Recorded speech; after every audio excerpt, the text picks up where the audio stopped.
The story begins with a grim revelation. In just 10 years, the Eastern Federation Kingdom will collapse under the burden of the 5 great vices, leaving nothing but ruin in its wake. To prevent this tragedy, our protagonist has taken it upon himself to act as their overseer, though he never imagined it would turn into such a colossal undertaking. Originally, he was an ordinary man, trapped in modern life, grinding through 78-hour work weeks with barely a break. But fate takes a strange turn when he wakes up inhabiting the body of a noble in a fantasy world. At first, it seems like a dream come true until he realizes he can't read and he doesn't possess any sort of magic or power. Trying to at least understand the written language, he ends up holding a book upside down, leaving the butler speechless. When dinner comes, a maid serves him a grand feast, and he digs in enthusiastically, thoroughly enjoying the perks of his new identity. Even the bath is prepared for him, and he can't help thinking that being the young master of a count's household is pure bliss. Being pampered and carefree feels like heaven. Yet, there's one huge problem. He has no clue where he actually is. Normally, when someone is transported into another world,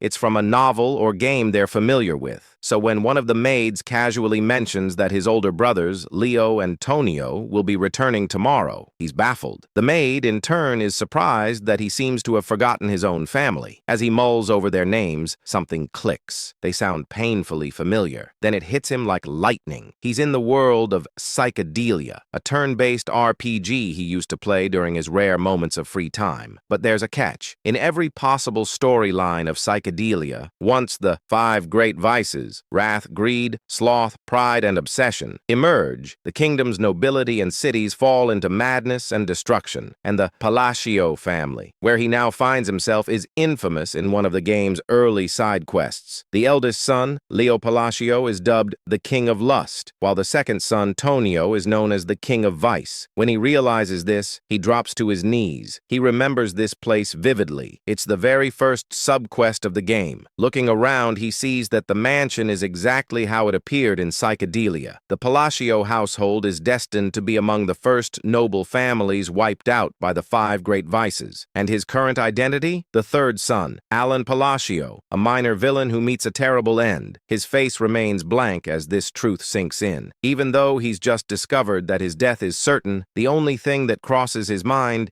is how much experience that quest used to give in the game. Lying in bed later that night, he's too scared to even close his eyes. He'd honestly prefer going back to his soul-crushing corporate job, because at least there, his life wasn't on a timer. The thought that his luxurious new life will end in exactly 10 years terrifies him more than 6 months of unpaid wages ever could. Still, he refuses to give up. Since he already knows the future events of this world, maybe he can use that knowledge to his advantage. If he can somehow change fate and prevent the rise of the 5 vices, he could save both the kingdom and his own peaceful life. It sounds doable. After all, those vices are still just children right now. The real problem is that he has no abilities whatsoever. How could someone powerless change destiny? 2 months later, he manages to pull off his first major move, though not by his own hand. His knight, Evan, successfully rescues a group of orphans from a human experimentation facility. Evan reports that he's left the care of the rescued children in the hands of a girl named Utia. The young master nods in approval, glad he chose Evan for the task,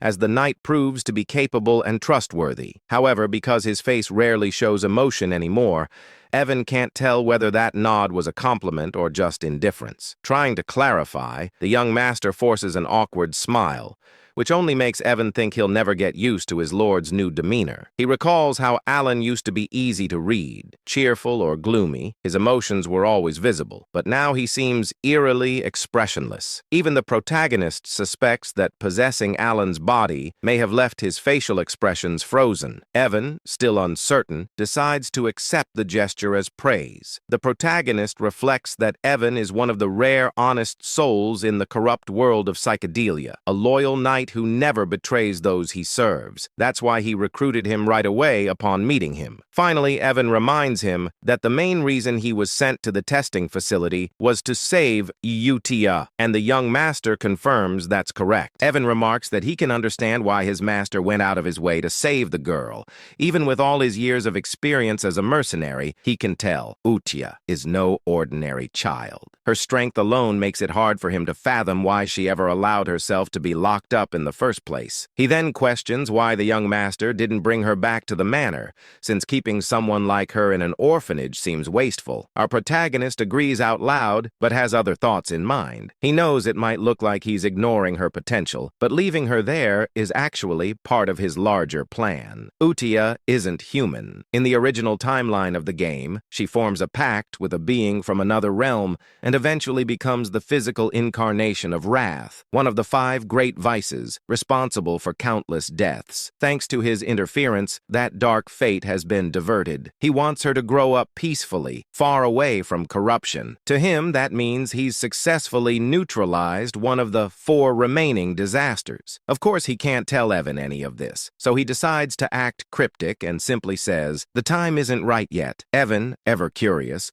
wonders what his master means, but doesn't pry. Every supporting character has their own story, after all. He promises to respect his master's wishes. The young noble instructs Evan to keep the matter quiet and to ensure the orphanage receives enough funding for a comfortable life. Then he hands him a letter, asking him to deliver it personally to Utia. When Evan asks what the letter is about, his master brushes it off, claiming it's just a note to check on her well-being. He says he wants to reassure the girl after everything she's been through. Evan nods, vows to deliver it promptly, and rides off on horseback. Once alone, the young master wonders whether his letter will actually bring her comfort. In truth, it contains something entirely different, a few lines he remembers from the game. Back then, when Utia had already become the embodiment of wrath and was laying waste to the kingdom, the archbishop mentioned a strange phrase about a spell capable of reaching a non-human like her. The line went something like, "Cast agony from the shadows with the light of the fallen's grace." He never quite understood its meaning, but in the game, those words momentarily resonated with her before she killed the archbishop anyway. It wasn't that the spell failed, it had simply come too late, and her rage consumed her before peace could take root. Now,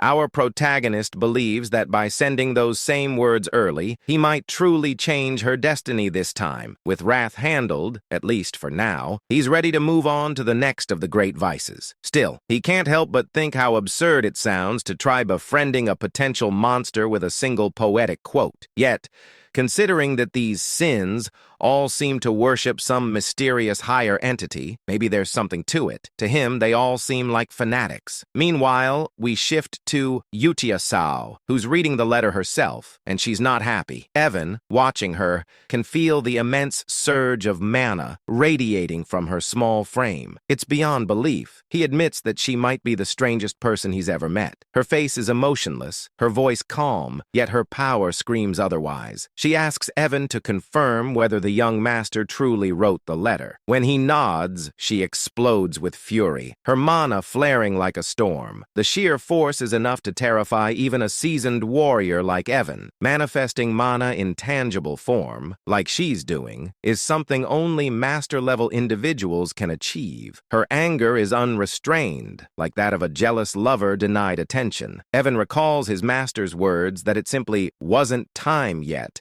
and blurts them out in desperation. Miraculously, that line works. Utia stills, interpreting the phrase in the letter as a hidden message meant only for her, a secret promise she believes only her master could have made. Evan stands there speechless, completely lost as to what's happening. Utia, still wrapped in her eerie devotion, declares that she understands him perfectly. Her demeanor is chillingly similar to a certain vampire-like guardian from another story. She is, after all, the daughter of monsters, the Scarlet Queen Utia, destined to embody wrath. Back at the manor, our main character feels confident that he's bought himself more time to enjoy his comfortable life. As he drifts off to sleep, he imagines the bright moon smiling down at him in silent encouragement. Before lying down, he places a primrose flower on his bed, thinking it's just a cute decoration. All he really wants is to live peacefully and luxuriously. Is that really too much to ask? Unbeknownst to him, in the Astria kingdom, primrose flowers are used in funeral rites, placed on the wounds or graves of the deceased. Symbolically, it's a terrible omen. The next morning, he's in the library, buried under falling books that seem to be punishing him for his illiteracy. He's currently researching the third vice, or as he likes to call them, the landmines. The process is frustrating beyond belief. Evan soon returns, reporting that they've successfully rescued another child,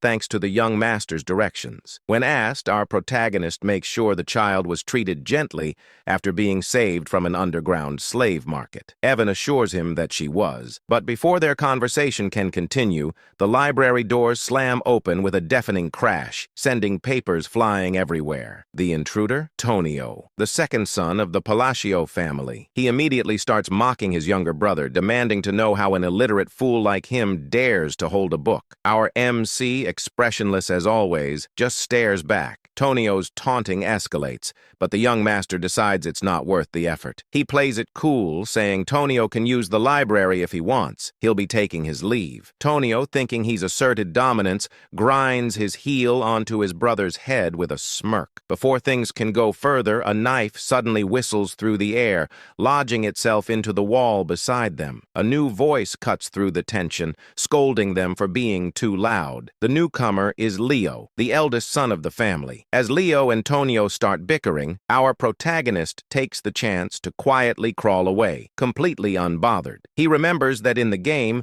the Palacio family was wiped out early on, but seeing them in person, he realizes how powerful and dangerous they truly are. The two brothers are constantly at each other's throats, fighting over who will become head of the household. Leo controls the city's underground pleasure network, earning the title of King of Desire, while Tonio runs the region's largest drug ring, known as the King of Vice. Watching them fight, the young master decides there's absolutely no point getting tangled in their mess if he wants to preserve his comfortable lifestyle. And so, with his usual deadpan look, he literally crawls away from the chaos while Evan calmly follows, as if this absurd escape were the most normal thing in the world. As Evan adjusts his young master's hair, our protagonist silently vows to live happily, even if it means staying a powerless, incompetent, illegitimate son. A bit later, Evan comments that the second child they rescued didn't seem like an ordinary kid either. Watching his master lazily recline in his chair, Evan can't help but question reality itself. How could a man like this, who complains constantly and seems incapable of serious work, possibly have knowledge about illegal slave markets and secret human experiments scattered across the kingdom? Evan figures it must be difficult for his young master to maintain composure around his vicious brothers, while the man himself simply mutters about how exhausted he is. Then Evan asks why he decided to send that second rescued child to the orphanage. Of course, the young master has his reasons. He knows this boy isn't just another victim, he's an anomaly. The child hails from the Escalian Kingdom, the central state within the United Realm. In the world of psychedelia, this boy is known as Deus Macallion, the second major boss. In the game, after enduring slavery and brutal abuse, he eventually becomes the living embodiment of the sin of sloth, wreaking unspeakable havoc across the land. Many players were shocked by the cruelty of his story. Despite being associated with sloth, Deus was anything but lazy. He was known for relentless determination and an unshakable sense of justice, repaying both kindness and vengeance many times over. That's exactly why our protagonist told Evan to treat Deus with utmost care and gentleness. Even now, he still shudders remembering the nightmarish difficulty of Deus's battle scenes in the game. Trying to maintain his mysterious, wise, noble persona, he tells Evan the same cryptic line he always does. It's not the right time yet. Evan nods, unfazed, having grown used to his master's strange riddles. He then asks if the letter sent to Eutia this time was related to the second child. The young master confirms, but the reality is more ridiculous. Inside the letter, he's simply venting to Eutia about how his older brothers keep bullying him. It's both pitiful and hilarious. Still, he claims that he asked her to look after the second child who isn't feeling well. Technically, that's true. Deus really does need time to heal. Meanwhile, at the orphanage, Deus sits alone, trying to hide his injuries and scars. Utia approaches him, studying him with cold curiosity. She asks if he's broken. Then, in a chilling tone, she mentions the Black Goat organization, and Deus flinches at the name. Slipping into her obsessive yandere-like demeanor, Utia tells him that even if he's damaged, he's still been chosen. She congratulates him for being acknowledged by the Blue Moon, which she defines as their master, the title she's bestowed upon our protagonist. It's clear she's forming an organization centered around him, and she promises Deus that if he remains loyal, he'll have his chance at revenge. Hearing this ignites something deep within him, and his latent magic, or perhaps the authority of sloth, begins to awaken. Satisfied, Utia happily decides to write her first reply letter to their master, grinning far too brightly for someone covered in mana scars. Back at the manor, the young master is buried in books, still researching clues about the third child. That's when Evan bursts into the room with alarming news. The second son of the Palacio family is dead. Even though our protagonist knew this event was destined to happen, the suddenness of it still rattles him. The funeral is held immediately, and to everyone's disgust, their father arrives with 2 escorts on his arms. Watching the scene, the young master can only think, even for this messed-up family, that's too far. He muses that psychedelia truly is the definition of a dark fantasy. As for Tonio's accidental death, something feels off. In the game, Leo had sobbed hysterically after killing his brother and claiming the title of heir. But here, Leo stands over the coffin smirking, not even pretending to grieve. At least try to act sad, our MC thinks to himself. Still, this isn't his problem. His focus remains on preventing the downfall tied to the 5 great sins. A year passes. Leo inherits Tonio's criminal network and transforms the chaos into a more stable, though still corrupt, domain. The Palacio estate grows quieter. During that time, Utia and the young master continue exchanging letters, becoming something like pen pals. He figures maintaining that connection will prove useful later. Utia writes frequent updates about the orphanage and the other children's growth. He's quietly proud, especially after noticing the sponsorship list keeps getting longer each month. Evan, munching happily on snacks, remarks that it's strange but definitely a good sign. Then he delivers the update our protagonist has been waiting for. They've located crucial information from the Intelligence Guild, an ancient text about the third child, the next landmine he must deal with. The young master nearly beams with joy. Finally, he can move forward. Everything seems to be going smoothly. Meanwhile, elsewhere in the kingdom, at one of Leo's drug depots, his henchmen brag about how generous their boss is,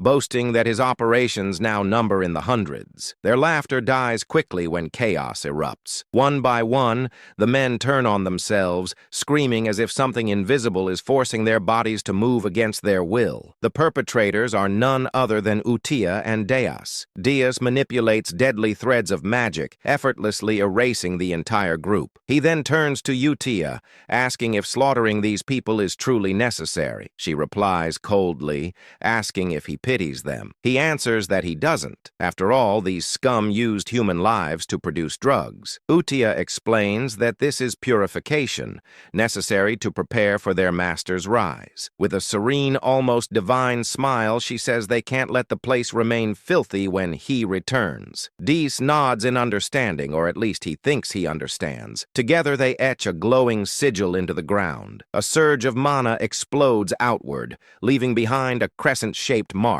As they ascend into the night sky, Utia declares that all of this is for their master, the Blue Moon, and that they are his sword and shield. 2 years pass since the letter exchange began. Evan has been relentlessly pursuing leads on the remaining sins, and now he collapses on the grass, utterly drained. A touch of his master's mana restores his energy. Evan announces that they've finally located the 5th child and safely placed them in the orphanage. For the first time in years, our protagonist feels genuine relief. Though his expression doesn't show it, he's deeply moved. He's done it. He's saved all 5 children before their descent into sin. To celebrate, he rewards Evan with cake and tea, praising his dedication, finding the sin of greed. The 3rd child had been the hardest, but they managed it thanks to his insider knowledge from the game. Everything is finally in order. Evan asks why he doesn't seem happier. The young master insists he's thrilled, but his completely blank face betrays him. We even get a close-up of his smile, which is utterly non-existent. non-existent. Evan just sighs. He's used to it by now. Reflecting on their progress, the young master admits he never imagined things would go this smoothly. In the game,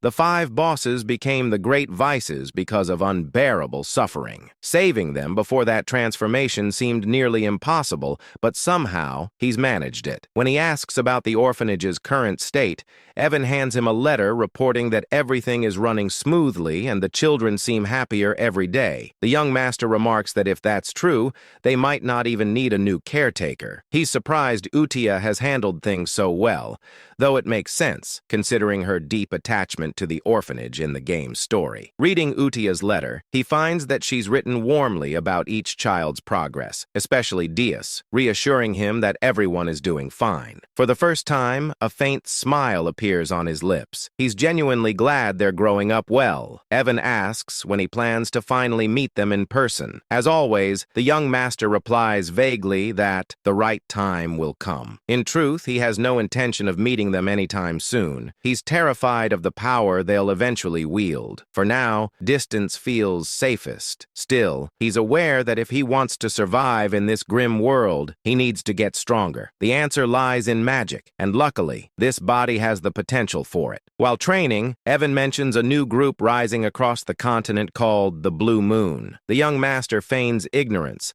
but Evan explains they've been targeting corrupt nobles and criminal rings. Outwardly, he praises them, thinking it's a good thing, but deep down, he's uneasy. He doesn't remember this group from the game. Evan jokingly warns him to be careful, since Blue Moon's next likely targets are the nobility themselves. The young master freezes, then nervously orders Evan to start sleeping in the room next to his, just in case. Meanwhile, at the orphanage, Utia convenes a Blue Moon meeting, the sin of Satyam pride. A girl named Sol Rang Di reports that she eliminated a group of slavers by decapitating them all. She boasts about playing a guessing game with them, promising to spare anyone who could correctly name her eye color. None survived. Then, Rena, the sin of greed, gracefully reports that all bodies were dissolved without leaving a trace. The organization is growing, and its devotion to the Blue Moon is only getting stronger. The sin of misophobia. Radin reports that he also wrapped things up in the south, taking care of the illegal human testing grounds and turning those Avalon bastards who were causing trouble into minced meat. These kids are seriously scary, I tell you. Anyway, the scariest of them all, Utia praises them for a job well done. Talking about how everything will go according to his will, she emphasizes that they all exist for the sake of the Great Moon. This secret organization worships the Great Moon, the Blue Moon, who just so happens to be our main character. Suddenly, Deus reports a problem which makes Utia question what could possibly be wrong when everything seems perfect under his command. These fools are treating our MC like some kind of deity. Deus explains that the head of Avalon is the eldest son of the Palatio Count family, where their lord resides. He claims to have found a dangerous written order while cleaning up the south. It turns out that the eldest son, Leo, is targeting our MC. Naturally, Utia can't let this slide. She unleashes an intense, murderous aura that sends the other kids cowering in fear. The letter reveals that Leo's plan is to slowly poison our boy after eliminating their father, which sends Utia into a furious rage. Fast forward 2 years, RMC's father, Count Palid, has passed away, and just like before, his funeral is held almost immediately. RMC explains that while the official cause of death is heart failure, it's clear he died from an overdose. Meanwhile, at the funeral, Leo gets news that the Blue Moon has struck one of his facilities. Seriously, couldn't they have waited until after the funeral? Leo keeps asking if everyone was wiped out again. Our main character, who's just casually eavesdropping, realizes that his brother is becoming increasingly cautious about the Blue Moon. As the Count's funeral wraps up without a single tear shed, our MC decides he doesn't want to get tangled up in all this drama and quietly slips away just as his brother shoots him a planning glare. When Evan asks what our MC plans to do next, since it looks like that jerk of a brother is on track to become the new Count, our MC is already one step ahead. He's been packing his bags and tells Evan to do the same. the plan to run away from this mess. Evan questions whether he really intends to flee, and our MC clarifies that it's not a complete getaway.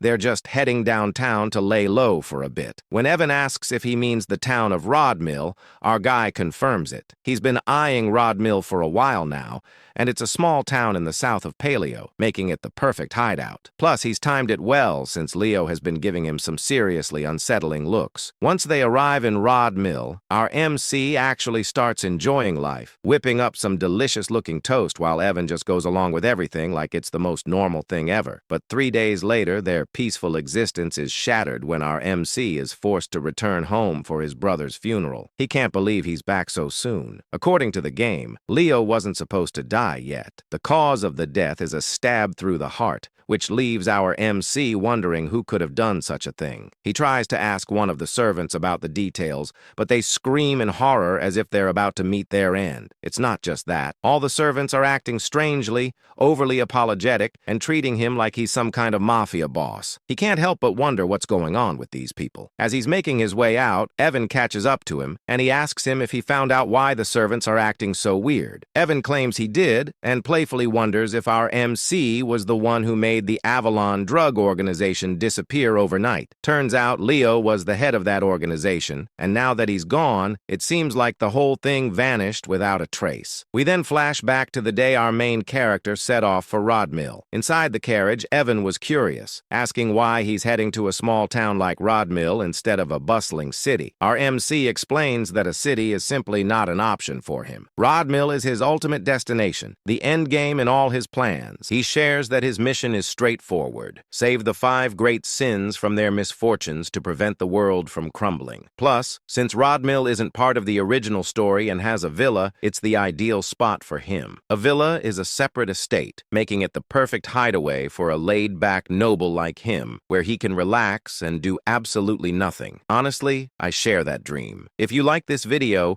it would really help me out with my bills and give me some much-needed downtime. Anyway, our MC gets serious when answering Evan's question, insisting that everything he does has a purpose. But after hearing the same old responses for a while, Evan calls him out, pointing out that he always uses those same lines when he wants to dodge a question. He tells our MC that he can't fool him anymore. Our MC is taken aback by how Evan has seen through his little lies. As their banter continues, Leo, who's been watching our MC drive away, contemplates whether he should kill him or not. According to Leo, it doesn't really matter if our MC lives or dies. He had already planned to poison him, but now that our MC has decided to leave for the border, Leo feels he has no reason to go through with it. Yet for some inexplicable reason, he still feels the urge to eliminate him. He instructs one of his henchmen, Alman, to follow the carriage. Alman, however, asks if that means he's supposed to kill the MC. This question leaves Leo baffled. Alman has never questioned him before, no matter what orders he received. He usually just follows them without a word. So for him to speak up like this feels a bit odd. Leo reminds Alman that his job is to obey him, but before he can finish, Alman lunges at him, stabbing him right through the heart. Leo, in shock, shouts out why Alman would betray him like this, but Alman simply replies that he enjoys playing war. We soon discover that Alman is actually part of the Blue Moon organization,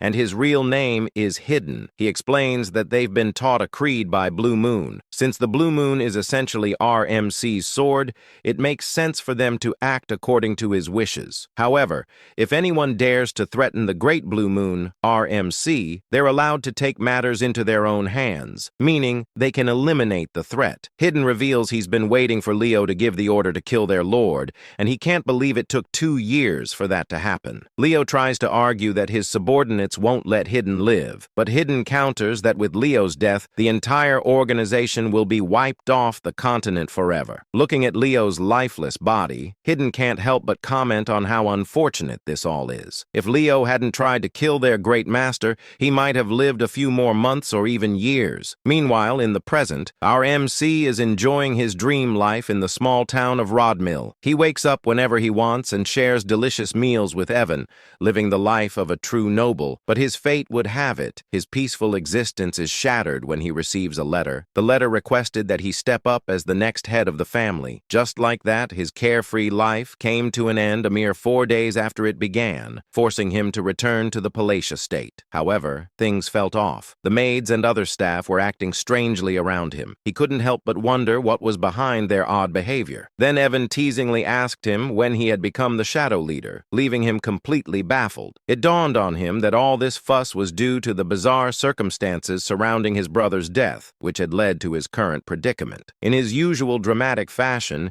he started sobbing, pleading with Evan to help him understand why he was seen as the villain in this story. Evan pointed out that since he stood to gain the most from the situation, it was only natural for people to suspect he had a hand in his brother's murder. Right after he left the estate, Leo was killed, and our main character had the perfect alibi to step into the role of the next count. Realizing how his plan to avoid this mess had backfired, he felt a wave of frustration. But Evan tried to lift his spirits, explaining that with the drug organization, Avalon out of the picture, and his brother gone, he wouldn't have to worry about anything anymore. Evan jokingly added that in short, our main character was now the new shadow leader of the county, who had supposedly orchestrated the assassination of a swordmaster. Despite Leo's scummy reputation, he was still regarded as a swordmaster. Our main character began to ponder where to even begin, as he couldn't think of any organization capable of taking out a key figure in the underworld so swiftly. He asked Evan about the group he had heard hunted other organizations, to which Evan wondered if he meant the Blue Moon. Our main character speculated whether the Blue Moon could be behind his brother's death and the downfall of Avalon. However, Evan quickly clears things up, saying that according to the Information Guild, the Blue Moon isn't to blame. Instead of leaving behind bodies, the Blue Moon is known for marking the moon itself. That's just how it operates. But it's rumored that all the members of Avalon met their end with a sword through the heart. Evan can't help but tease our MC, joking that the road to hell has been opened. But putting jokes aside, our MC reflects on his game knowledge, realizing there shouldn't be any organization called the Blue Moon, which means they can't be responsible for this mess. But if it's not them, then who could it be? As he tries to piece everything together, the scene shifts to the orphanage where Utia is holding a meeting with the other great sins. She asks if everything went smoothly, and Reina, the sin of greed, confirms that she left no traces behind. Surang, the sin of pride, adds that there was no one left alive on her end, just corpses. Dias chimes in, boasting that he took out all 486 soldiers of Avalon. His magic is quite something, like a beautiful butterfly tangled in spiderweb. Then there's Rodon, the sin of misophobia, who also confirms that he cut down all the bad guys in half. Utia praises them for their work, but she's a pretty intimidating child. There are whispers that she's actually over 1,000 years old in the novel, but who really knows? That's how Avalon, the most notorious drug organization in the world that brought doom to the Asteria Kingdom, was wiped out in just 5 days. But suddenly, Rodon mentions that he doesn't think the cleanup was flawless. When Utia asks what he means, Rodon explains that he stumbled upon some intriguing documents linked to the nobles associated with Avalon, particularly the Altia Doctum, which has some deep ties. Hearing this, Utia's magic starts to flare up, and she tells the others they already know what she's about to say. It's time to wipe them out. Redden promises to handle it quietly. Moving on, Udikai then asks if the Information Guild is clean and whether they have any ties to Avalon. Rena confirms this, explaining that the guild matter is being dealt with separately from the other issue concerning the Blue Moon. Deiji, on the other hand, claims that all the guilds behave similarly, referring to it as the Hell Sword crafted by the Swordmaster. Hearing this, Reina inquires if she should keep tabs on our MC's movements, to which Udikai agrees, emphasizing that this entire situation must not reach that person's ears. She insists she has mentioned this multiple times, and they should all be aware of it. When she refers to that person, she essentially means our MC. Dias points out that since that person's family targeted them first, the order to eliminate eliminate them wasn't sanctioned by them. Upon hearing this, Yudia starts to panic. In her opinion, all their actions must be driven by a direct order from RMC. She claims they are essentially swords and a sword should never think for itself. She declares to the other sins that from this moment on, all members of the Blue Moon must only act on orders, and they should take this decree seriously. This leaves the other sins feeling a bit uneasy, as Yudia adds that they must never disappoint that person no matter what. Inwardly, Deus thinks he can't quite grasp any of this. For someone as powerful as Yudia to feel anxiety and restlessness simply because she's discovered by that person seems excessive. But nevertheless, he tells Yudia that he understands. They conclude their meetings by chanting that everything is for the Great Moon, which is essentially afraid how the Shadow Garden from Eminence in Shadow wraps up their meetings. Meanwhile, back to our MC, he finds himself buried in paperwork as the new Count of Palacio. He explains that after his brother's funeral, he faced a full month of endless duties, and he feels overwhelmed by them. He starts shedding some tears, lamenting that he just wants to loaf around and do nothing. This fool even claims that's what it means to be a noble. Anyway, he couldn't help but think that even though he had made quite a few enemies, his brother Leo's death was supposed to happen 6 years from now. But with the strange circumstances surrounding all his brother's deaths, everything shifted. And now all the family responsibilities had landed on him as the sole heir. Just then, a few ministers from the county walked in, bringing even more paperwork for him to deal with. He closed his eyes and started to wonder why everyone in the county suddenly seemed to be working so hard. Back when his father was still the count, they would slack off and treat work like a rainy school day. He waved at them, signaling to drop the paperwork on his desk. But in the minister's eyes, he was radiating a deathly aura. They began to worry if they had somehow angered him, with some even vowing to work even harder to avoid any consequences. He was a secret mastermind who would eliminate anyone who displeased him. But having been a former workhorse himself, he wasn't handling all this pressure very well. He wondered if it would be possible to get the ministers to do all the work for him. Later that night, Evan was a bit shocked to find out that our boy had reached the 2nd tier in magic after just 2 years of self-study in poisoncraft, which meant he was quite talented and not shy about showing it. The little rascal was casting spells all over the house. Normally, it takes about 4 to 5 years of instruction to reach the 2nd tier in magic, and it often requires a natural talent as well. Our protagonist agreed that his magical talent was pretty decent. Deep down, though, he knows he's been practicing hard for self-defense because something just doesn't feel right. To wield magic effectively for protection, one must have perfect control over their mana, just like he's managing to do at this moment. Still, he can't help but wonder what good his magic is if it's only half-baked. He insists he's tried every type of magic this fantasy world offers, and at first, it was thrilling. He thought that mastering magic would mean he'd have nothing to fear, but now it feels more like he's scrambling to learn magic just to save his own skin. That's when the harsh reality hits him. His mana capacity is alarmingly small.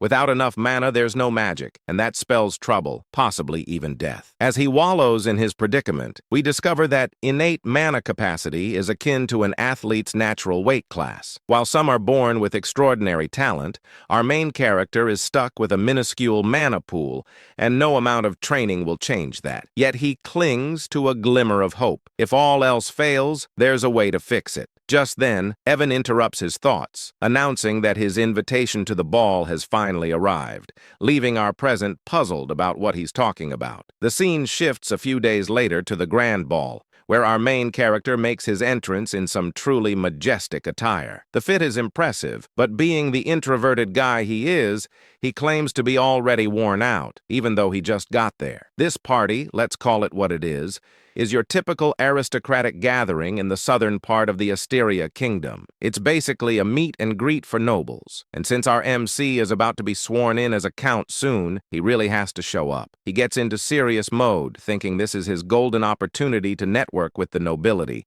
which is crucial for his ultimate goal of living a peaceful life. But soon enough, he realizes that making those connections is going to be a lot tougher than he thought, as everyone seems to be fleeing from him in sheer terror. He even tries waving at them, but they literally just run away. Evan, his friend, tries to lift his spirits, telling him not to be down, But our guy insists he's not upset at all, even if his expression says otherwise. He tells Evan he expected this reaction and vows to try harder as he heads out on his own. However, our protagonist seems a bit clueless about what's really happening. He thinks the other nobles are looking down on him for being a low-class noble without any backing, and he's not entirely wrong. The current Palacio household is indeed filled with troublemakers, like his two older brothers. Picking up a wine glass, he assistants himself that he didn't come to the ball without a plan and is determined to unlock the social skills he's been secretly honing. He starts talking aloud about the wine's unique aroma in an attempt to spark a conversation, but due to a mysterious condition that makes it hard for him to show emotions on his face, he ends up looking quite villainous, especially when he tries to smile. He tells a lady he'd love to have some bottles at home, all the while thinking his smile is perfect. But in her eyes, he resembles a demon king, and she bolts, saying she'll tell her father to prepare them right away. To the other nobles, it looks like our protagonist just extorted and blackmailed the poor lady into giving him a limited edition regional wine. What a mess. Evan tries to comfort him while our protagonist insists that the lady must have just been shy. Later, we find him sulking in a corner while Evan is happily munching on food, teasing him about how his list of gifts has grown. It turns out the wine incident wasn't a one-off. Every time he tries to talk to someone, they think he's trying to blackmail them, handing him things like a panacea, citrus tea, and more. He can't shake the thought that Pazio has become way more notorious than he ever imagined. With rumors swirling about him having killed his two brothers, he's basically turned into a figure of fear and dread. Feeling down, he tells Evan he needs some fresh air. As he steps outside, a certain red-haired beauty catches his eye. While he's out there, he can't help but wonder where it all went wrong. Suddenly, a soft voice calls out to him from behind, asking if he has a moment. He turns around, puzzled about where the voice came from since he doesn't see anyone. Looking down, he finally spots a cute young girl who introduces herself as Lauria, the third daughter of Duke Altia. Hearing the name Altia, our MC recognizes it from the game, and he explains that the Altia family was one of the three major shadow players in the psychedelia game known as the Northern Troublemakers. This realization stung a bit, as he had hoped someone normal had actually spoken to him. He also wondered why he couldn't recall this girl at all had she not appeared in the game. Lauria, however, was straightforward, asking him to lend her his strength for protection, as she will be facing an assassination attempt soon. Lauria explains that she's in serious trouble and needs our protagonist's help, but when he looks at her, it's clear he's unsure. You see, Lauria has been living under the protection of her father's mistress, but now that her father's health has taken a turn for the worse, she fears her older sisters might try to eliminate her. Our main character can't help but think this situation mirrors his own past with his brothers. As he gazes at her,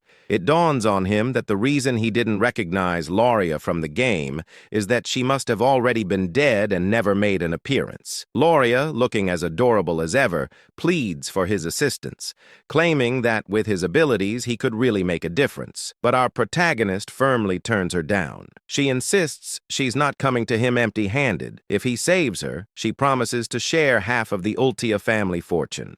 Still, he walks away feeling a twinge of sympathy for her. Deep down, he knows he can barely manage his own magic, so it's best not to give her any false hope. Despite wanting to help, he's not the all-powerful figure everyone thinks he is. As he heads into the party room, he can't shake the image of Lauria's sad face, which makes him feel guilty. He wishes her luck before stepping inside. Meanwhile, Deese and Ren, who have been observing from a distance, start to wonder what their next move should be since one of the Ultia family members has approached their master. Deus ponders whether he should report this to the Red Moon, a code name for Utia, but Ren reassures him that everything's okay, because according to their intel, Lauria is the only member of Altia not tangled up with Avalon. This means she's pretty much safe since Ronan, the one with the sin of meophobia, has gone off to deal with the rest of her family. They've decided that the rest of the Altia household household is going to be wiped out, all under the orders of the Red Moon. Ren adds that their main mission right now is to ensure their master doesn't catch wind of anything related to the Avalon situation. Meanwhile, our clueless main character is left wondering why everyone seems to be avoiding him. Does he have some sort of invisible barrier keeping people at bay? Just then, the red-haired woman from earlier approaches him, and it genuinely brings a smile to his face. Well, more of an inward smile since he can't believe someone actually acknowledged him. He thinks maybe this time he'll actually manage to socialize. But as he turns around, he realizes she's not just any ordinary woman. She's another shadow player. Looking at her, he recalls seeing her face in the game, and it hits him that no normal person would approach him first unless they were trouble. He greets her, calling her Lady Zenonia, which surprises her. How does he know her name? Our protagonist explains that she's quite famous in her own right. In the Asteria Kingdom, there are 3 prominent shadow player families: the Altia in the north, the Patio in the east, and the Zenonia in the west. This stunning, curvy lady is introduced as the eldest daughter of Count Zenonia, Clea. She asks him if she's really that well known, and he explains that while Kalea Patio runs a gang, the Zenonia family operates more like a clever criminal syndicate. Just thinking about it makes him shudder. He insists that what he really needs are some solid connections to help him maintain his peaceful, noble life. For the sake of that easy life he's always dreamed of, he believes he must steer clear of this curvy, stunning woman who seems like trouble. With a respectful bow, he compliments her beauty, almost as if he's trying to say goodbye, but she stops him, saying she wants to have a word with him about something. He replies that he'd love to, but there are too many eyes on them right now. Deep down, he wishes she would just leave him alone. With a smile, she tells him he's just as the rumors say, and adds that she looks forward to seeing him again, leaving him completely dumbfounded. As she walks away, he wonders what that could mean, sensing it's some kind of code, but he shakes it off. Meanwhile, Renee and Diaz, who have been watching from a distance, are pleased that their mission to keep our protagonist in the dark is going smoothly. However, Diaz points out a problem. Looking out the window where our protagonist is standing, they spot someone who has been tailing him for a while, and they quickly rush out to deal with the threat. The next day, our protagonist and Evan find themselves in a forest, with Evan asking if he's really sure this is the canyon he's been searching for. Evan notes that it's midday, the sun is shining, but the canyon is oddly dark. Our boy, however, isn't paying much attention. He's ecstatic that he's finally found his true objective. As they venture inside,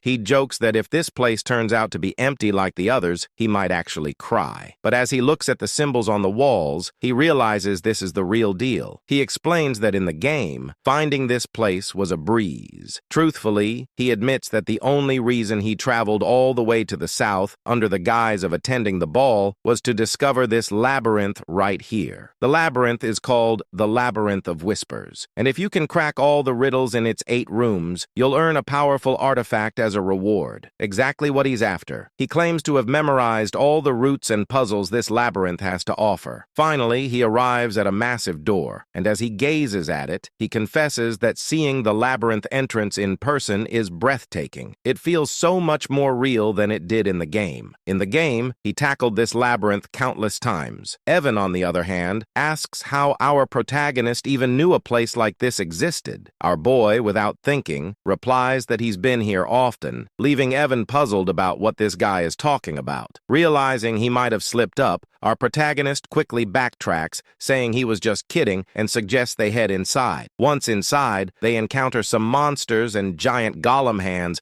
that could easily crush them like twigs. Evan wonders if these creatures are tied to the riddle, and if our boy gets the answer wrong, those giant hands will show no mercy. But our boy, unfazed, starts solving the riddle, leaving Evan to wonder how he can remain so calm in such a dire situation. Evan reflects that they've been together for 4 years now, yet he still doesn't understand him at all. Things like saving orphans, repaying random debts, helping free slaves, and even delivering seemingly pointless messages. Yeah, in Evan's eyes, our boy is a total weirdo. Still, watching him solve the riddles with ease makes Evan question how this is even possible. This guy has barely left the estate, yet he seems to know everything about this labyrinth. Regardless, Evan admits that the reason he keeps following this mysterious master of his is simple. Everything he does somehow leads to a good outcome. They finally make it inside, but our main character can't shake off the gruesome visuals of the game. He's feeling queasy, but as they step into a lavish room brimming with treasures and gold, his attention is immediately drawn to a hand statue adorned with multiple rings. He declares that their goal is the black ring and insists they should grab it and get out fast. Meanwhile, Evan, who's busy stuffing his pockets with gold, questions why our protagonist is so fixated on the black ring, which looks like the least valuable of the bunch. Our hero explains that taking anything else could lead to trouble down the line. Deep down, he realizes he's finally got his hands on the ring that holds the oath of restraint. As they start to head back, our MC feels pretty pleased with himself, thinking that snagging the ring was a breeze thanks to his gaming knowledge. But Evan suddenly gets a bad vibe and points out that the rock piles they passed while entering the canyon are actually golems, and they seem to be stirring. Evan quickly gets into battle mode, feeling anxious about their situation. To him, these golems are total unknowns, making this a nightmare scenario. He thinks that if he can just get his young master out safely, he wouldn't mind sacrificing himself. But our protagonist steps up, telling Evan to stand down because he'll take care of the golems. As the golems prepare to attack, Evan urges him to find an escape route first. With the golems closing in, Evan shouts a warning, saying his second-tier magic won't be enough to handle them. But our MC stands tall, confidently, invoking the Oath of Restraint, which activates the black ring. Suddenly, time seems to slow, and he finds himself in a different dimension. A voice introduces itself as a fragment inheriting the great will of Nasilla, instructing our protagonist to state the two restrictions he wishes to impose on himself. Our main character finds himself in a pretty intense situation. In the game, this part showed up as a choice window, but now hearing this mysterious voice and seeing a gigantic face looming in the dark cosmic expanse is a bit overwhelming. The Oath of Restraint is an absorption-type artifact, and as the name suggests, it lets the user impose limitations on themselves in exchange for power. However, the sheer force of the voice makes our MC tremble a bit. The voice urges him to declare his first restraint, and with a hand sign, he states that he will always perform the hand signs of Babylonia when casting magic. The voice then asks what he hopes to gain from this restriction, and our boy responds that he desires the ability to bend the laws of the world just a little more. The voice grants him this power. For his second restraint, our boy explains that he will strictly chant the words of Babylonia when using magic. When the voice inquires about his desire behind this restriction, he boldly claims he wants even greater power to defy the laws of the world, which momentarily surprises the mysterious entity. Our protagonist starts to worry that he might have messed something up, especially since the entity paused. He even mimicked the exact skill icon from the game just to be safe. By choosing both the hand signs and the word restrictions, he believes he can achieve the highest possible magic attack power. Thanks to all his repeated gameplay, he has memorized every combination used in the game. So, this should work. Finally, the entity speaks again, confirming that his restraint has been granted. It expresses gratitude to the human who has remembered all the gestures and mysteries of the forgotten god. Our protagonist is puzzled by what the entity means, but he quickly notices that the ring is being absorbed, indicating that all the restrictions were successfully applied. The entity concludes by telling our MC that it will always be watching over him as the one who will inherit its will, whatever that means. Just then, time seems to start flowing again, and it's right as the golems launch their attack on our MC. Evan tries to reach him, but our hero, unfazed, begins to cast his magic. He can't help but chuckle at his own spell, thinking how in the game it looked so impressive and powerful. But now, thanks to his meager mana, it's just so small. He gathers it in his hand, reflecting that no matter how hard he pushes himself, this will always be his limit. But hey, it's time to test out his new restraints. I have to say, his magic looks majestic. Maybe it's the pose. Anyway, he starts chanting, with the first word being refraction, which makes his magic begin began to take shape. Then comes repulsion, causing it to swell in size, transforming into a stunning blue light of electric magic. The magic ball is massive. Using hand signs, he adds another chant for direction, and finally, he unleashes it. The way he does it is so grand,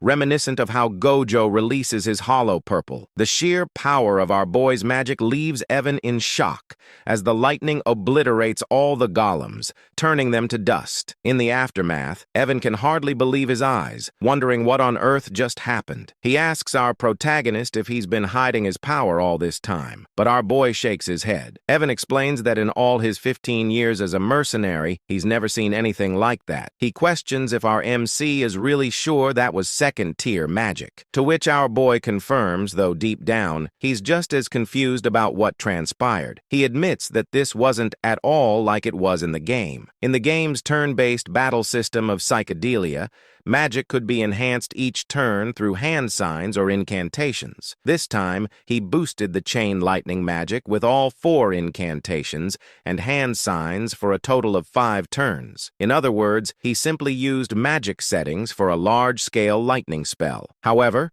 because of his restraint oath, he had to use the hand signs and incantations for all his magic, meaning his spells were enhanced time and again. Even so, our protagonist felt that the second-tier magic he used was a bit over the top, and the results exceeded his expectations, which caught him off guard. Meanwhile, Evan was just relieved they made it out, and as he sat down, he remarked that watching the battle was way more exhausting than actually fighting. He asked our protagonist, who had created such an unpleasant canyon. After a moment of thought, our hero realized that the Maze of Whispers had a different name in the game. The map layout and strategy guide were posted on the game's community website, and it was called The Maze of Paladon. He told Evan that a guy named Paladon was the one behind it, but Evan was too worn out to even process that information. I really love this duo. Our protagonist grabbed Evan, saying they needed to head back home because he had something in mind to do once they got there. This made Evan question why his usually lazy master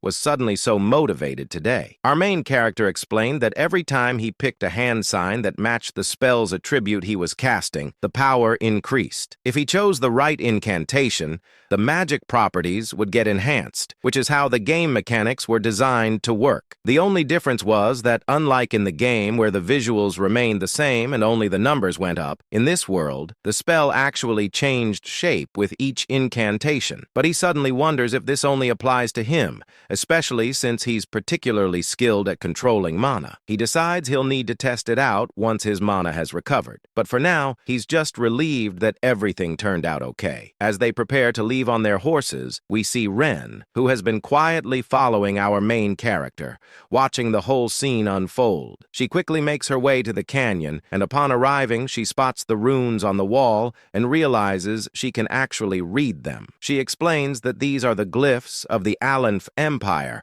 which essentially tell the story of the era of the forgotten outer gods. Renee's eyes catch another glyph hidden in a corner, which she translates as "for my friend, who shall be left alone from the coward Palin." As she examines the glyphs more closely, a smile spreads across her face. She shares that the one who halted the invasion of the dark creatures, standing victorious against the Alcal-Kalaka that devoured the hearts of the citizens, was none other than the brilliant emperor known as Palin the Great. The reason she knows all this is that she inherited all this knowledge at birth thanks to the ancient library she received. She briefly recalls our main character mentioning that Palin was the one who built the canyon.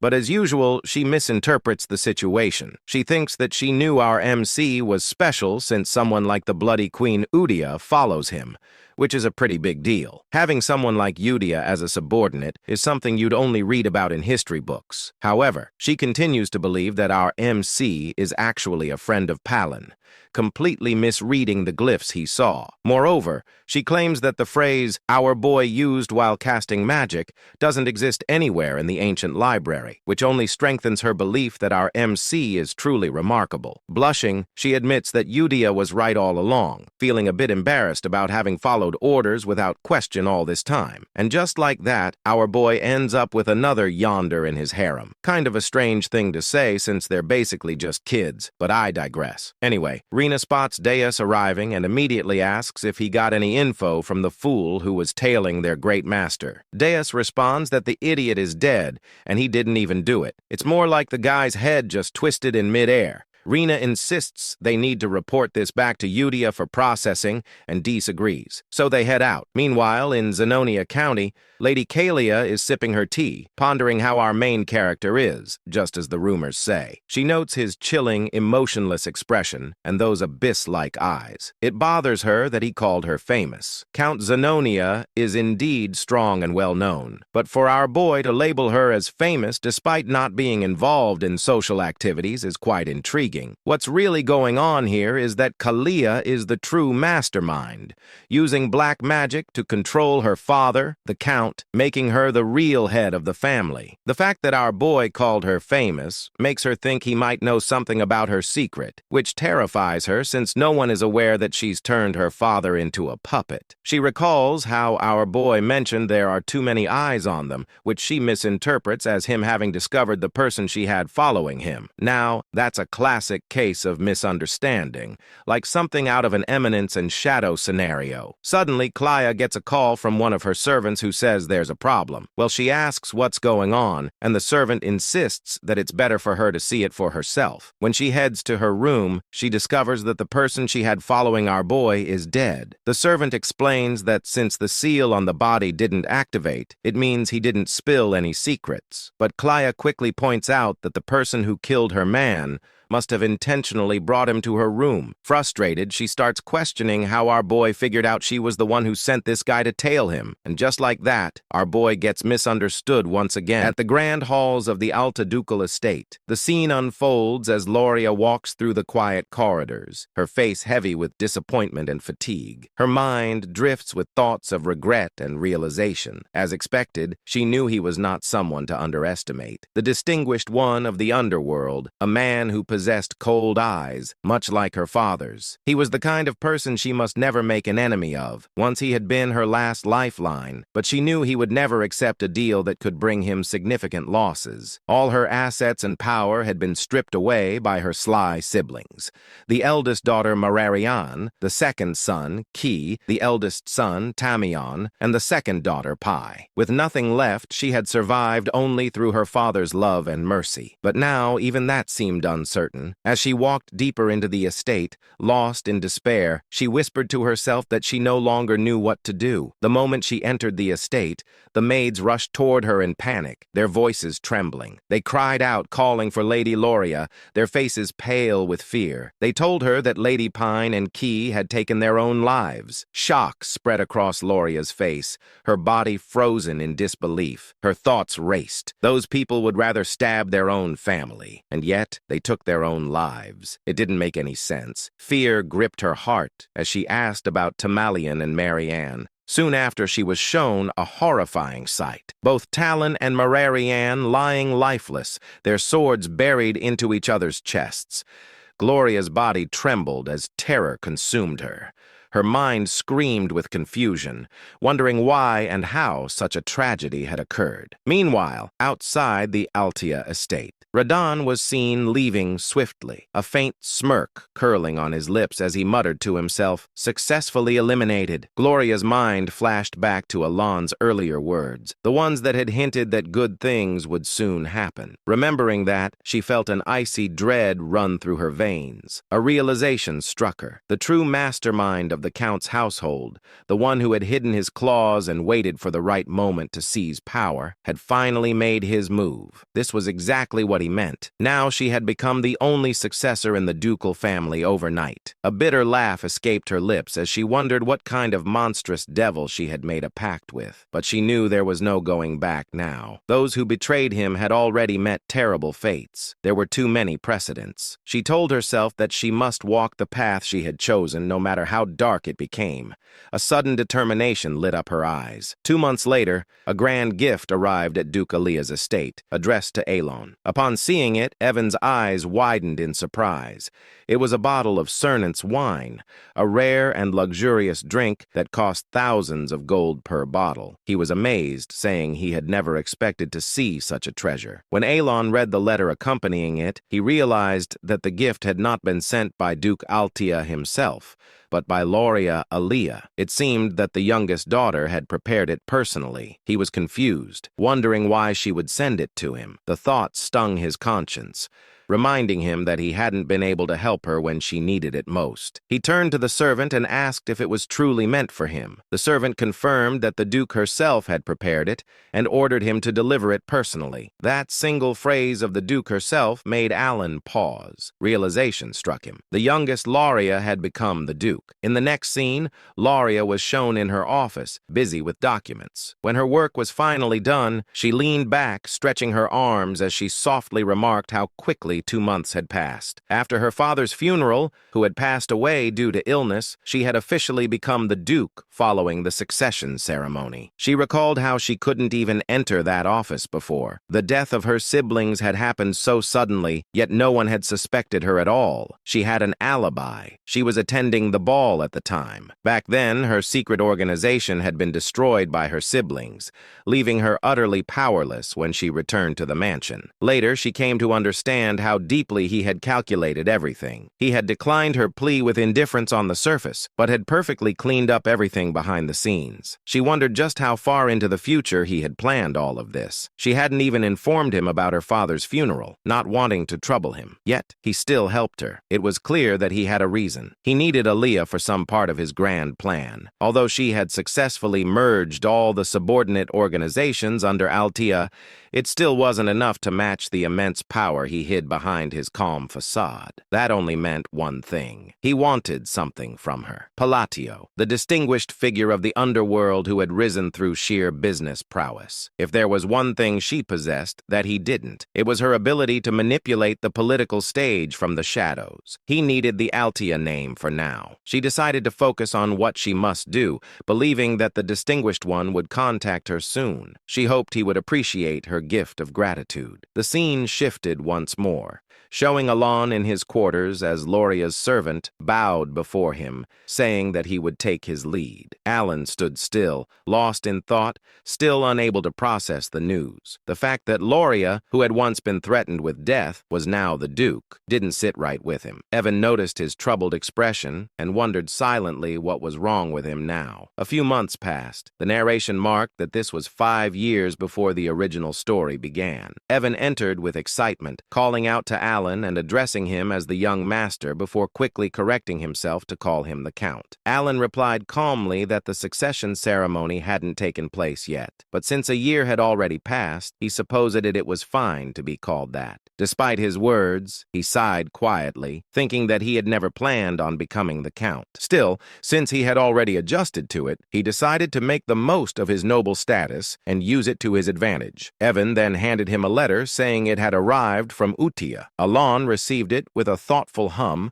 asking if there had been any information found about the assassins who killed Leo. The two men walked into the library, and as they took their seats, Evan responded that nothing had been revealed yet. The Information Guild was still investigating, and they would have to give it more time. He then looked at Alon curiously and asked what his next goal would be. Assuming that revenge was not his intention anymore, both of them sat in silence within the Grand Library. Alan sat in deep thought, realizing that all the things that slightly differed from the original game were probably butterfly effects caused by his own actions. Accepting this, he decided that he would simply be prepared for any unexpected events that might come his way. Evan, observing him, remarked that he suddenly sounded like a real count. Alan responded casually and brushed it off, but his curiosity soon drifted to the letter he had received. He wondered what Utia had written this time. Opening the letter, Alan began to read. Utia had written warmly, asking if he had been well. She mentioned mentioned that, as always, they were all doing okay and that everyone was pursuing their own hobbies. Dios's puppet shows had now reached a professional level, while Cioler loved to play and learn with her friends. Reinar quietly spent her days reading and making things, while Radon had developed a new hobby of tending his garden. As Alan read the letter, a gentle smile spread across his face. The routine of exchanging news every month had become something familiar and precious to him. It warmed his heart more and more each time he received a letter from them. Though he had never seen their faces, knowing that they were all growing well brought him a deep sense of contentment. The smile on his face was something he couldn't help but wear. A sudden realization struck him as he thought about it further. The 5 of them, the children, were already old now. Evan, noticing his expression, responded to his sudden thought, saying that they were ready to step out into society. Some of them even left the orphanage earlier than expected. The ones Alan had once ordered to save had now reached that age. Alan realized that the 5 from the orphanage were no longer the small, fragile children they used to be. They had grown. He quietly acknowledged that it was time to let them go. Evan seemed surprised,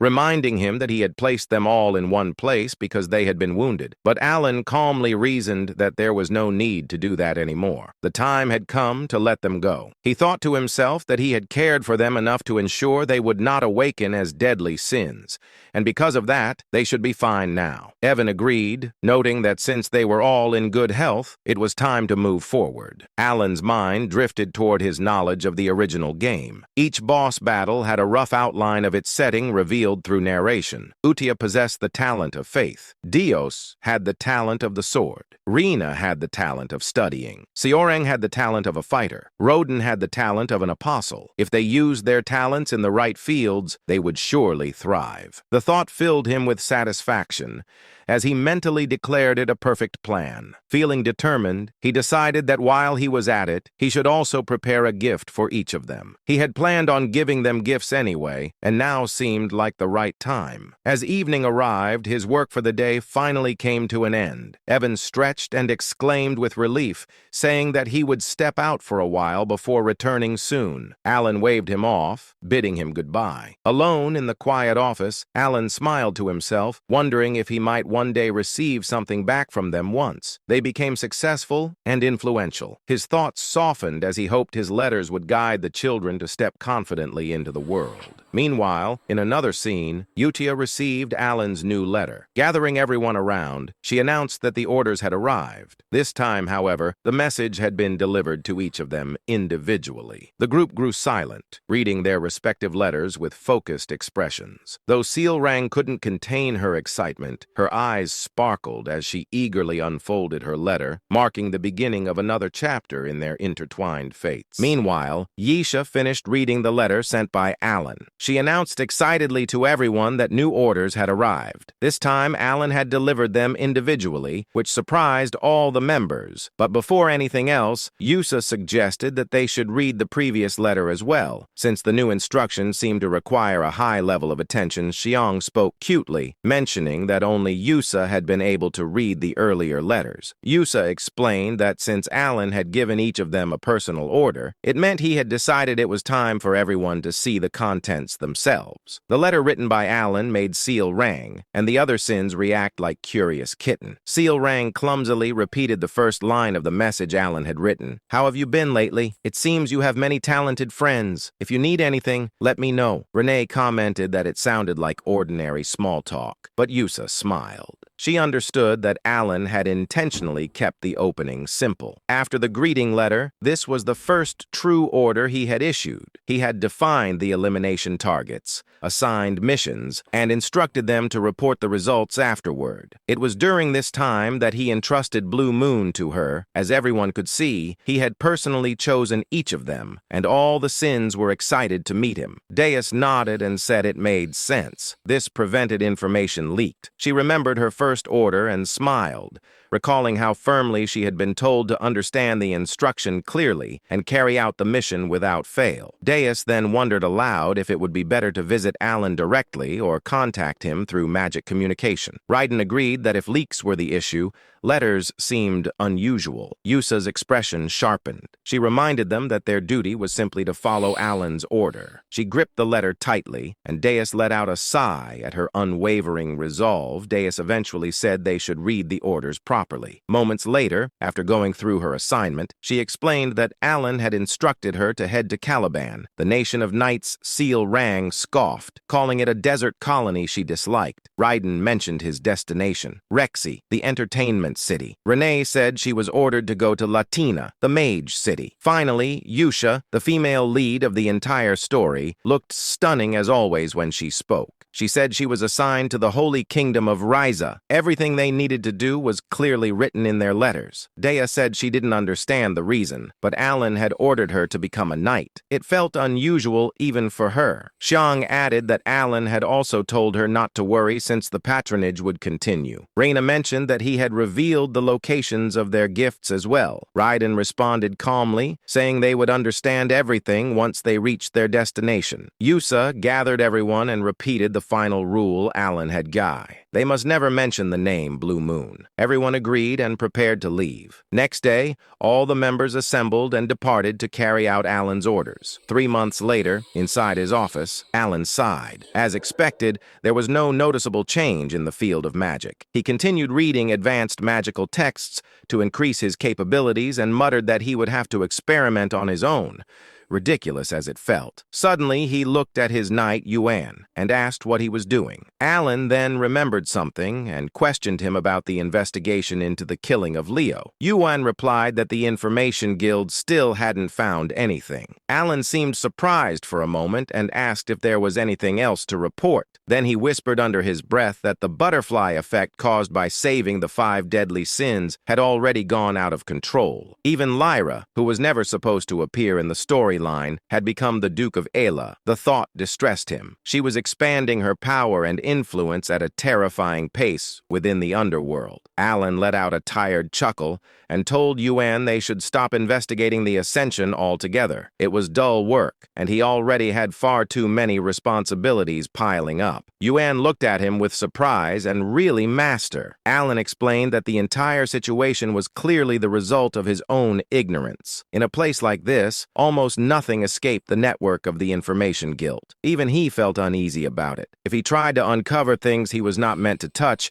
the consequences that returned to him could be far worse. He muttered that if an unexpected complication led directly to death, then the investigation was meaning. In the end, organizations like that wouldn't harm him as long as he didn't interfere with their affair. He clarified to himself and to Yuan that there was no reason for any secret group to target him unless he approached them first. That was why he believed there was no point in continuing the investigation into Leo's death. Yuan nodded and agreed to inform the guild to stop. Then he suddenly remembered something. Right. There's another piece of news, he said. Apparently, Deus has been appointed as a knight in Caliban recently. Alan looked up in surprise. Really? Good for her. 3 months later, Yuan entered the room carrying snacks. Count, there's something else, he said. Apparently, Deus has created an entire knight order. Alan straightened. A knight order? Then she must be at least expert level or higher. Could she already be at the level of a sword master? Yuan replied that Deus had indeed reached the level of sword expert. Alan thought quietly,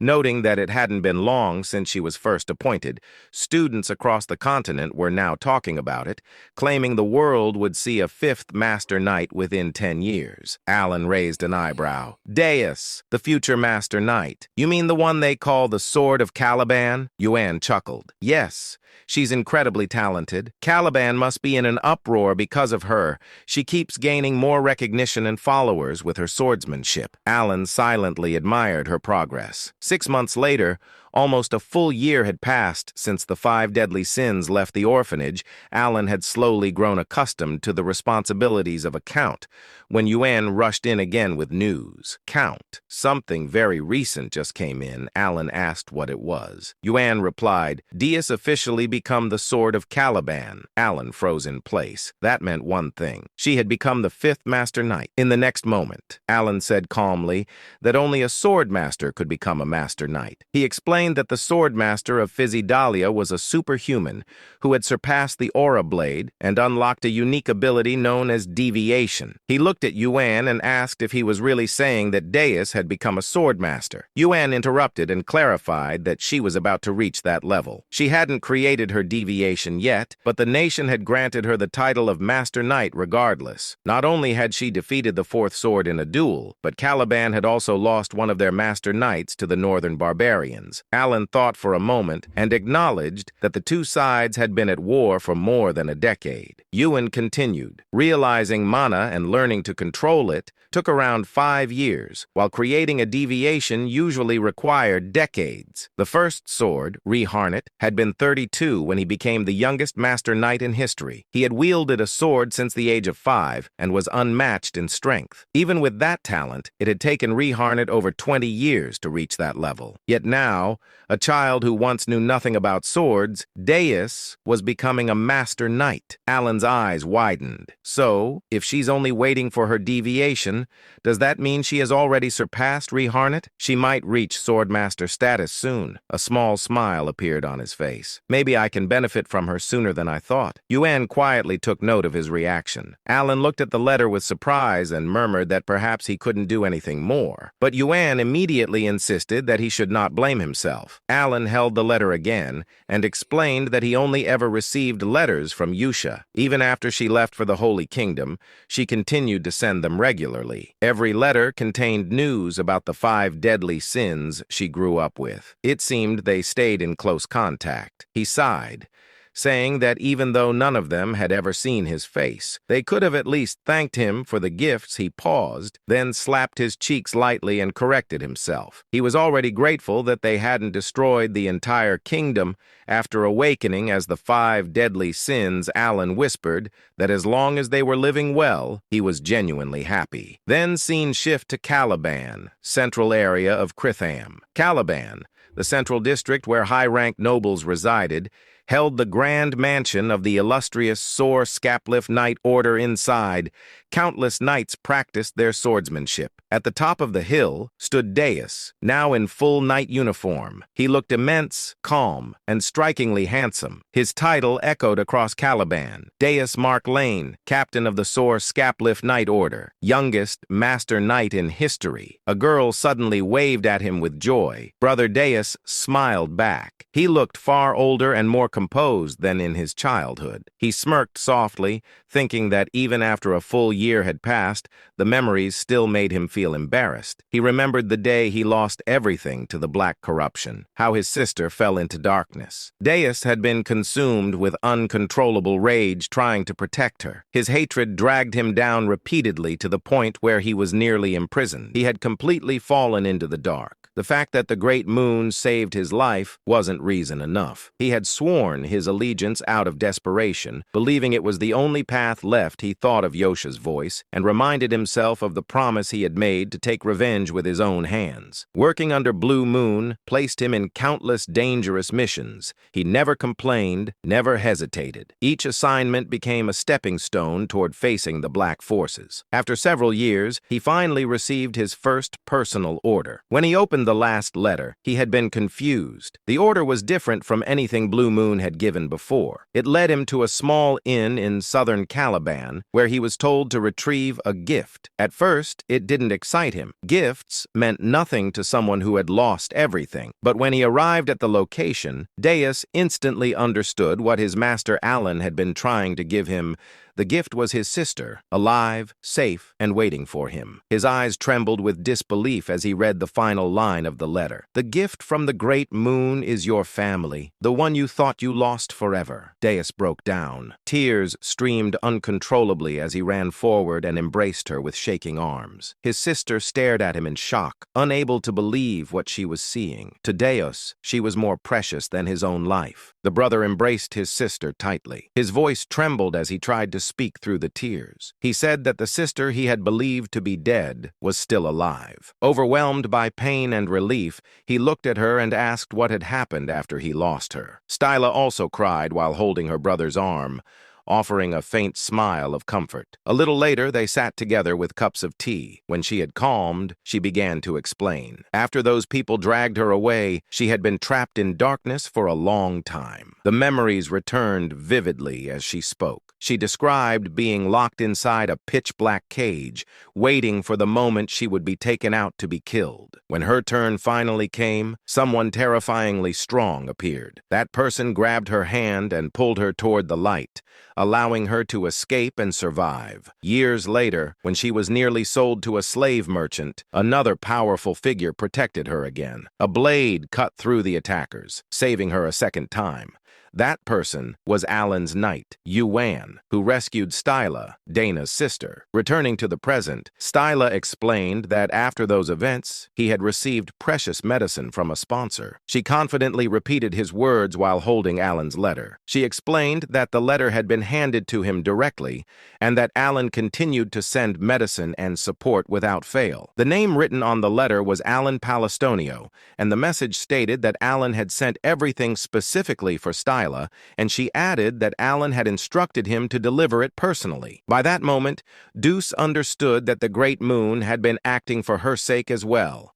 He already knew how precious she was to him, and she cheerfully said that the great sponsor had helped her more than she could ever express. She felt deeply grateful for everything he had done. Alan had supported them through his knight Yuan because he wished to keep his true identity hidden. Dus, however, was stunned. Shock spread across his face as he whispered that the Great Moon had been protecting her under his own name. He could not understand how the Great Moon even knew about their situation. He stated that he had never spoken about his family to anyone. Only Yosha had noticed the black lamp that once targeted him. He grew serious, gripping his own shoulders as he asked himself how the Great Moon knew everything. Everyone recognized the Great Moon as the unparalleled prodigy behind countless stories, someone who seemed aware of every hidden truth. At the same time, memories flickered inside Deuce's mind. Moments connected to Yusa. Confusion and disbelief pulled at him like threads snapping together into a single picture.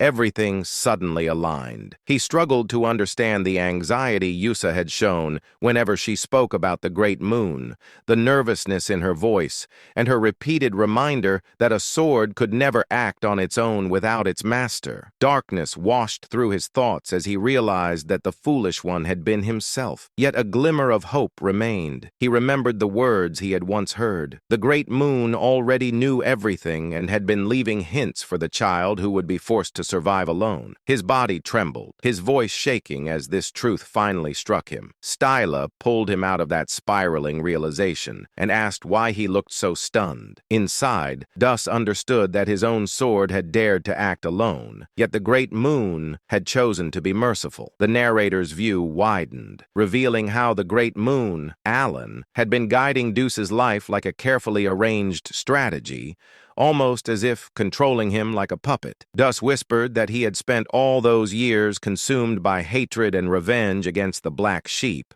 never realizing the truth behind everything. Danis looked at his sister. Her cheerful expression carried the brightness of someone who had emerged from a long, terrifying darkness. She had survived, saved the Great Moon, and protected their family. To him, that survival felt like a gift beyond measure. His thoughts twisted again as Yusa's words echoed in his mind. She had always told him that one day he would understand why she followed the man who was truly terrifying, the Great Moon. Danis realized realized she had never been a fanatic, nor someone who clung to blind trust. She had earned Caliban and become a knight through her own will, and yet she prayed to Alan as if he were a god. Now Vanuz finally understood why. Determination tightened his expression. He declared that his mission was to reach the pinnacle of Caliban, to stand as a master knight, and to create a personal knight order composed of the finest swordsmen devoted to the great moon. He also understood why Yusa always said that Alan was her god and lifesaver.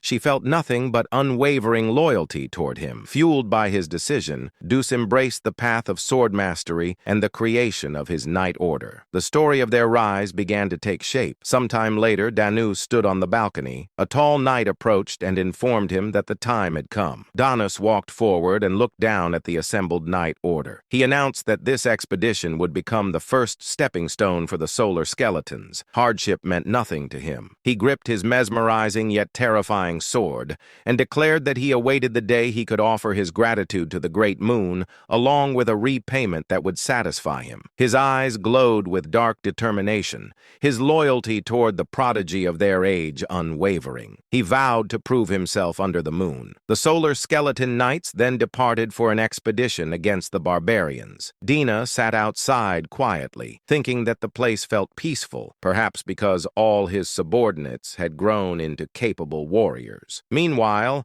Alan examined his book and muttered that everyone had flown away from him and he no longer wanted more information for now. His life felt increasingly chaotic, yet he reminded himself to focus. He joked about needing to stop writing in cursive and promised himself he would write more clearly. After returning from the labyrinth, he shifted his attention to researching the phrases he had encountered. Alan let out a quiet chuckle, satisfied that his reports were finally complete. As he leaned back, he reviewed the concepts he had been analyzing: reinforcement of magical imprint and the behavior of refraction within spells. He noted that refraction strengthened the imperfections inside a completed spell, allowing its rage to expand outward, while repulsion distorted the structure and influenced the transition of a fired projectile. The phenomenon still amazed him. With the universe law in his hands, his ability to manipulate the very rules that governed reality, he could alter magic beyond its original limits. According to his observations, blue light reinforced parallel magic, such as electrical attacks. He developed a theory that lines of diffraction allowed penetration, which created a critical effect upon impact. When he struck the golem earlier,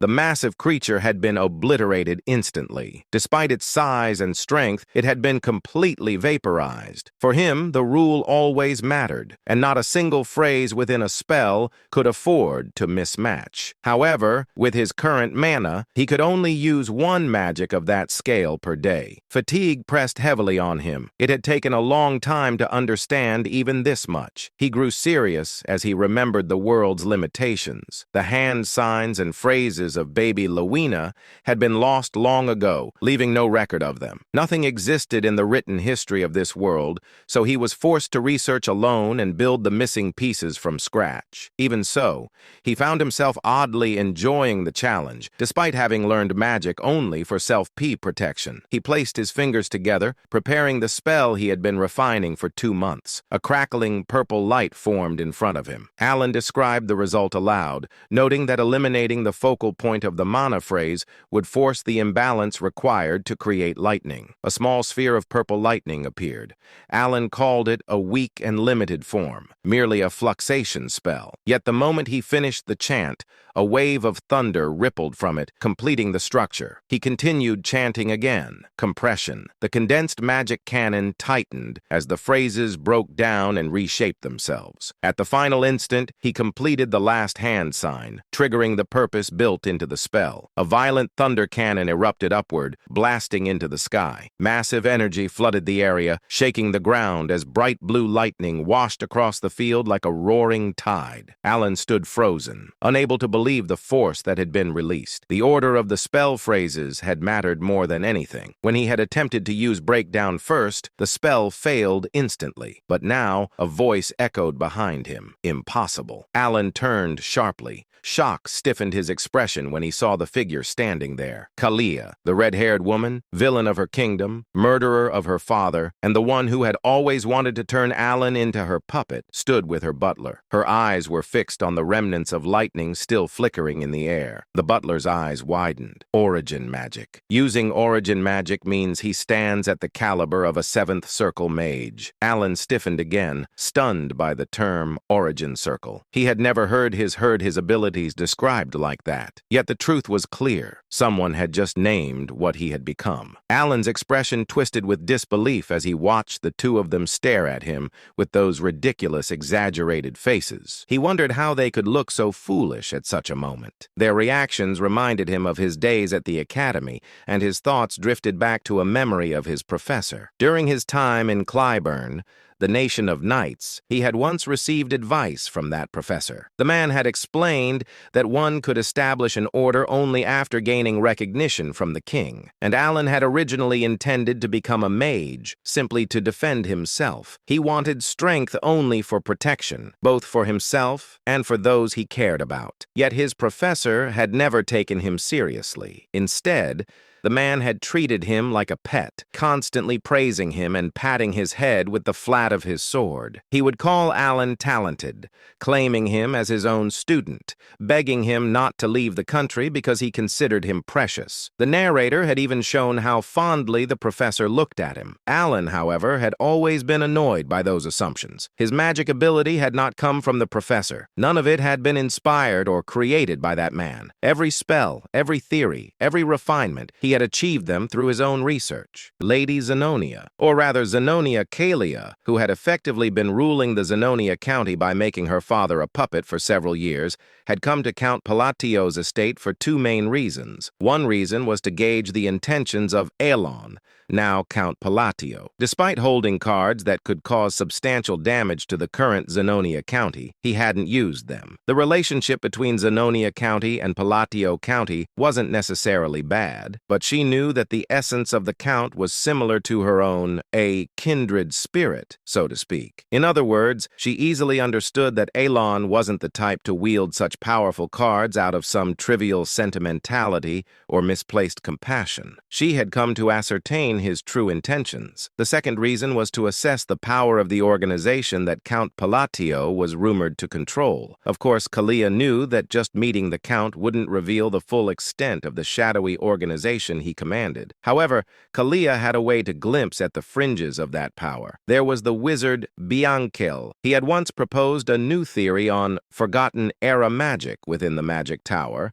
earning academic acclaim, but he was later expelled from the tower due to his excessively inhumane magical experiments. However, despite his expulsion, his rank was still 5th tier. He was strong enough to obliterate an entire battalion of soldiers by himself. Kalia had brought him along in exchange for assisting with his experiments, forging an alliance with him. She reasoned that if a wizard like Bianchel, who specialized in detection magic and was on the cusp of the 5th tier, was present, he could easily assess the caliber of those protecting Count Palatio. While the nature of one's guards didn't reveal everything, observing the level of those guarding the Count could naturally offer insights into the organization's inner workings. At least that was why she had brought Bianchel along. In the reception room of Count Palatio's estate, Lady Kalia subtly glanced at Bianchel, who still hadn't fully closed his mouth and wore an anxious expression. She was inwardly surprised. As far as she knew, he wasn't someone who would normally show such foolish expressions in front of others. Bianchel's face was always arrogant, and he never spoke politely to anyone, not even to her who supported him. But now Bianchel's expression was extremely unusual. His face was still marked by shock, just as it had been earlier, and she could even detect flickers of fear, something she had never seen in him before. Kalia felt a mix of curiosity and unease as she looked at Bianchel. She had never seen him display such blatant fear, and she said to herself, if he's reacting like this, could it really be that the magic we saw earlier was an origin spell? Kalia's thought was fleeting as she quickly refocused on the present situation and met Elon's gaze. His eyes were the same as before. His gaze, which seemed to find no value in the current situation, he asked coldly, "What brings you to the country?" Kalia was the first to break the silence. As she said, "My apologies, Count Palatio. I've been rude." Although she was still Lady Zenonia on the surface, she respectfully addressed the Count and apologized for entering the training grounds. and for the sudden visit. She added, I've been wanting to meet you so much. But he interrupted her words, saying, no need to blame yourself, but let me clarify one thing. What I used wasn't origin. It seems the wizard you brought along was misunderstood. He added, indeed, my magic skills aren't particularly exceptional. If I had to rank them, they would be around the second tier, and the mage beside you must have noticed that magic has no effect at all. Naturally, Kalia didn't believe Elon's words. Even though she wasn't well-versed in magic, she could easily tell that the magic Elon had displayed was anything but ordinary. She turned her gaze subtly back to Bianca and was even more surprised. His expression was worse than before. However, despite his sour expression, he seemed to have understood the underlying message in Alon's words. It was a warning to keep quiet about what they had witnessed here. Bianca forced out the words, saying, it seems I was mistaken. Kalia was once again startled, hearing him speak in polite language for the first time in 5 years. He usually spoke informally. Alon sighed, saying, yes, you seem quite capable, so you've likely already noticed, but that magic is of no practical use. Now then, since the misunderstanding has been cleared up, what brings you to the county? Without hesitation, Elon moved the conversation forward,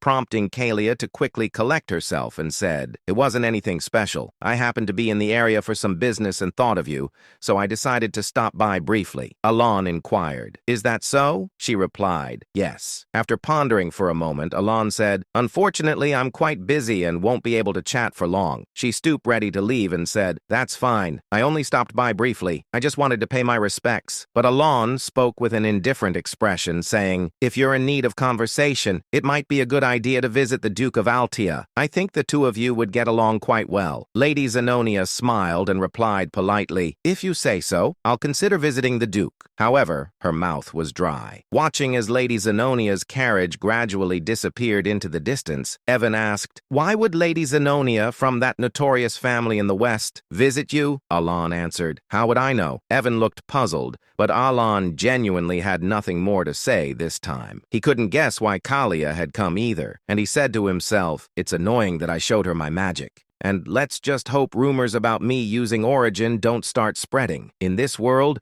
rumors carried more power than one might think. If a rumor spread that Elon could use origin, a spell only supreme wizards in this world could cast, it might seem advantageous at first glance, but it would actually be a major headache. In this dark fantasy world, it wasn't hard to find madmen who couldn't resist picking fights with anyone strong. He thought that there was no way Lady Zenonia would actually seek out the Duke. Even so, the reason he introduced her to the Duke of Altia was more about sending a message that he had no interest in associating with her. With that thought, Alon ended his musings about Kalia. Meanwhile, inside the carriage, Kalia asked, was the magic Count Palatio really used origin? Unlike his usual immediate responses, Bianca remained silent. Just as Kalia was about to speak again, Bianca finally spoke, saying, it wasn't origin. She asked, it wasn't origin?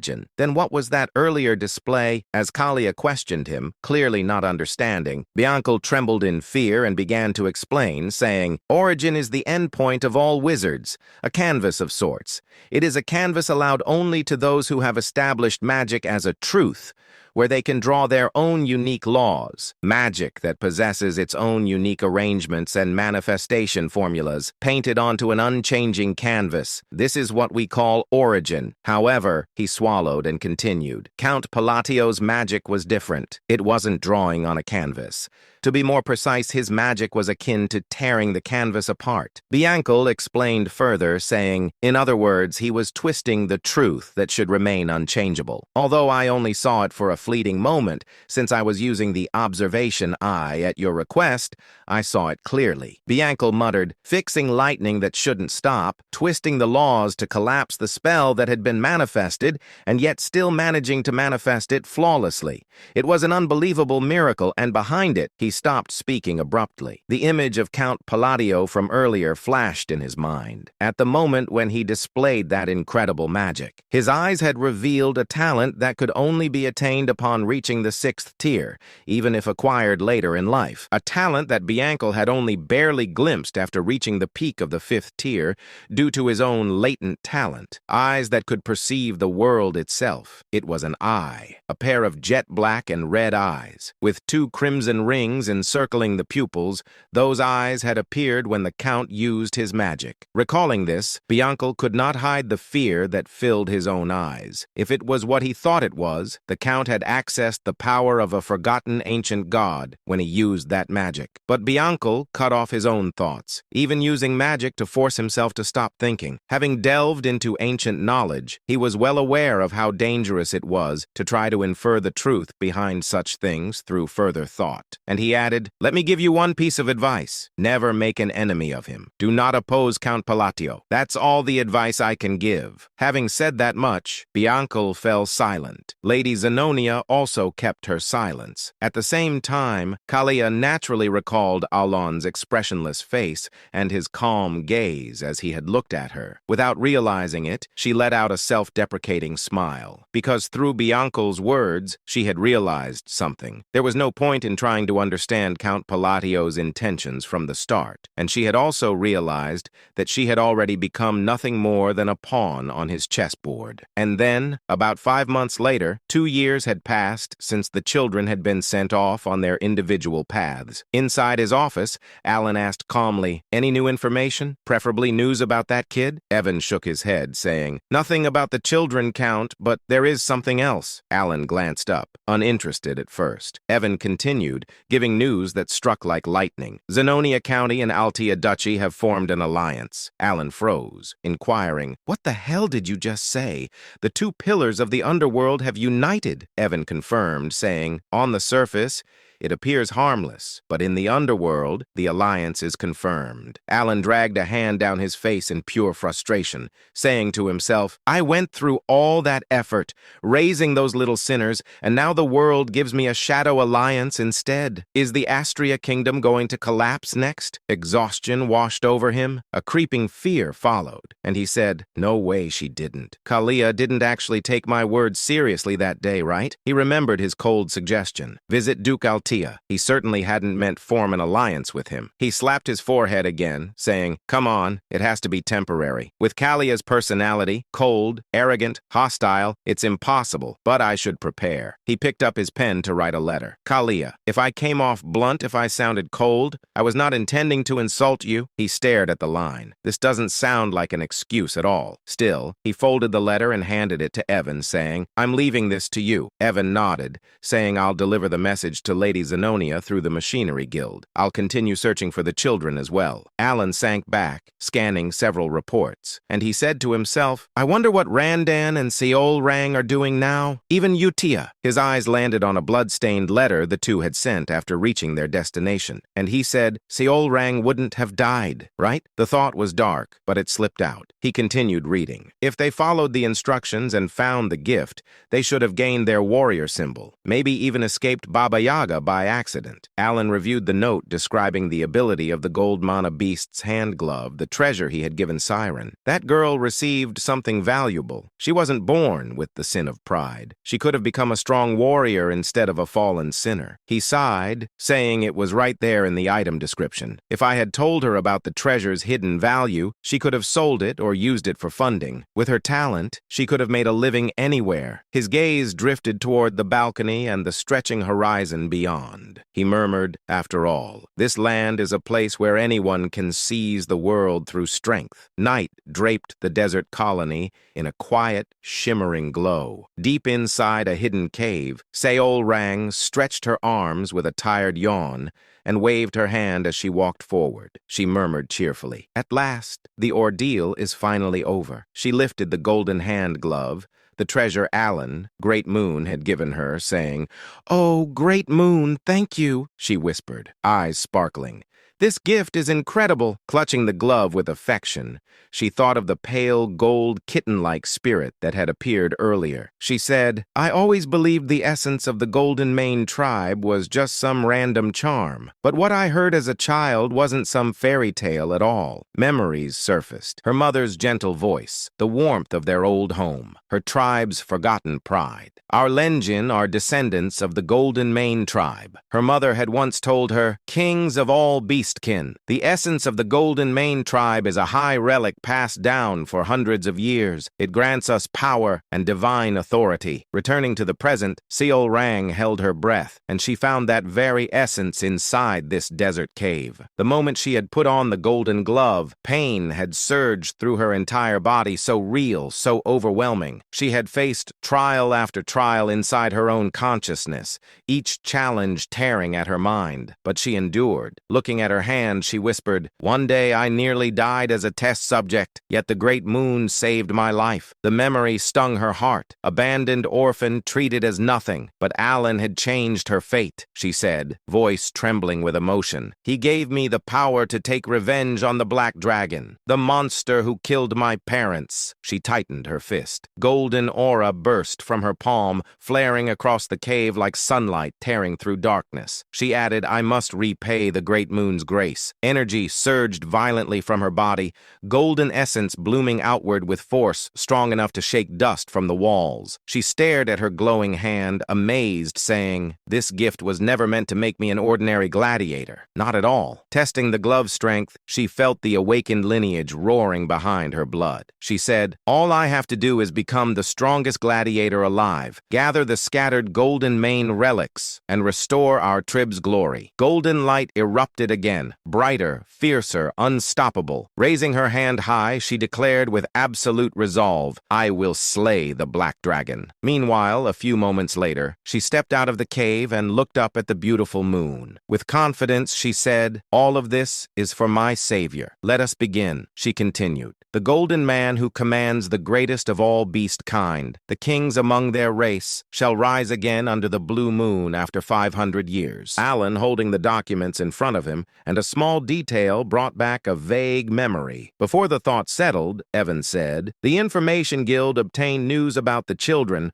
I wanted to tell you back at the training ground, but I forgot." Alan placed the documents down and inquired calmly, "All right, what is it?" Evan continued, saying, "Seoring has been performing very well in the colony. She even earned the golden flesh from the allied group." Alan tensed, asking golden flesh. "Where did I hear that? I can't remember." Even so, he exhaled lightly and said, "I'm glad she's doing fine." Evan nodded. "Right. In that land, strength decides everything." Alan asked, "What about Radan? I haven't heard from him since he said he was learning how to work in Raxus. He said he was sent there." Evan adjusted the sword on his waist, saying, "There is information on him, but they are still verifying its integrity." Alan looked at him and said, "I see. By the way, Evan, aren't you supposed to be busy?" Evan froze, confusion spreading across his face like a short-circuited machine, saying, "My lord, why are you looking at me like that all of a sudden? I did everything you told me." His voice trembled. Alan smiled and said, "You need to prepare. It takes at least a month to reach the Magic Tower." Evan's eyes widened in disbelief,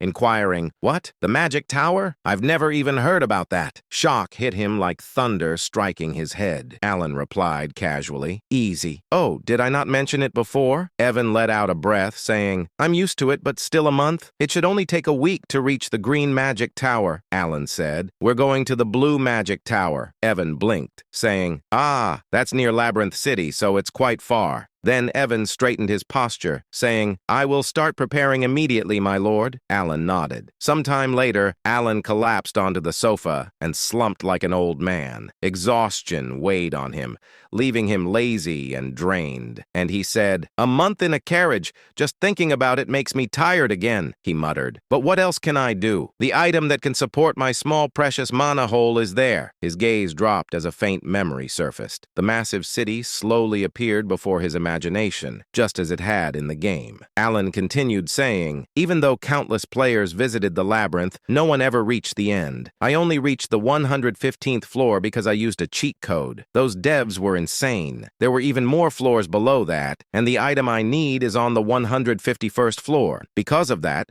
the job of official magic appraiser has become so popular that it guarantees a stable life. His thoughts drifting to Rinne, her calm eyes, her knowledge, her talent with stones and elixirs. She'll be taking the appraiser exam soon, Alan said. With her talent and sense for magical items, she should pass easily. But when the moment quieted, reality slid back in. Alan frowned faintly, saying, maybe I gave Rinne too small a gift compared to the others. Alan leaned back and added quietly, all it does is suppress equipment items. If that gift wasn't enough, I should send her additional support. His thoughts returned to their destination. Labyrinth City, Labyrinthia, a city ruled by no one, a place of explorers, machines, and endless opportunity. Beyond the crowded streets and countless shops in the southern district stood a hidden appraisal shop known as Marita. It was discreet, but its reputation had grown among nobles and A-rank explorers because of its rare, specialized service. The scene shifted inside Merd.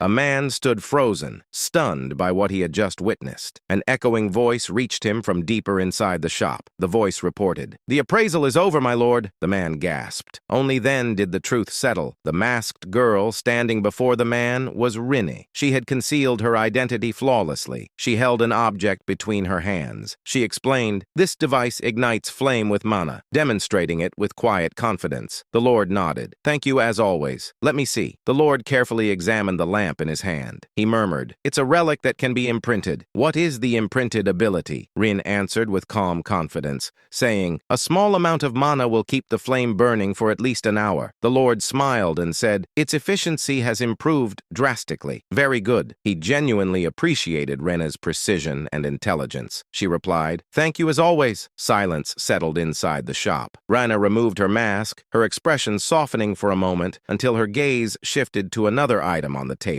She picked it up gently. She said, "This item can also be imprinted." In fact, this shop had become famous because of its extraordinary imprinted abilities, things seen nowhere else. Inside the shop, a mystical item rested on a pedestal. Alan's voice echoed in Rin's memory. A gift from the great moon. An item sent directly by him. Rin stepped closer. It looked like an eye-shaped device glowing faintly with blue flames, swirling behind layers of sealed energy. She smiled, excitement rising inside her. She whispered, "When the great moon told me to become an oppressor, I didn't understand the reason." But the thought of Alan made the meaning clearer. His true identity, a friend of Palin from the forgotten era of the Outer Gods. Everything he had done was meant to eliminate the black things. When she had read Alan's letter instructing her to head to Labyrinth City and become a magic oppressor, she could not connect the order to the goal. But later, she understood Alan wanted influence inside the Labyrinth Empire,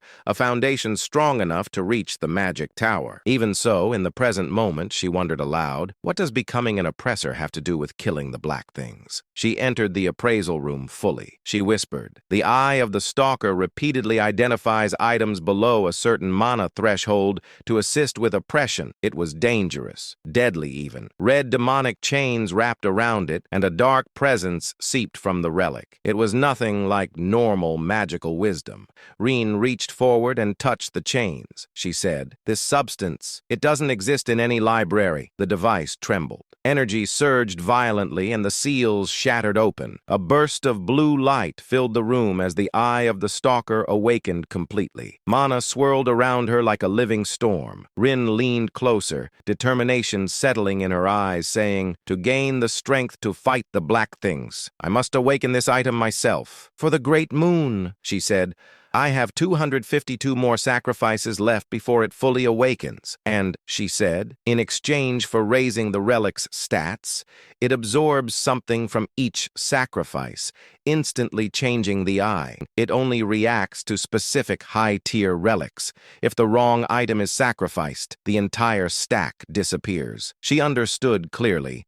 The relic demanded high-tier offerings, many of them, to ascend fully, and when it finally awakened, it would become become a weapon entrusted by Alan, the Great Moon. Rin felt a determined thrill. She wanted to awaken it completely. She murmured, accurately appraising all relics and selecting the proper high-tier sacrifices for imprinting. This is something only I can do. She lifted the divine eye-shaped relic in her hands, saying, I was born with the Library of Eternity. Everything is for killing the Black Wolf. Her voice deepened with resolve, saying, all is according to the will of the Great Moon. 3 weeks later, Blue Magic Tower. The master of the tower was absent. A small young girl stood in the entry hall, her expression cute, but her tone impatient, saying, state your business and leave. The tower master isn't here. She was Fina, the wise tower master of the Blue Magic Tower, a sixth circle mage, despite her childlike appearance. She glanced up at Alan and waved her hand, saying, I'm very busy. Say it quickly. Alan stood there, puzzled by her attitude. Her words left him silent for a moment as he looked at the tiny mage in disbelief. Alan stared at the woman, and a memory from the game surfaced. He said to himself, I know her. I've seen her in the main story. Right now, she was still only the wise tower master because the main storyline had not begun yet. But in the game, she was remembered as a once-in-a-lifetime genius, a prodigy who reached the 8th circle at the age of 20, eventually becoming the tower master. He straightened his posture and introduced himself, saying, I am Count Palatio. As I relayed earlier, I came to discuss the matter of the time gate. The girl froze in the middle of her scattered documents.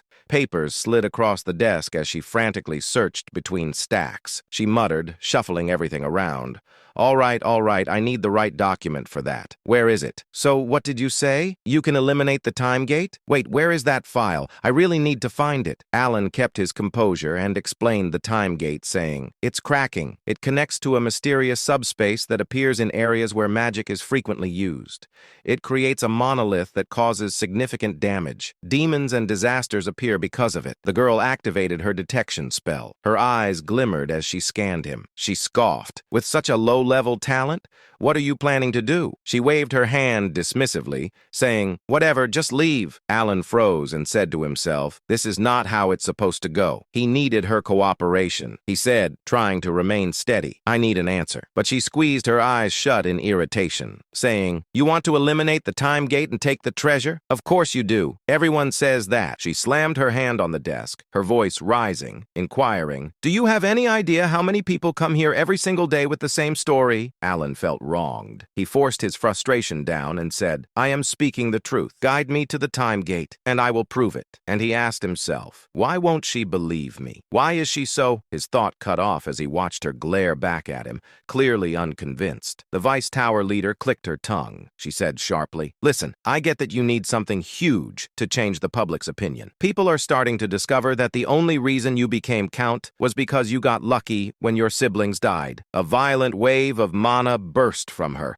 chaotic, oppressive, swirling through the tower like a storm. She continued, however, that doesn't mean you can storm in here and cause trouble for us. She had no idea who she was provoking. She didn't know she was talking to the Great Moon. Alan froze, stunned. He swallowed, saying, there's a rumor like that? Well, it fits the truth, but still, she's insane. Despite her small size and frantic behavior, she clearly kept up with every piece of information from the outside world. Alan stared at her, realizing how terrifying she really was. And he said, this Vice Tower leader, she's scary. Evan leaned toward his ear and whispered, tense and pale, saying, not going to lie, she scared me too. When I got annoyed earlier, she put me back in my place immediately. He lowered his voice even more, saying, and that wasn't even her full mana. If we try anything stupid, we'll drown in it. Alan sighed and said, I'm honestly depressed now, but then something shifted inside him. He squared his shoulders, stepped forward, and faced the Vice Tower leader directly. He declared, if I cannot eliminate the time gate, I will surrender my entire property to the Magic Tower. She stared at him, still babbling, saying, nonsense, I see. Alan released his energy. His voice turned cold, saying, if you want, I will swear an oath. Not a bad deal for a little of your time, don't you think? For the first time, she gasped. Her eyes widened as she looked at Alan properly. Moments later,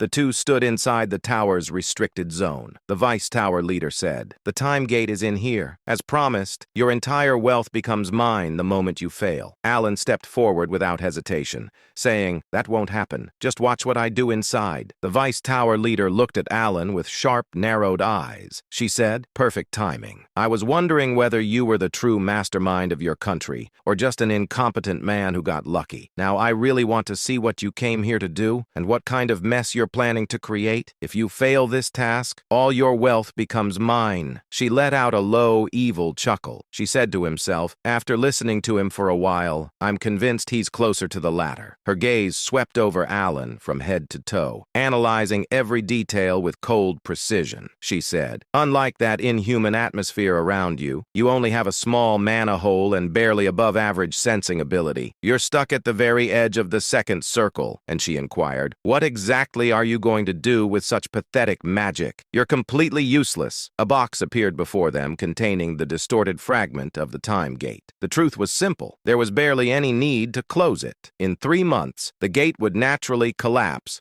after spitting out the remaining relics. The research team had already concluded this. Alan said calmly, "Not a single mage capable of closing the time gate will show up." The Vice Tower leader scoffed. "And yet, the time gate inside the blue magic tower has been causing chaos for over 2 years." She said, her tone almost dismissive. "If you can't do anything, you may simply leave the room." Alan ignored her completely. Her expression twisted in irritation. She released a disbelieving laugh, clenching her teeth, inquiring, "You're going to use your hand as the minimum state of your staff? Even ancient magical tomes classify that as a primal method, something practically treated like a fairy tale." The Vice Tower leader tried to stop him, her voice rising sharply. "For goodness sake, hey, you stupid brat. Stop enchanting here. Enchantment is an ancient form of magic. You can't possibly pull this off. Just leave the room." But Alan ignored her completely, continuing his quiet chant as if she didn't exist. A strange shift rippled through the chamber. Darkness crept in from the edges, swallowing the light. The air grew so cold it stabbed at the bone. The Vice Tower leader's breath caught, inquiring, "What? What is this?" A chilling terror washed over her as the entire room dimmed. Her body froze in place and she said, I can't move." Everything stopped. Time itself had paused. Desperate, she activated the divine eye, wanting to see exactly what Alan was doing. The moment her vision shifted, her expression collapsed. Particles cracked apart in midair like reality itself was splintering, and behind them, a gigantic red eye appeared. A demon's eye, ancient, violent, insane. She trembled, saying, "To that thing, it's insane." Then Alan's body erupted with a deep red aura. The monstrous eye snapped fully open, glaring directly at her. The killing intent it radiated was overwhelming enough to freeze her soul in place. She couldn't breathe. She couldn't look away, and she inquired, "What is he trying to accomplish inside the time gate? How is this possible for someone barely at the second circle? And what is the connection between that demon's eye, the great moon, and Reyna forging the divine eye to slay the black entity?" The room shook as if it would collapse beneath the pressure. When she raised her head again, she saw that dark demon god's eye lingering behind Alan. Her ability stopped entirely, overwhelmed by its pressure. She froze where she stood. A chilling voice echoed from behind Alan, an absolute command. "Stop your thoughts. Cut them off." The Voice Tower Mage Master went pale. Sweat covered her face as she stuttered, saying, I understand. I understand the demand." The demon god's eyes shut at once. Time, which had seemed halted, slowly began to move again. The room sank into complete silence. At that moment, the red demon moved to close the gate of time. When Alan turned and looked back, he said, "Finally, the gate is closed." His expression remained calm, as if he hadn't done anything. The ancient demon god's presence faded, leaving the mage girl stunned. Alan let out a small breath, saying, "That was easier than I expected. All I needed were special items and the correct meth." Alan showed the relic and said, "I'll take the item Sharon crafted. I need to use it a few more times, so I used a convincing spell." Did she fall for it? But the mage girl trembled even more. She struggled to steady herself, still trapped in the fear she had felt moments ago. She whispered, I won't tell anyone." Alan frowned, asking himself, why does she look like that? Did my buff fail? He sighed and said, "I appreciate the concern, but it's not necessary." When he took a step toward her, she stumbled backward, nearly falling. Her voice shook as she added, "I'll keep silent. I won't say a word." answered, I can keep a secret. Honestly, seriously. Alan stared at her, confused, and he asked himself, why is she suddenly acting like this? Outside, the scene shifted. Alan walked toward Evan and said, let's return. Before he could leave, the mage girl called out, wait one moment. She held out a small vial and said, this is a mana recovery potion I made. Alan accepted it and examined the content. A potion half-crafted by the Voice Tower Lord, and it was a top-raid one at that. The Voice Tower hesitated before asking, do you really like it? Alan looked surprised and said to himself, 2 bottles cost as much as several lower-ranked treasures. When I checked the price, I almost fainted. He glanced toward the Tower Master's safe and wondered, is she really this grateful that I closed the gate of time? But the mage girl trembled as she replied, that's what the Count requested. I will absolutely remain silent. Seriously, if you want, I can even make a mana oath for certainty and loyalty. Alan blinked, asking himself, an oath for something like this? What is she even talking about? He paused, saying, wait, she's clearly misunderstanding something. Before he could explain, the air rumbled. Magical chains formed above them. The Tower Master raised her staff toward the sky and began chanting, taking the mana oath for the prom. She glanced at the Count's direction and proudly declared, see, I keep my word perfect. Alan felt the tension rise in his chest, saying to himself, I see. She showed no intention of clearing the misunderstanding, and he had no way to stop her. The Blue Magic Tower officially acquired the relic. Alan considered what he had gained. 5 bottles of potion and an oath. For him, it was more than enough. The journey had been worth it. Dean shifted to outside the tower. Alan stepped into Evan's carriage. Evan examined the treasure in Alan's hand, and he said, Lord Alan, is that the item from the gate? It was difficult to obtain, but it looks more primitive than I expected. Does its performance match its reputation? Alan fastened the treasure to his wrist and said, either way, this is something I absolutely needed. He focused on the bracelet seal of the Unholy One, and he said to himself, I'm glad I secured it. The chain embedded in the bracelet absorbed mana from the air, and the stone embedded within it glowed faint. Alan murmured, it's working. Its storage capacity wasn't large, but it was more than enough for him. His mana hollowed out quickly, and he slumped back with a quiet sigh, saying, a body with less mana than a support tool. He reminded himself softly, my goal is magical research and self-preservation, not fighting. That's enough. Evan tilted his head, unsure why Alan looked so exhausted. Alan breathed out and muttered, by the way, what exactly did she misunderstand? He thought of the Voice Tower Master. Her sudden politeness felt unnatural. When he left, she had even said, I know you're exactly like a second circle wizard, which left him stunned. Alan assumed saying, she's mocking me, but the reaction was familiar. Kalia had behaved the same way last time, completely shaken by his butler. The memory still left him uneasy. He tried to calm himself, saying, it doesn't matter. I won't meet any of them again. That's good enough. Then scene shifted to Duke Altia. Inside the Duke's mansion, Duke Altia, she sat quietly with a cup of tea in his hand. It has been a while, she said warmly. I hope you enjoy your stay, young lady. Lady Zenonia narrowed her eyes slightly before giving Altia a sharp smile. Of course, Altia. You haven't changed either. I'm simply glad to see you, Altia replied calmly. It's convenient that we don't need to discuss class or authority between us. Both of them understood the situation clearly. Lady Zenonia had come for Duke Altia's alliance. Zenonia said, Count Palatio's foresight is remarkable as always. She recalled the moment she received the Count's command to visit Altia. The Count's intentions became clear only after she followed his advice. When she arrived at Duke Altia's residence, both she and Altia realized the same thing. Neither of them could match Palatonio. Their alliance existed because he ordered it. Yet despite that, they were becoming more comfortable working together. In the struggle surrounding the Great Moon, most conflicts were meaningless when compared to the overwhelming influence of a single person. At present, Altia spoke first. She inquired, the conference is next month. Why come today? Zenonia replied, the Count sent a letter the day I arrived. He gave me an excuse to visit early. Laura looked puzzled. What could it possibly be? Zenonia handed her the letter. Laura skimmed through it, frowning. Some nobles complained to me about this and regarding your visit that day.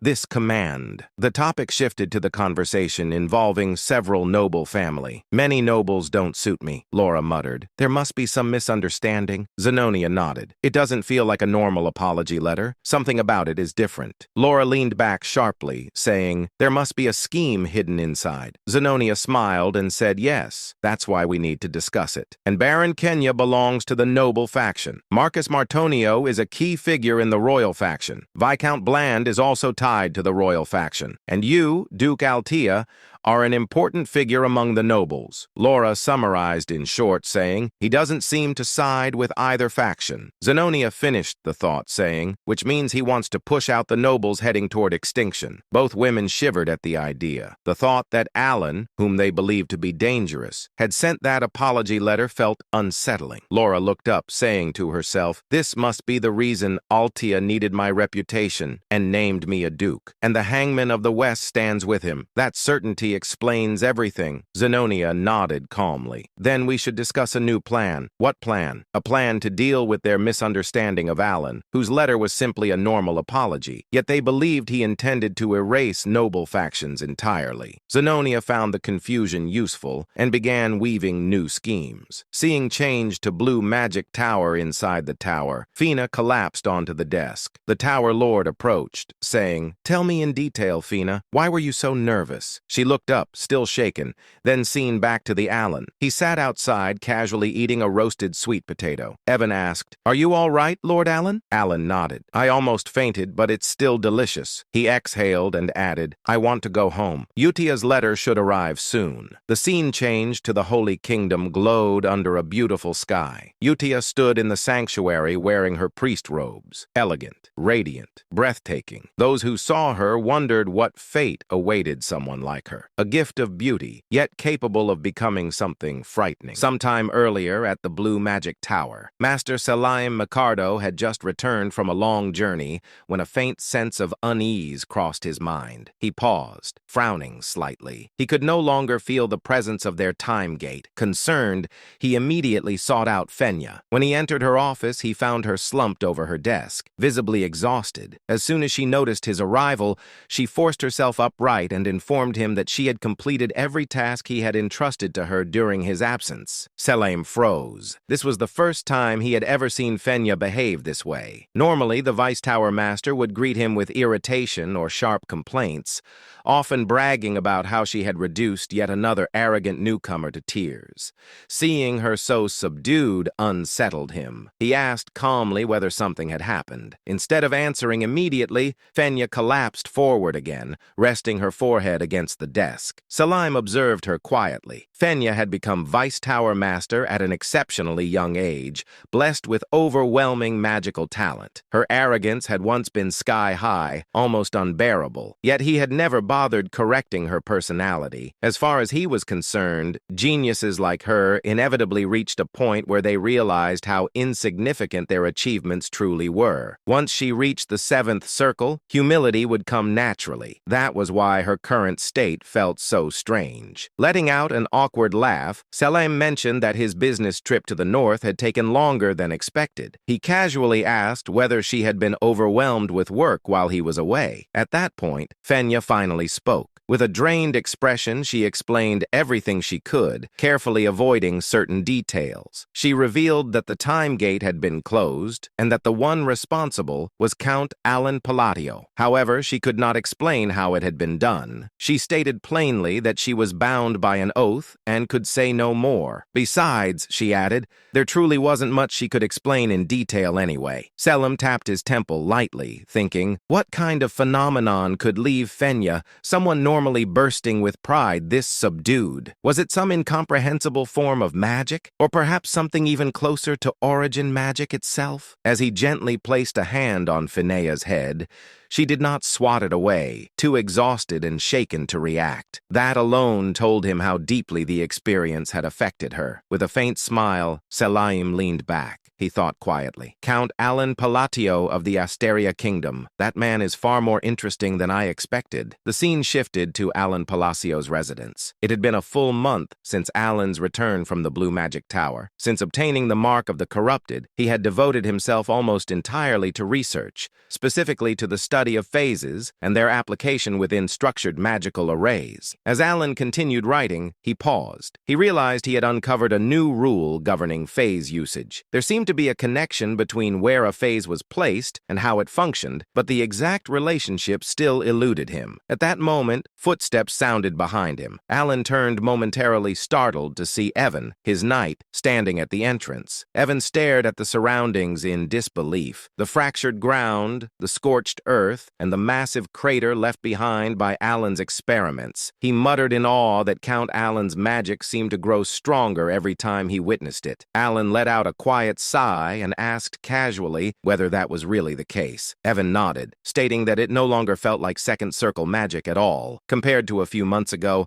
Alan's spells operated on an entirely different level. Alan glanced toward the crater in front of him and remarked that an ordinary gravity spell should never be capable of causing such destruction. Even at maximum output, a second circle gravity mage should not be able to crush something to death so thoroughly. Inwardly, Alan acknowledged the truth of that statement. He thought, I really am getting stronger, and this doesn't feel like an illusion. In the end, the only improvement he had achieved was greater stability, not increased destructive power. That made the current situation illogical. Aloud, Alan told Evan that there was no clear reason for his magic's firepower to increase suddenly. Perhaps he suggested he was simply in better physical condition these days. Evan accepted the explanation, though he remained unconvinced. Changing subject, Evan informed Alan that Utia's letter had arrived. Alan thanked him and said he would return to his room to read it at leisure. When Evan asked whether he intended to continue practicing magic, Alan replied that he had already exhausted his daily limit, 3 full uses. As Evan departed, Alan's thoughts drifted once more. If there is a reason my magic has grown stronger, could it be a reward tied to a curse? In certain Eastern rituals, a curse functioned as a sacrifice. The caster lost something, health, lifespan, or fate, but received a proportional compensation in return. Yet Alan quickly dismissed the idea. There was no one from the east anywhere near him. As he was walking and Evan was behind him, he thought, could it be receiving faith? He scoffed inwardly. He was merely the count of a small, insignificant kingdom that Underworld has ignored. That made even less sense. In the end, Alan shook his head. Some mysteries did not yield answers easily. For now, it was enough to move forward. Whatever the reason, the power had not brought him harm, and so he decided to stop overthinking it. Sometimes the only choice was to live on and see where the path led. The scene then shifted to the Holy Kingdom of Rosario within its capital city, Ryanel. Ryanel was a city of pure white stone,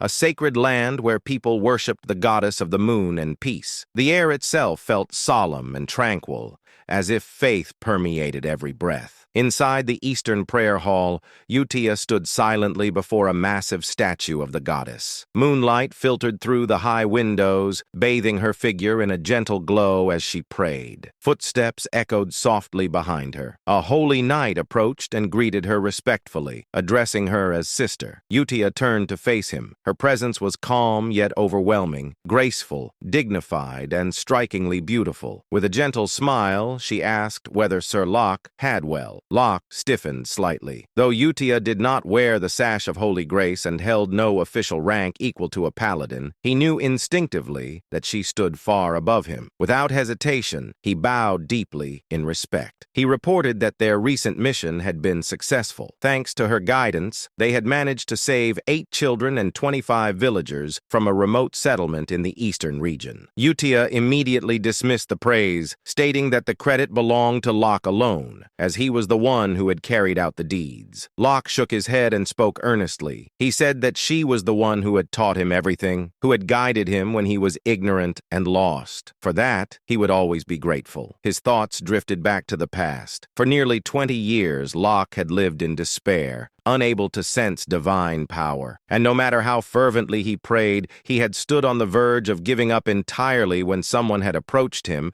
and asked whether there was something he desired with all his heart. That person had been Utia. With her calm expression and crimson eyes, she had told him to place his faith in the moon. Confused and desperate, Locke had asked what the moon truly was. Utia had only replied that he would understand once he tried. Clinging to that faint hope, he had prayed to the moon for several days just as she instructed. Then, impossibly, a miracle occurred. He awakened to divine power, finally able to wield it as others did. The joy had been overwhelming, yet along with that joy came doubt. He feared he had committed heresy by placing his faith in the moon rather than directly in goddess Chironia. However, the divine artifacts bestowed in the goddess's name still responded to him, glowing brilliantly in his hands. That alone proved his power was genuine. One day, he had asked Utia why she had guided him toward the moon instead of the goddess herself. Utia had smiled softly and explained that faith was an invisible belief, one that often took a long time to manifest. She said it was far easier to draw strength from something that undeniably existed. She told him that the moon would always be there watching over him. Standing by a large window, Utia had rested her hand against the moonlight glass. At that moment, Locke had finally understood. The goddess and the moon were one and the same. For humans burdened with doubt, belief required something they could see. Moved by that realization, Locke bowed deeply before her, offering his thanks from the bottom of his heart. In the present, Utia gently spoke, saying that if Locke truly wished to express his gratitude, then they should pray together. She stood before the largest statue of the goddess, her posture perfectly composed, bathed in moonlight. Her calm smile and dignified presence made her resemble a goddess herself. Locke answered without hesitation, stating that he would be willing to pray alongside her as many times as necessary. Utia then informed him that he had arrived at the perfect time. The prayer was about to begin, and many believers had already gathered inside. As the massive doors of the prayer hall were opened, a vast crowd came into view. Countless worshippers filled the hall, their heads bowed in reverence as a solemn atmosphere settled over the space. Utia walked forward toward the elevated stage, while Locke took his place before it among the faithful. Stepping onto the stage, she activated a ceremonial instrument. Raising her hand toward the gathered crowd, she addressed them with a serene voice. She announced that the prayer to the great moon would now begin. At that moment, she stood not merely as an individual, but as Utia, a sister of the Holy Kingdom of Rosario, guiding the faith of all who stood before. The scene shifted to Alan Palacio's office, where silence hung heavily in the air. Alan sat behind his desk, holding a letter in his hands. It was one he had already read more than once. The letter was from Utia. As Alan reread its contents, he realized once again that there was nothing extraordinary written inside. It spoke only of her daily life. When he finished, Alan released a slow sigh. Nothing special had happened. That meant she was living well. He lowered his head and rested his forehead against the desk, the letter still in his grasp. To him, this was proof that the children were safe, living normal lives, exactly as he had intended. And yet, a faint sense of loneliness crept into his heart. Of the 5 children he had raised and guided away from becoming embodiment of sin, only Utia continued to send him letters. The others remained silent. From their perspective, it was understandable. To them, Alan was merely someone from the past, a man they had barely known, someone who had intervened briefly and then disappeared. He reasoned that this was fine. His purpose had never been to be remembered or thanked. His goal had been fulfilled the moment they chose paths that would not lead to the world's destruction. There was no reason for him to feel sad. Ellen repeated that thought to himself, trying to accept it. Still, exhaustion showed on his face. Despite her own busy life, Utia continued to write regularly. Half of him felt comforted by that fact. The other half felt a quiet ache he refused to acknowledge. At that moment, a voice spoke from within the room. Evan asked whether Alan was busy. Startled, Alan lifted his head abruptly, having failed to notice Evan's presence. He remarked that Evan had frightened him and questioned whether he was still there. Evan responded calmly, explaining that he had remained because new intelligence had arrived from the Information Guild. That immediately drew Alan's attention. He asked Evan to report. Evan informed him that the information concerned one of the children. Alan told him to continue. Evan then stated that the report was about Radan,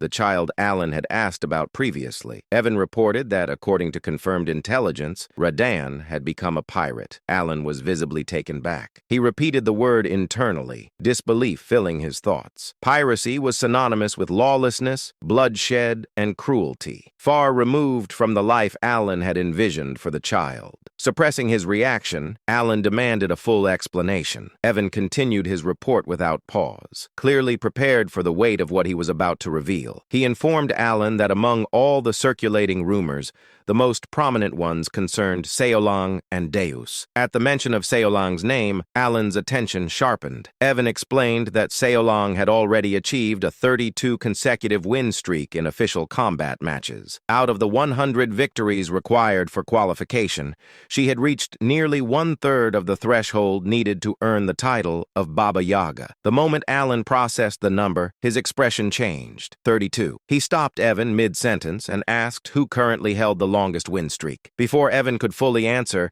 Alan himself recalled the name and spoke it aloud. The Lion King, the warrior known for holding a 41 win streak. Evan confirmed that Alan was correct. Alan leaned back slightly. In the game, the Lion King had been an overwhelmingly powerful character, someone who had briefly joined the player's party and dominated battlefields with brute force alone. He was not merely strong, he was a symbol of supremacy. The colony's military balance depended on individuals like him, and yet Seolang was approaching that level. Alan felt disbelief creep in internally. He muttered that Seolang was on the verge of surpassing even the strongest pillar of the colony. The realization carried both pride and unease. Kid guided her so she would not become a calamity, but her growth was now brushing against the realm of monsters. Evan then shifted to the next report. He informed Alan about Deus. According to the intelligence, Deus had personally executed one of the 8 barbarian chiefs, Kurga of the Snowfield. At that name, Alan's expression stiffened. Evan added that Kurga had been the leader of a barbarian faction that practiced grotesque rituals,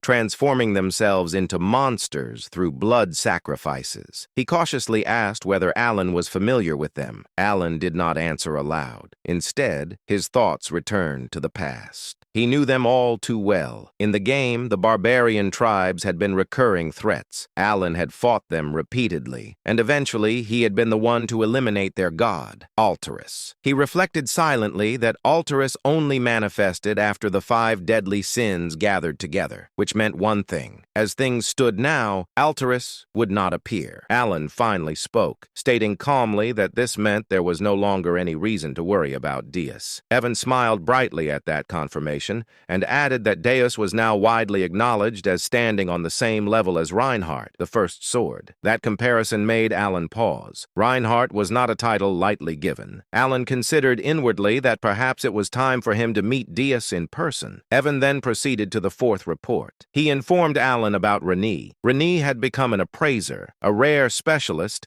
capable of analyzing artifacts and engraving them with black runes that significantly enhanced their abilities. Hearing this, Alan was genuinely surprised. He muttered under his breath that he had not even known such a profession existed in this world. The concept intrigued him deeply, but he felt a quiet sense of relief. His expression then shifted abruptly as a realization struck him. He asked Evan what truly mattered, the core of the matter. Did Radan really become a pirate? Evan answered without hesitation. He asked whether Alan was familiar with the 7 archipelagos located off the coast of Rexus City. He explained that these archipelagos were infamous, known as the domain where the greatest pirates of the era gathered. Then he delivered the truth. Radan had become the captain of the first archipelago, the largest and most influential of the 7. The moment Evan finished speaking, Alan reacted as if struck by lightning. He sprang up from his seat so suddenly that he looked like a rag doll pulled by invisible strings.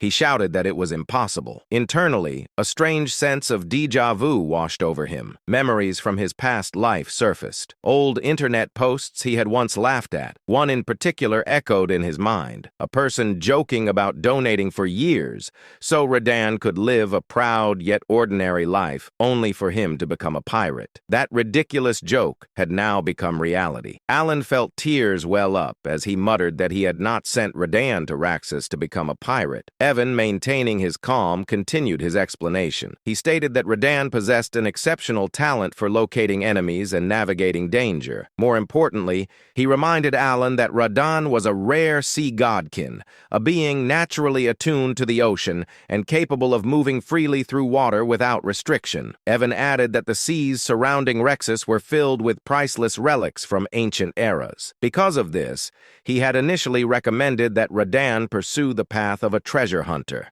a profession with immense potential and prestige. However, things had escalated far beyond that. Evan pointed out that the captain of a great pirate archipelago was in practice no different from a lord ruling an island. Such a position carried political influence and absolute authority over the seas. Alan could no longer deny it. He leaned back, his thoughts racing. He wondered how Radan could have defeated the previous captain of the first archipelago. Alan knew the truth well. Every archipelago captain was a superhuman, and none of them had ever lost a naval battle. That left only one plausible conclusion. Radan must have unearthed something extraordinary. Alan reasoned that Rodan likely discovered and claimed genuine relics of the old era, artifacts powerful enough to overturn the balance of the seas. In his previous life, Alan himself had spent countless hours chasing such relics through a mini-game called Treasure Hunter, the very game he now inhabited. He raised a hand to his forehead, utterly drained. He thought bitterly that he had always known this world would never unfold according to his expectations. But even so,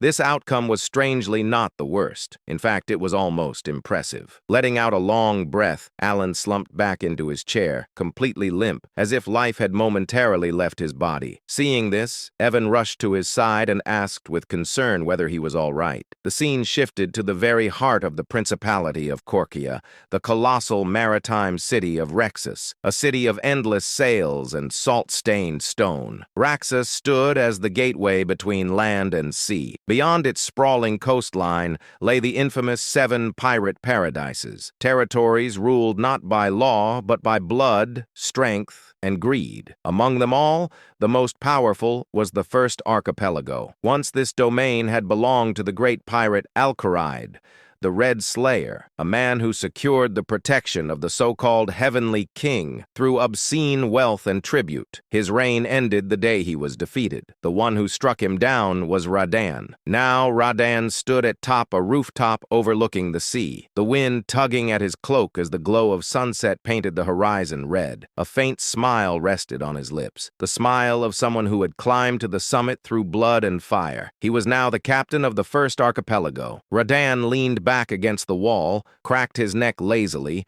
and muttered to himself that he still did not understand what the Great Moon truly was. He had never been interested enough to think deeply about it. At first, the Great Moon had simply been someone he felt grateful toward, someone who had altered his fate. He had been destined to die as a vivisection slave, cut apart piece by piece. But because of the Great Moon, he had met Utia, and because of that meeting, his power awakened. In truth, Radan felt that he had been following Utia's will far more than the Great Moon's. Even during his time as the Blue Moon, it had felt less like devotion and more like obedience to her guidance. So now, when he received a direct order from the Great Moon, an order wrapped in vague words about becoming a treasure hunter, he could not grasp its meaning. What did treasure hunting have to do with revenge? His thoughts darkened as memories surfaced. Once his clan had lived peacefully on a forgotten island, no one knew of their existence. They harmed no one. Then the black things appeared, Mysterious power descended without warning and massacred his people. Those who survived fled to another continent, only to be hunted down by so-called hunters. His parents, exhausted and wounded, were slaughtered without mercy. Radan himself was captured and sold as a slave. Standing now at the edge of a sea cliff, gazing toward a distant city glowing beneath the dying sun, Radan clenched his fists. He did not believe that becoming a treasure hunter or receiving some so-called gift from the great moon had anything to do with fulfilling the revenge he had sworn. If anything, he would simply pretend to follow the order, at least for now. As his gaze drifted across the sea, he noticed a large ship in the distance. Laughter echoed from it, fireworks bursting into the sky as celebration filled the air. Radan frowned. Why were they celebrating? Then realization struck him like lightning. That ship belonged to the chosen captain of the 7 archipelagos, the very ones who had once hunted down his parents. One of the voices from the ship rang out proudly, declaring that only those chosen by fate could receive the heavenly king's protection through wealth. Radan's smile vanished. His expression turned pitch black. So this was it. He had finally found the bastards who murdered his parents, and now they had risen to power. He muttered coldly that the heavenly king was spreading lies deliberately. Radan knew the truth. The power those captains wielded did not come from wealth or divine favor. It came from a secret ritual, one that required the body parts of sea godkin. Only by sacrificing their flesh could one receive the power of the sea god clad.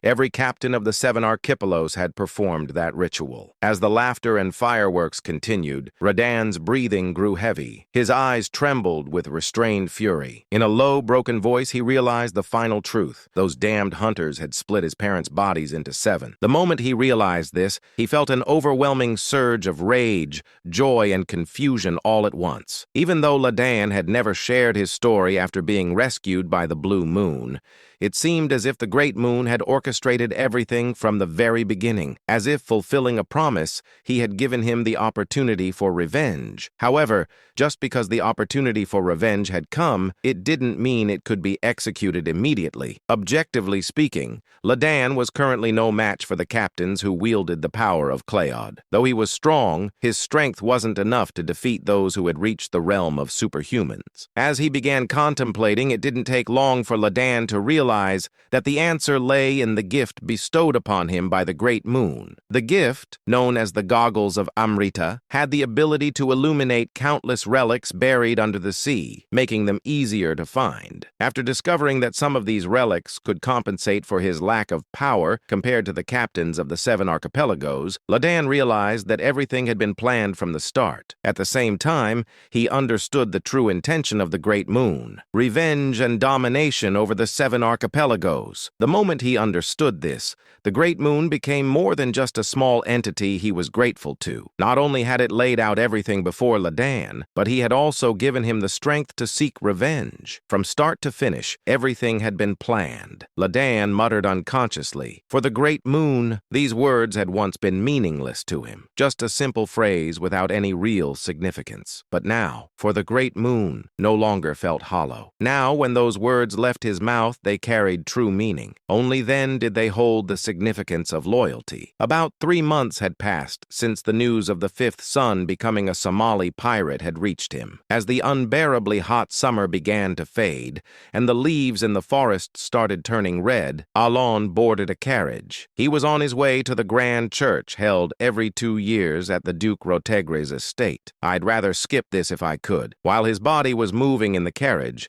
Alon's mind was filled with reluctance. The shadowy reputation of the Count Palatio family had long since faded due to years of inactivity, but what replaced it was mockery, which bothered him. Nevertheless, the reason he went through with it was because all nobles of Astaria were bound by the rule to attend the grand church every 2 years. There was a strange rule that required attendance once every 2 cycles unless there was an exceptional reason not to. Thus, Alon found himself in the carriage on his way to the grand church, soon to be joined by two other nobles. This was a planned arrangement, as mercenaries or bandits often targeted nobles during the grand church season, so traveling in larger groups was safer. As nobles, they had enough guards to avoid trouble, but even getting into a fight could cost valuable manpower, so they increased their numbers from the start to avoid any incidents. Through this understanding, Alon naturally traveled with two families from the east, and the day passed without any issues. The problem, however, came that night. One said, "Count Palatio, isn't it a bit much to have only one guard? Is it a financial issue? If you're short on funds, I could offer you some help." Another said, "Ah, it seems you've inherited your title in a rush, and now your finances are in trouble." Alon stared in disbelief at the two nobles who had gone out of their way to openly mock him. Alon already had some understanding of why the nobles blatantly ignored him. It was because all the rumors have finally died down. Until now, the nobles had feared Alon because they believed he was the mastermind behind taking down Avalon, which had controlled the vast underworld of the East alongside Leo. However, the nobles no longer considered Alon to be the mastermind. After he became a count, he had done nothing significant for several years. The Palatio Count family, from the time of Alon's grandfather, had always been known as a notorious household that never failed to wield influence in the underworld. The Palatio family had consistently dominated the Eastern underworld,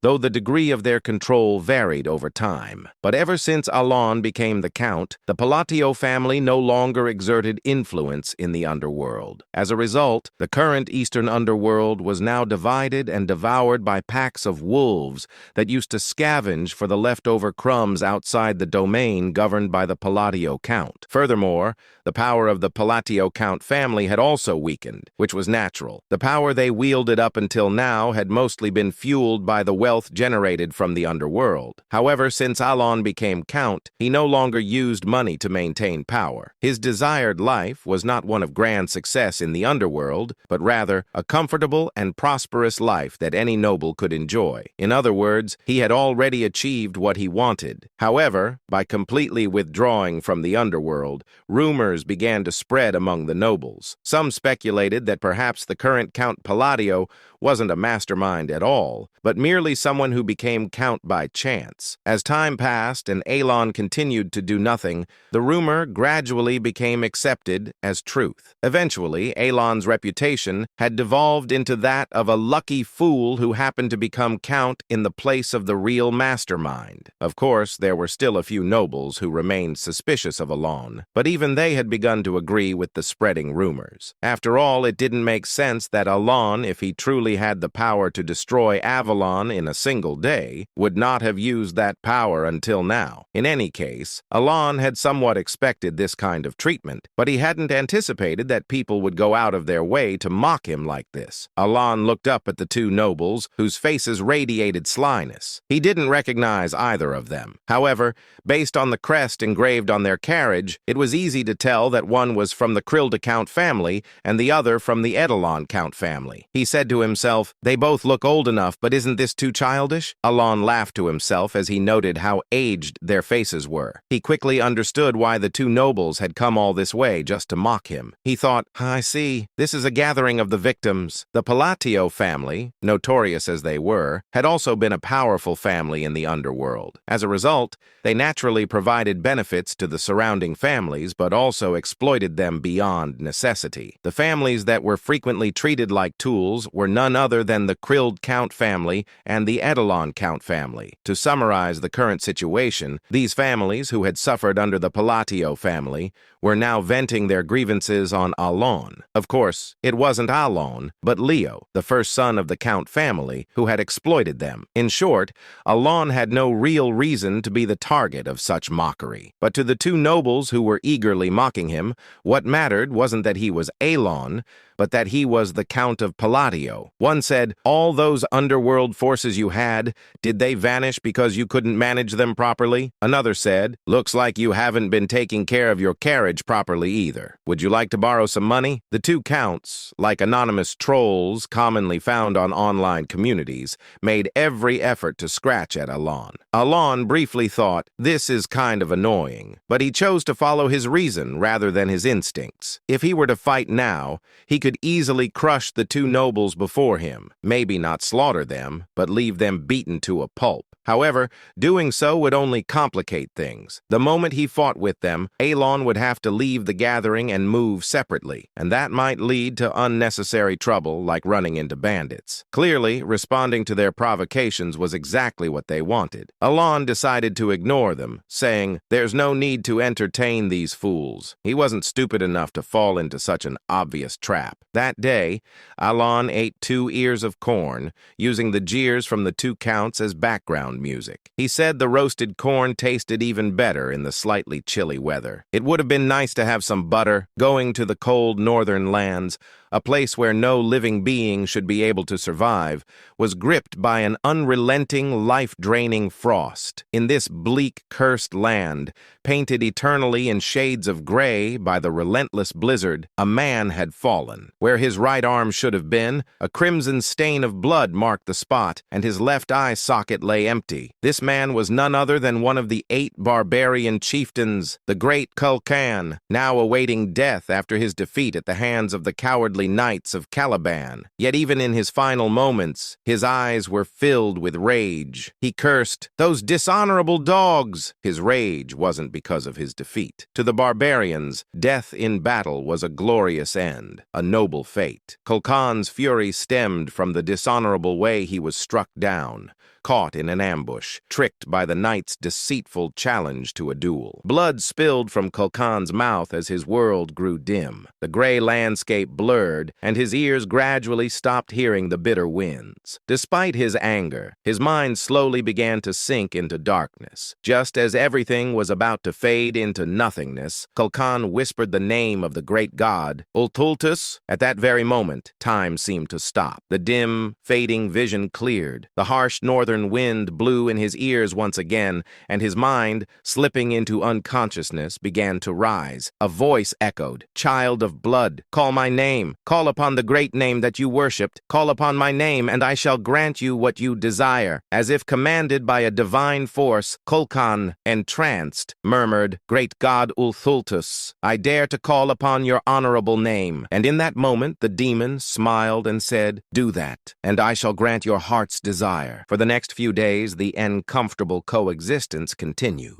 Every evening, Count Krild and Count Edelon would emerge to hurl their mocking remarks, and every time, Alon pretended not to care, brushing off their words as if they were nothing. The one who ignores, and the one who tries desperately not to be ignored. Naturally, the one who ignored always won. Alon had deeply internalized one of the life lessons he had learned from a certain online community. Don't feed the trolls. At least in this place, no one could beat him at that game. Of course, after several days of this, other nobles began to mock Alon as well, whispering that he lacked dignity as a noble or scoffing at him for staying silent under the insults of Krilda and Edelon. But despite this, Count Krilda and Count Edelon, who had been the ones persistently mocking him, were not feeling particularly satisfied. Count Krilda growled, "Damn it, this is absurd." Count Krild frowned as he looked at Alon from a distance. Even though they had been mocking him, they were the ones being ignored, which was naturally infuriating. But after a moment of their sour mood, they exchanged low whispers. "Did you confirm?" "Yes, and it seems like he has no additional guards." In truth, the reason the two counts had openly mocked Alon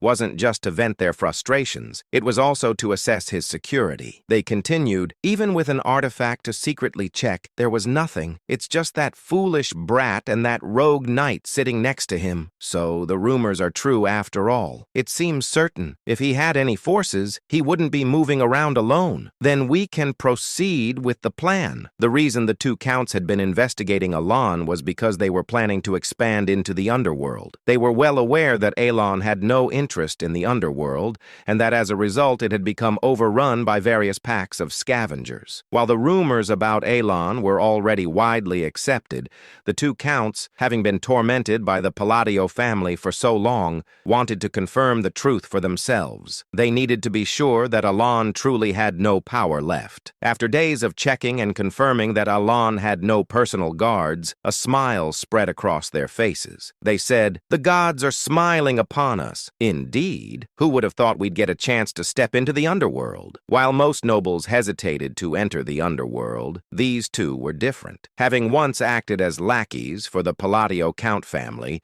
they knew full well just how astronomical the wealth circulating within the underworld was. They were well aware of how sweet the taste of power from that realm could be. Now that it seemed the Palladio family had truly become a hollow shell, the two spoke excitedly, as if they had already conquered the underworld. In truth, it wasn't impossible for them to seize control of the underworld if they joined forces. After all, the reason they hadn't been able to do so before was not due to a lack of power, but because they had feared the Palladio Count family. Just as the two were about to rejoin the camp, where the other nobles were gathered after finishing their private conversation, monsters appeared. The event happened suddenly. Under the cover of darkness, monsters appeared. It was as if they had been lying in ambush, waiting silently, until a soldier spotted them by chance and shouted. At that moment, monstrous cries echoed from within the forest, as if on cue. Immediately, the mercenaries and knights, as if rehearsed, drew their weapons to protect the nobles. They said, "Wizard, give us light!" A wizard, extravagantly brought along by a noble purely for boasting purposes at this grand church event, responded to the knight's command and cast an orb of light into the sky. In an instant, the mercenaries and knights,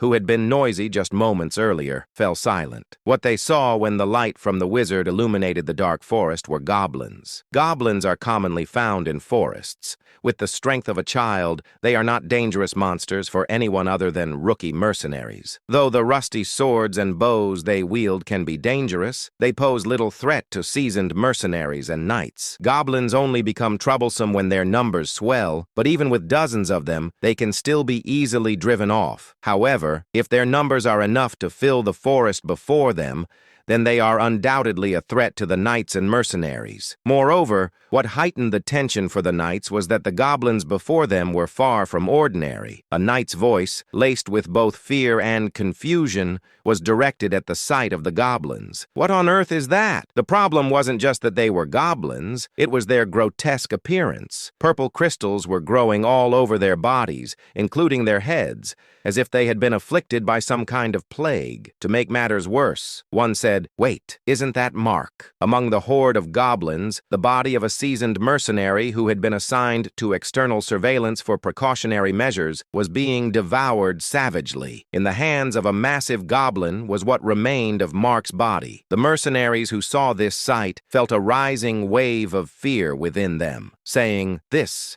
can't be happening." Mark, the mutilated corpse in front of them, was a veteran mercenary who could easily handle dozens of goblins on his own. The fact that he had been killed without even being able to report the approach of this massive goblin horde suggested one thing to the mercenaries. The mutated goblins before them were anything but ordinary. The knights, who were holding their weapons alongside the mercenaries, also recognized that this was a dire situation. Even if there were only hundreds of goblins, this fight would be incredibly unfavorable for the knights. Individually, they might manage, but the knights had nobles to protect now, and goblins were cunning monsters, capable of easily exploiting that vulnerability. While the mercenaries seemed to be paralyzed with fear at the sight of the goblins' strange appearance and Mark's death, the knights who could sense magic were aware of something more. They realized that the goblins before them were imbued with magic power. Even a small amount of magic within a monster significantly enhances its physical abilities, and the knights understood this well. Just as the knights were grimacing at the goblins' bizarre howls and their impending charge, a wall of stones and rubble suddenly rose from the midst of the goblin horde. All eyes were instantly drawn to it. The wizard, who had cast the light spell, recognized that the wall was a rock wall, a third-tier spell. As the translucent barrier of a second-tier shield formed beyond the wall, the knight's expressions shifted from despair to confusion. The goblins' malicious stares were now entirely focused on the wall. A calm voice echoed through the air, "Enhance!" and then, "Compress!" With a loud cracking sound, the translucent sphere rapidly shrank.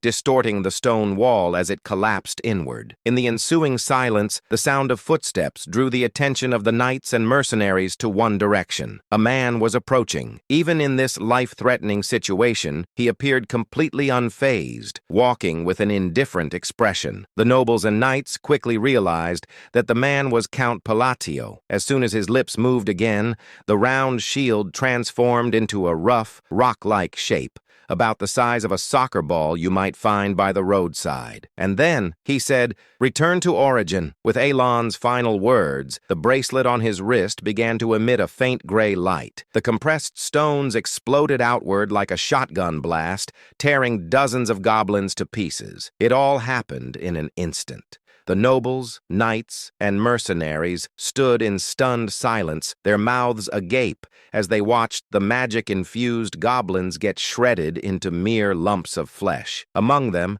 Count Krylda and Count Edelon's eyes widened as if they were about to tear apart. With all eyes now on Alon, he simply said, "Stop standing there in a daze and get ready." His voice was calm as he looked ahead. The knights and mercenaries, as if mesmerized, raised their swords. The fear that had been spreading in their hearts had, as if by magic, vanished entirely. The battle with the goblins ended in victory. Thanks to the knights and mercenaries responding calmly, the front lines held strong, and Alon's magic once again destroyed a detachment of enemies who were moving to attack the nobles from behind, quickly tilting the battle in their favor. Of course, with hundreds of mutated goblins, there were casualties, but the number was small given the scale of the battle. The final blow came when a knight pierced the head of the last goblin, ending the battle completely. As soon as the soldiers confirmed the battle was over, they sighed in deep relief and turned their gazes toward Alon, who was looking down at the goblin corpses. Despite having just fought a life-or-death struggle, he remained expressionless, as if the battle had left no impact on him, causing the mercenaries to look at him with awe. They couldn't forget the sight of Alon turning dozens of goblins into mere chunks of meat without even changing his expression. However, while the knights and mercenaries admired Alon, he was thinking, "I nearly died in a single strike." Though his face showed no sign, inside he was working hard to calm his wildly racing heart. Despite bearing the insignia of the impure, which allowed him to cast 3 times more spells than usual, after using walls and shields twice each, he had been reduced to a mere mortal due to the limitations of his mana capacity, he thought. It's a good thing the knights won. Though the odds of the knights and mercenaries losing were slim, even against mutated goblins, when he had lost all means of self-defense, he had felt a desperate fear. He said to himself, "Perhaps I should have just dropped out earlier. No, it was a good thing I stayed close." But more importantly, Alon praised his past self for acting rationally and, having calmed his heart, turned his gaze to the goblin before him, his expression growing serious. He knew all too well the significance of the purple amethyst emerging from the goblin's body. He inquired, "Why, a divine descent?" This was a strange phenomenon that occurred among the monsters of the continent when an outer god tried to descend upon the world. The monsters affected by divine descent became more ferocious and physically stronger. While the current group of soldiers could handle the monsters they would encounter on their journey to the Duke's territory, Alon was concerned about the fact that the divine descent had occurred at all. The phenomenon meant that an outer god would soon descend upon the land. Typically, such gods could not descend unless one of the 5 great sins manifested, but now even these borderland gods were about to arrive. He said, "This can't be good." The descent of outer gods was a grave matter for Alon. While not as catastrophic as the great sins, if these gods started rampaging, entire kingdoms could vanish easily. There were only 6 kingdoms on the continent excluding the Empire, meaning a 1/3 chance that his future plans would be destroyed. In fact, if he were lucky enough to even be able to think about his future at that point, he would consider it fortunate. Alon's expression grew serious as he stared at the goblin. However, there were others who looked even more serious than Alan. So serious, in fact, that their expressions seemed to suggest they had lost everything. Those individuals were Count Kralde and Count Edelon. The next day they arrived at the Duke's estate. But Alon want only one thing, sleeping. And I'll do the same. The scene opens inside Alan's castle, where a grand party is underway. The hall is filled with churches covered in gold, clearly built to show off wealth. Alan casually remarks that the purpose is to flaunt money and implies that taking one would not even matter, though something about the atmosphere feels off. Nearby, young noble ladies admire the scene and praise Duke Lodiger for his abilities. The Duke responds flirtatiously, enjoying the attention, while others around him express concern for his health. Watching all of this, Alan thinks to himself that nothing good ever comes from joining the ranks of nobles, and he has no desire to be part of their world, even though he still needs to complete the required formalities. At that moment, someone calls out to him. Alan turns around and sees the same two annoying nobles from before. Trembling with fear, they approach him carrying gifts, including clothes and gold coins, and address him as Count Palladius. They politely ask for a moment of his time and present the highest quality meat from their territory, suggesting he take it. They also express their desire to support his land. Alan questions why they are suddenly acting this way. He gives them a cold, piercing look, causing both nobles to panic internally as they interpret his expression as a serious threat. To them, it feels like an unspoken warning not to mess with him. The narration then shifts back to a day earlier, right after the battle with the goblins. At that time, the two nobles had watched Alan defeat the goblins using only his mana. They were left completely speechless, frozen in terror by what they had witnessed. One of them asks the other if he saw it, while the other nervously identifies it as magic. Soon after, another noble urgently calls out to Baron Armin, begging to borrow his wizard. Baron Armin is shocked by the sudden request. It is then explained that the Baron had brought along a third-tier wizard simply to show off his wealth. The two nobles take the wizard aside, claiming they have a question. They ask him about the Pavak magic used earlier, assuming it must have been second tier at best. The wizard confirms it was not second tier at all, and explains that the spell was far beyond his own level. Hearing this, both nobles freeze in shock as they realize the magic must have been third tier or even higher. They conclude that Count Palladius must possess overwhelming power, even if it appeared to be by luck. To them, the situation feels like a complete mess, and the odds of survival seem almost non-existent. They recall rumors about Palacio being cold, cruel, and hiding his true nature. Convinced that he spared their lives only because of a bribe, they resign themselves to their fate and can do nothing but pray. The memory of Alan's death glare haunts them, and they cling to each other in fear, breaking down in tears. The story then returns to the present. Still shaking, the two nobles bow deeply before Alan and beg for mercy, ashamed of their earlier insolent behavior toward Count Palladius. They curse their own foolish pride and inflated dreams,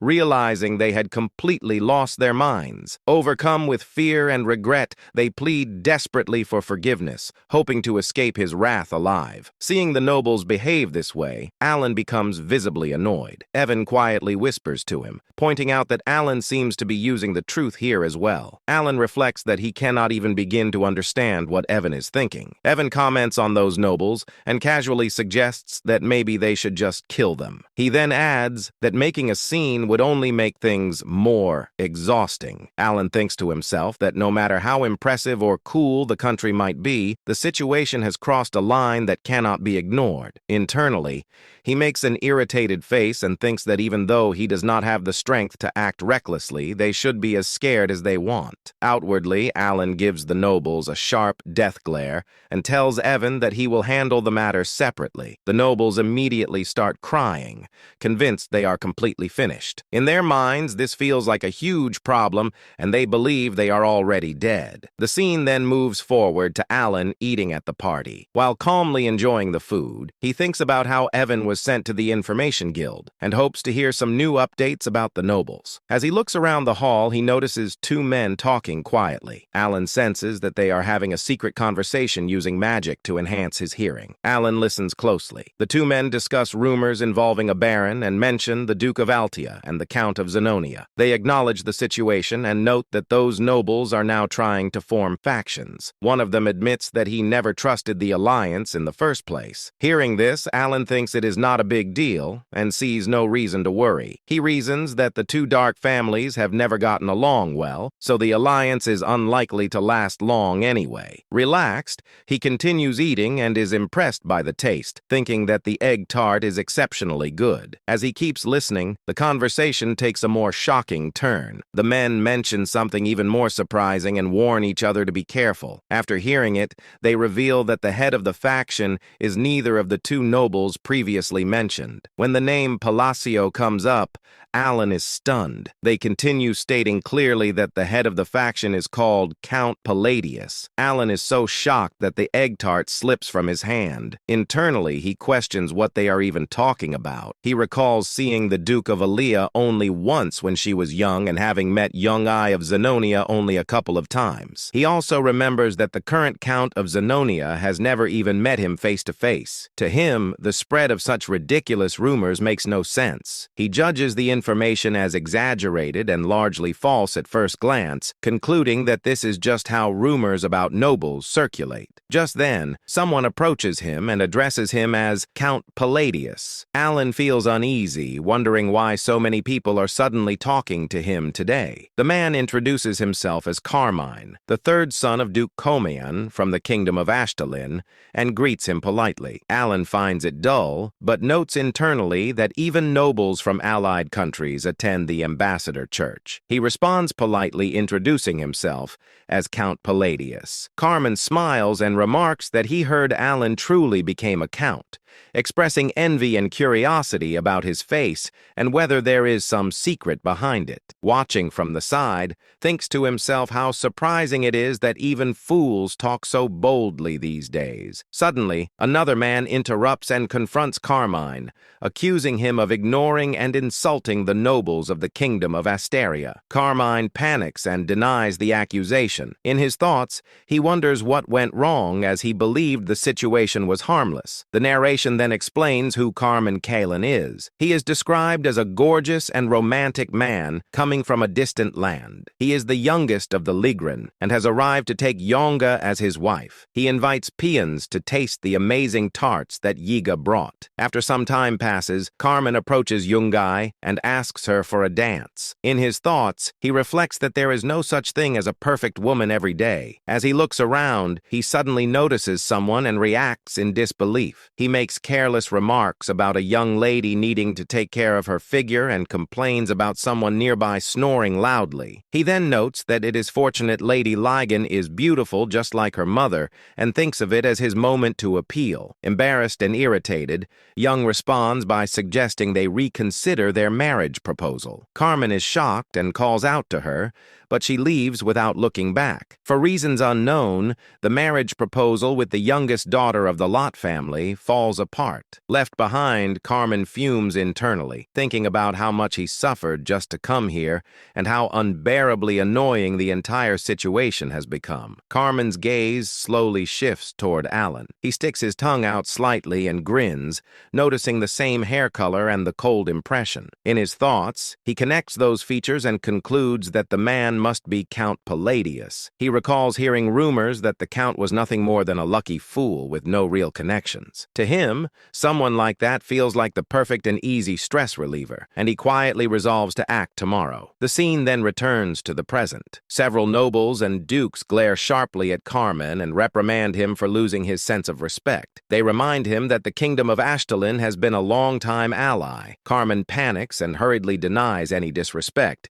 insisting that was not his intention. From Alan's perspective, the situation looks like two large birds attacking a smaller one. He finds the scene strange and confusing. Even nobles with little political awareness recognize the three figures standing there as they represent the central pillars of the kingdom of Asteria. Duke Lotiger, a leading figure of the aristocratic faction, points out that Duke Comilan is a major pillar of Ashtalin. Marquard Yahello, a powerful royalist, questions whether Carmen is treating Asteria lightly. Count Palin, the core of the centrist faction, openly wonders why Carmen is behaving so rudely. Duke Laudiger further implies that Duke Kalen may be underestimating them. Carmen, visibly shaken, insists that he absolutely has no such intention. Count Palin presses further, questioning whether there is any valid reason to address nobles so carelessly by name. Carmen stumbles over his words and apologizes,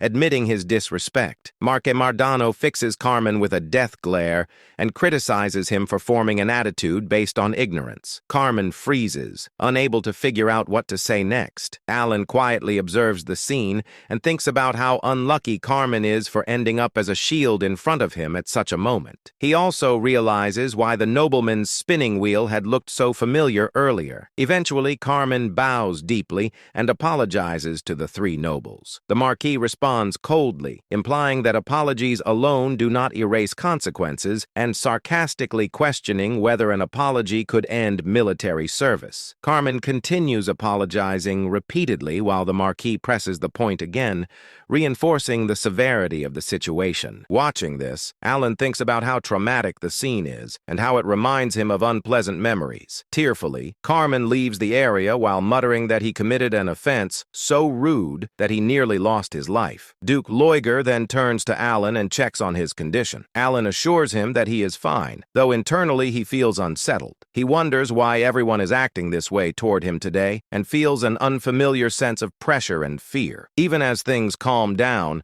Alan's enhanced senses still pick up the conversation of two nobles nearby. They discuss how the powerful figures are already moving and confirm that the rumors are true. They speculate that if Altia and Zenonia fully enter politics, the power of their leader Palacio will become overwhelming. Hearing this, Alan realizes the chaos is being fueled by those rumors. He thinks that if this continues, it will only become more annoying and decides that it would be better to expose the rumor as false. Marque Mardano then reflects that he has never had a proper conversation with Count Palladius. Alan hesitates briefly in response. The three nobles quickly conclude that Alan must be extremely busy. They mention hearing that he has been researching magic lately and bring up a valuable artifact they recently acquired. They propose gifting him a relic capable of storing magical power and add that they have prepared additional presents as well, asking him to accept their small favor. As Alan considers the situation, he thinks that accepting may be the fastest way to put an end to the rumor. At that moment, a system window appears, stating that Alan remains silent, unable to resist the flow of events. The notification then confirms the acquisition of 5 magic artifacts identified as magic recovery lines. At dawn, the scene shifts to the annex of the Duke of Liger, where a calm yet meaningful conversation unfolds. The Marquis speaks with Alita, and she seeks to understand what has transpired. He explains that the gift was fortunately well received. Among nobles, exchanging gifts is a common courtesy, but when the item is valuable, such as a relic, it carries deeper significance. Such offerings are not mere formalities. They represent intent. Those who wish to join a faction present precious gifts to the faction's leader as a sign of loyalty and alignment. Alita expresses her relief that permission was granted. The Marquis responds with light-hearted gratitude, attributing the outcome to the Duke of Altia's consideration. Alita then formally welcomes Marque Mardano, acknowledging the mutual understanding behind the exchange. It becomes clear that in essence these formalities all carry the same underlying meaning. Altia expressed her satisfaction that everyone shared the same objective. She then asked how things went for the others. Marque responded that it was a great honor, and it was clear that everyone accepted without hesitation. Marque reflected on the situation. Duke Altia, who rarely took action himself, had personally appeared and given his word, but only after carefully selecting the necessary cards. After that, they were made to go through a rite of passage that involved a sincere bribe. Even though rumors were spreading rapidly, Undoubtedly, this was clearly part of the current political flow. Realizing the importance of the moment, Mark decided that he had to seize this opportunity. Altia's expression darkened as she concluded that they could finally begin moving seriously, but only with a select few. The focus then shifted to Alan, who explained that on the fourth day of the banquet, spoils were somehow being added one by one. He assumed this was because he was being treated well due to the false rumor linking him to Altia and Zenonia. He decided to take the spoils for now, wondering if they would later be taken back, and internally planned it as a complete hit and run. At that moment, Evan appeared from behind and placed a hand on Alan's shoulder. Announcing his return, Alan reacted with a hiccup. Evan questioned why Alan looked so surprised and confirmed that he was back. Alan quickly brushed it off, explaining that he had simply been lost in thought for a moment. The scene then transitioned to a private conversation between Evan and Alan. After hearing Evan's information, Alan was left in shock upon learning that an outer god had descended in the north. Evan confirmed it and added that Caliban was currently in an uproar. According to ancient texts, scholars were speculating that the amethysts were connected to the outer gods. Alan then asked about the additional information he had requested. Evan revealed that the person Alan was searching for was located in a village north of Ashtan. Hearing this, Alan stated that they could stop by there on their way before firmly deciding that their destination was Caliban. Evan was visibly shocked by the sudden decision and wondered why Caliban was chosen. Suspecting that Alan was planning to head north, Alan stated that he would explain the details along the way and ordered Evan to prepare for immediate departure. Evan acknowledged and left to make preparations. After Evan departed, Alan let out a long sigh and reflected on the situation. He had truly hoped it would not come to this. Calamitous beings like the five great sins and the outer gods were beyond prediction. It was impossible to know which outer god would descend or when a divine descent would occur. That uncertainty was the reason he had tried to gather information and act as quickly as possible. Yet he had never expected events to unfold this fast. As fragments of data and probabilities crossed his mind, memories from playing the game resurfaced. Having seen hundreds of possible outcomes, the ending now painted itself clearly. The allied kingdoms would crumble and collapse, falling into ruin as they fought foolish wars in lands contaminated by otherworldly powers. In the end, his own life would be shattered in an instant. He reminded himself that he had devised a plan to deal with this crisis. After descending, an outer god entered a stabilization period lasting several months before awakening as a living god. During that time, they could not fully exert their power as heroic spirits,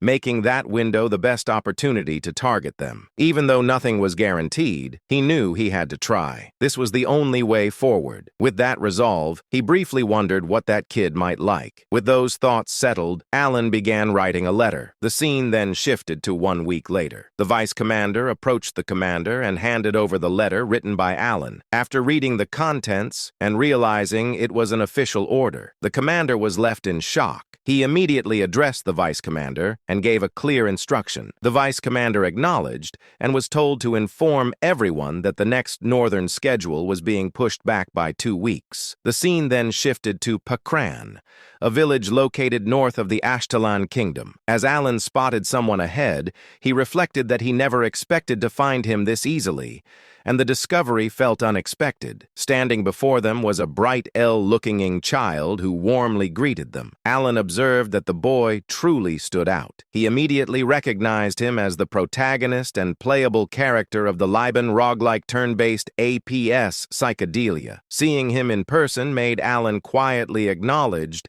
that a protagonist was indeed a protagonist. The boy looked exactly like the illustration from the game. Alan noted that he was a boy and found him unusually beautiful, almost too striking in appearance. Alan asked whether the boy knew who he was. The child replied that he was simply happy to meet a new person and introduced himself as Eliban. Alan reflected that no matter how much this world differed from the game, the protagonist would always remain the protagonist.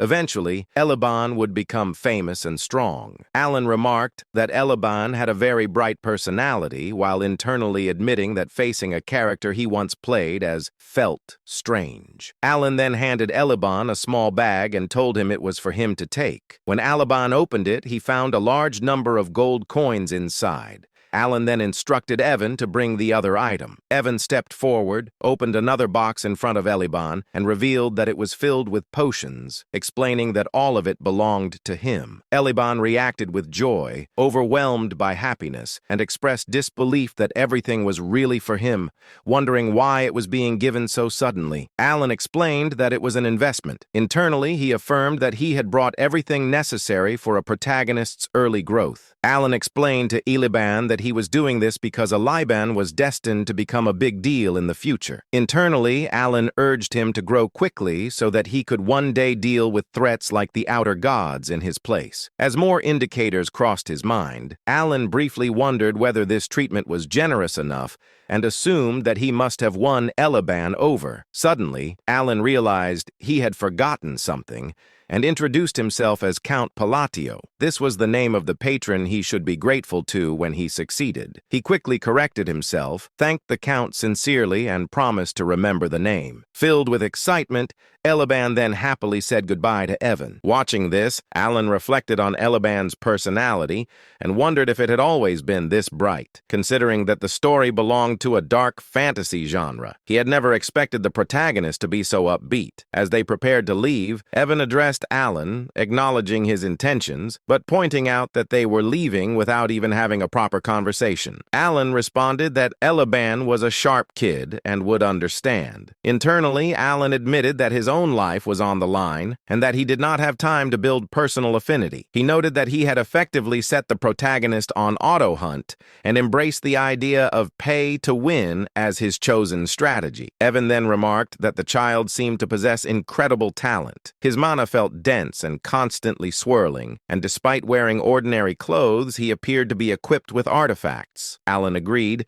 stating that he could feel the manner as well. Alan reflected further that in the original setting, Eliban was supposed to be ordinary before beginning his adventure. This change felt like another unexpected butterfly effect that differed from the game, especially since Eliban was the protagonist. Even so, Alan concluded that what mattered most was preserving his plan for an easy life. Alan addressed them with confidence, explaining that the stronger he became, the better the outcome would be, and that it would all be worth the investment. He reassured them that Eliban was one of the few kind-hearted people in that wretched, dark fantasy world, so there was nothing to worry about. A moment later, doubt crept in, and the idea of Eliban being kind-hearted suddenly felt questionable. Alan then brought up Evan while talking about Deus, stating that Deus would meet him. Internally, Alan reflected that he had never even visited before because he was scared, and he never imagined things would end up like this. Evan, filled with anxiety, wondered whether they would at least let him see them. Alan responded uncertainly, suggesting that it would probably happen, capturing the quiet grief of a young transmigrator. After that exchange, Alan went into his room and checked all of his belongings. Evan noticed the clutter and expressed disbelief at why Alan had bought so many random items. Alan calmly explained that these items were bribes meant to be offered to his future lifeline. 10 days later, the journey reached the capital of Caliban. Kurdum, the massive northern gate of Kurdum, stood ahead, imposing and orderly, marking the end of a long road. As the carriage continued forward, Evan grew heavily fatigued from constant travel. Boredom and exhaustion settled deep into his body, and he openly expressed how completely worn out he felt. Alan, equally exhausted but composed, reflected that long journeys were naturally draining and unavoidable. Evan, still pushing through his frustration, thought about how the final stretch had been made worse by the bizarre labyrinth they were forced to pass through, feeling that without it, he could have at least maintained some pride in their arrival. Alan accepted the hardship calmly, understanding that nothing could have been done to change it. While the carriage rolled onward, Alan gently held the locket in his hand and sank into his thoughts. He reflected on how they had traveled from place to place in preparation for the coming war against the outer gods, gathering strength and securing gifts along the way. His thoughts turned to Deus, wondering whether those efforts would be enough to please him. Within him stirred the heart of a father, one who wished to give without restraint or hesitation. As the capital gates drew closer, Evan noted that their turn for inspection was approaching. Soon after, Evan stepped down from the carriage and moved ahead for the capital inspection, the process to conclude with nothing more than simple identity verification. He assured Alan that he would return shortly. Alan, remaining relaxed, waved him off casually and encouraged him to take as much time as needed. Left alone, Alan sat back comfortably within the carriage. He allowed himself a brief moment of rest, closing his eyes and feeling relief that, at least in this city, things seemed to move quickly and efficiently. That calm did not last long. Evan soon returned with a tense expression and urgently addressed Alan, informing him that a minor issue had arisen. Alan sought clarification, and Evan explained that they had been asked to step aside. Although Alan's identity had already been verified, something else appeared to be causing concern. Responding without visible agitation, Alan stepped out of the carriage. At that moment, a knight approached from behind. The man wore a twisted, overconfident smile, raising an eyebrow as he closed the distance. He identified Alan directly, confirming whether he was Count Palladio. The knight introduced himself as Varain, declaring his status as the direct disciple of Master Knight Fiola. Known as the Fourth Sword, with a smug expression, Varain fixed his gaze upon Alan, his smirk heavy with provocation, as the tension at the northern gate quietly intensified. Annoyance flickered through Alan's thoughts as he fixated on the unfamiliar name Fiola. He found himself questioning what that name even meant to him, realizing he did not know who Fiola was at all. Maintaining a cold and disinterested expression, Alan openly questioned the situation, noting that Varain had even brought knights along and demanding to know the meaning behind such a display. Varain calmly explained that a friend of his from the Asteria Kingdom had sent word, claiming he was indebted to Alan. Alan immediately rejected the notion, stating that nothing of that sort had ever happened between them. Irritation deepened within him as a realization surfaced. He suspected the so-called friend could only be that excessively dramatic and unstable man, Carmine. With clear boredom in his tone, Alan asked whether Varain's friend was Carmine. Varain responded with a twisted smirk, raising his eyebrows as he confirmed that Alan had indeed thoroughly offended his friend. Inside his own thoughts, Varain recalled his friend's furious words, remembering how Carmine had claimed to be humiliated beyond measure. The scene then shifted into the past, revealing Carmine communicating with Varain through a magically conjured globe. Carmine appeared consumed by rage and exhaustion, seething as he described how Count Palatino had harassed him severely, aided by 3 other men. He branded Alan a bastard and informed Varain that the Count was heading toward Caliban, demanding that Varain cripple him in retaliation. Carmine's expression darkened further as he formed a slow, confident smirk. He tempted Varain by suggesting that if he truly wished to improve his skills, he would need more abyssal bodies to work with. The memory continued as Varain laughed openly, acknowledging that he owed his friend a debt. He resolved that at the very least, he would put on an impressive show to repay it. At that moment, the knights who had arrived alongside Varain moved without warning. In unison,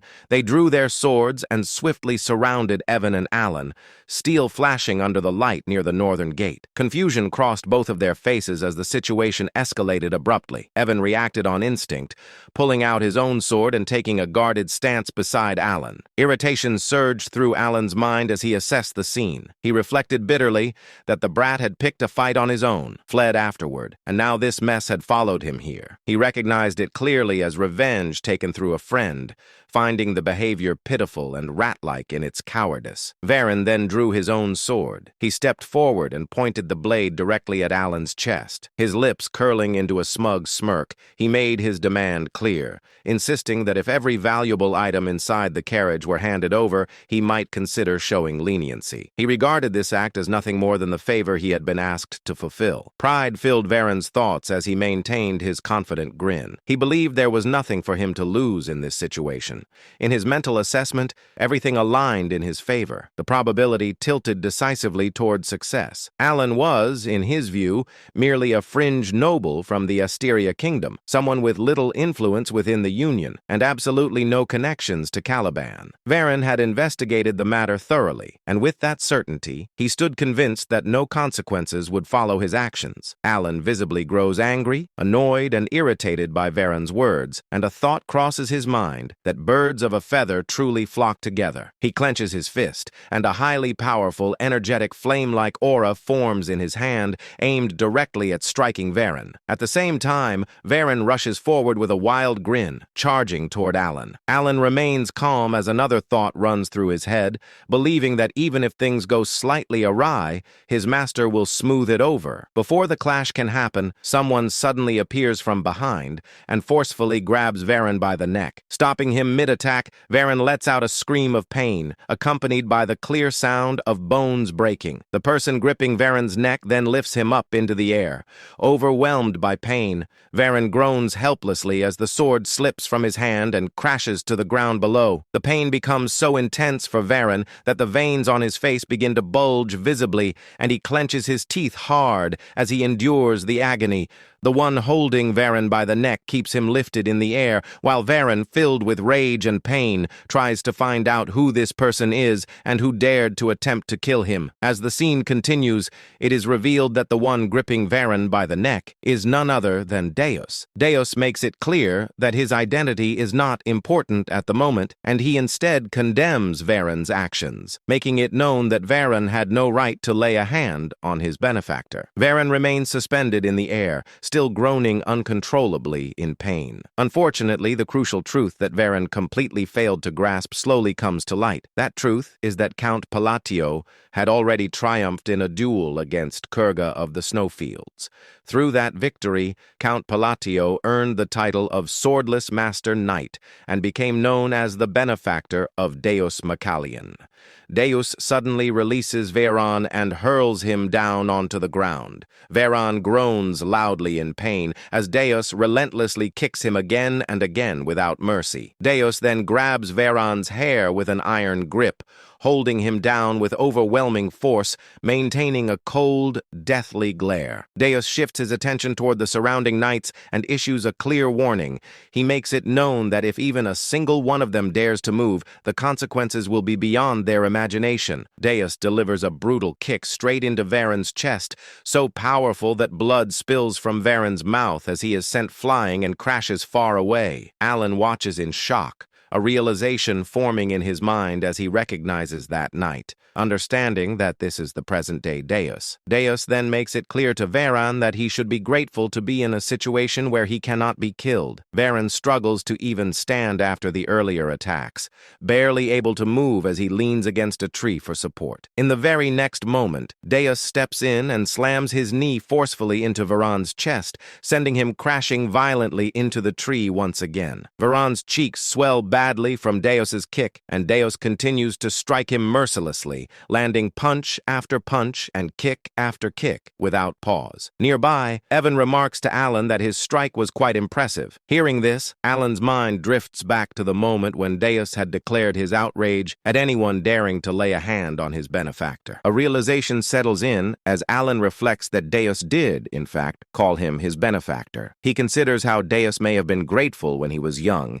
yet now that he has grown, Alan assumed he would not welcome someone he barely knew. He remembers that Deus never even sent a single reply, and it makes him feel as though he has received every possible reward for raising a son. Alan acknowledges to himself that Deus has truly grown, calling him a troublesome rascal in his thoughts, yet admitting his genuine growth. The impression becomes clear, marked as 52% certain, that one can plainly see who sponsored Deus. As he has developed remarkably well, Alan recognizes that Deus has matured into an exceptionally upright young man. With this realization, Alan reflects on how this must be what it feels like to see a well-raised son, and he feels a deep sense of pride as a father. A heavy impact echoes through the scene. Evan then teasingly points out to Alan that he is aware his son is beating someone senseless. Alan responds by making it clear that he cannot hear him. Deep inside, Alan understands that Deus stepped forward like this because his father had been slighted in a foreign land. As this thought settles in, the scene shows Deus continuing to kick Varen mercilessly, showing no restraint at all. Another thought crosses Alan's mind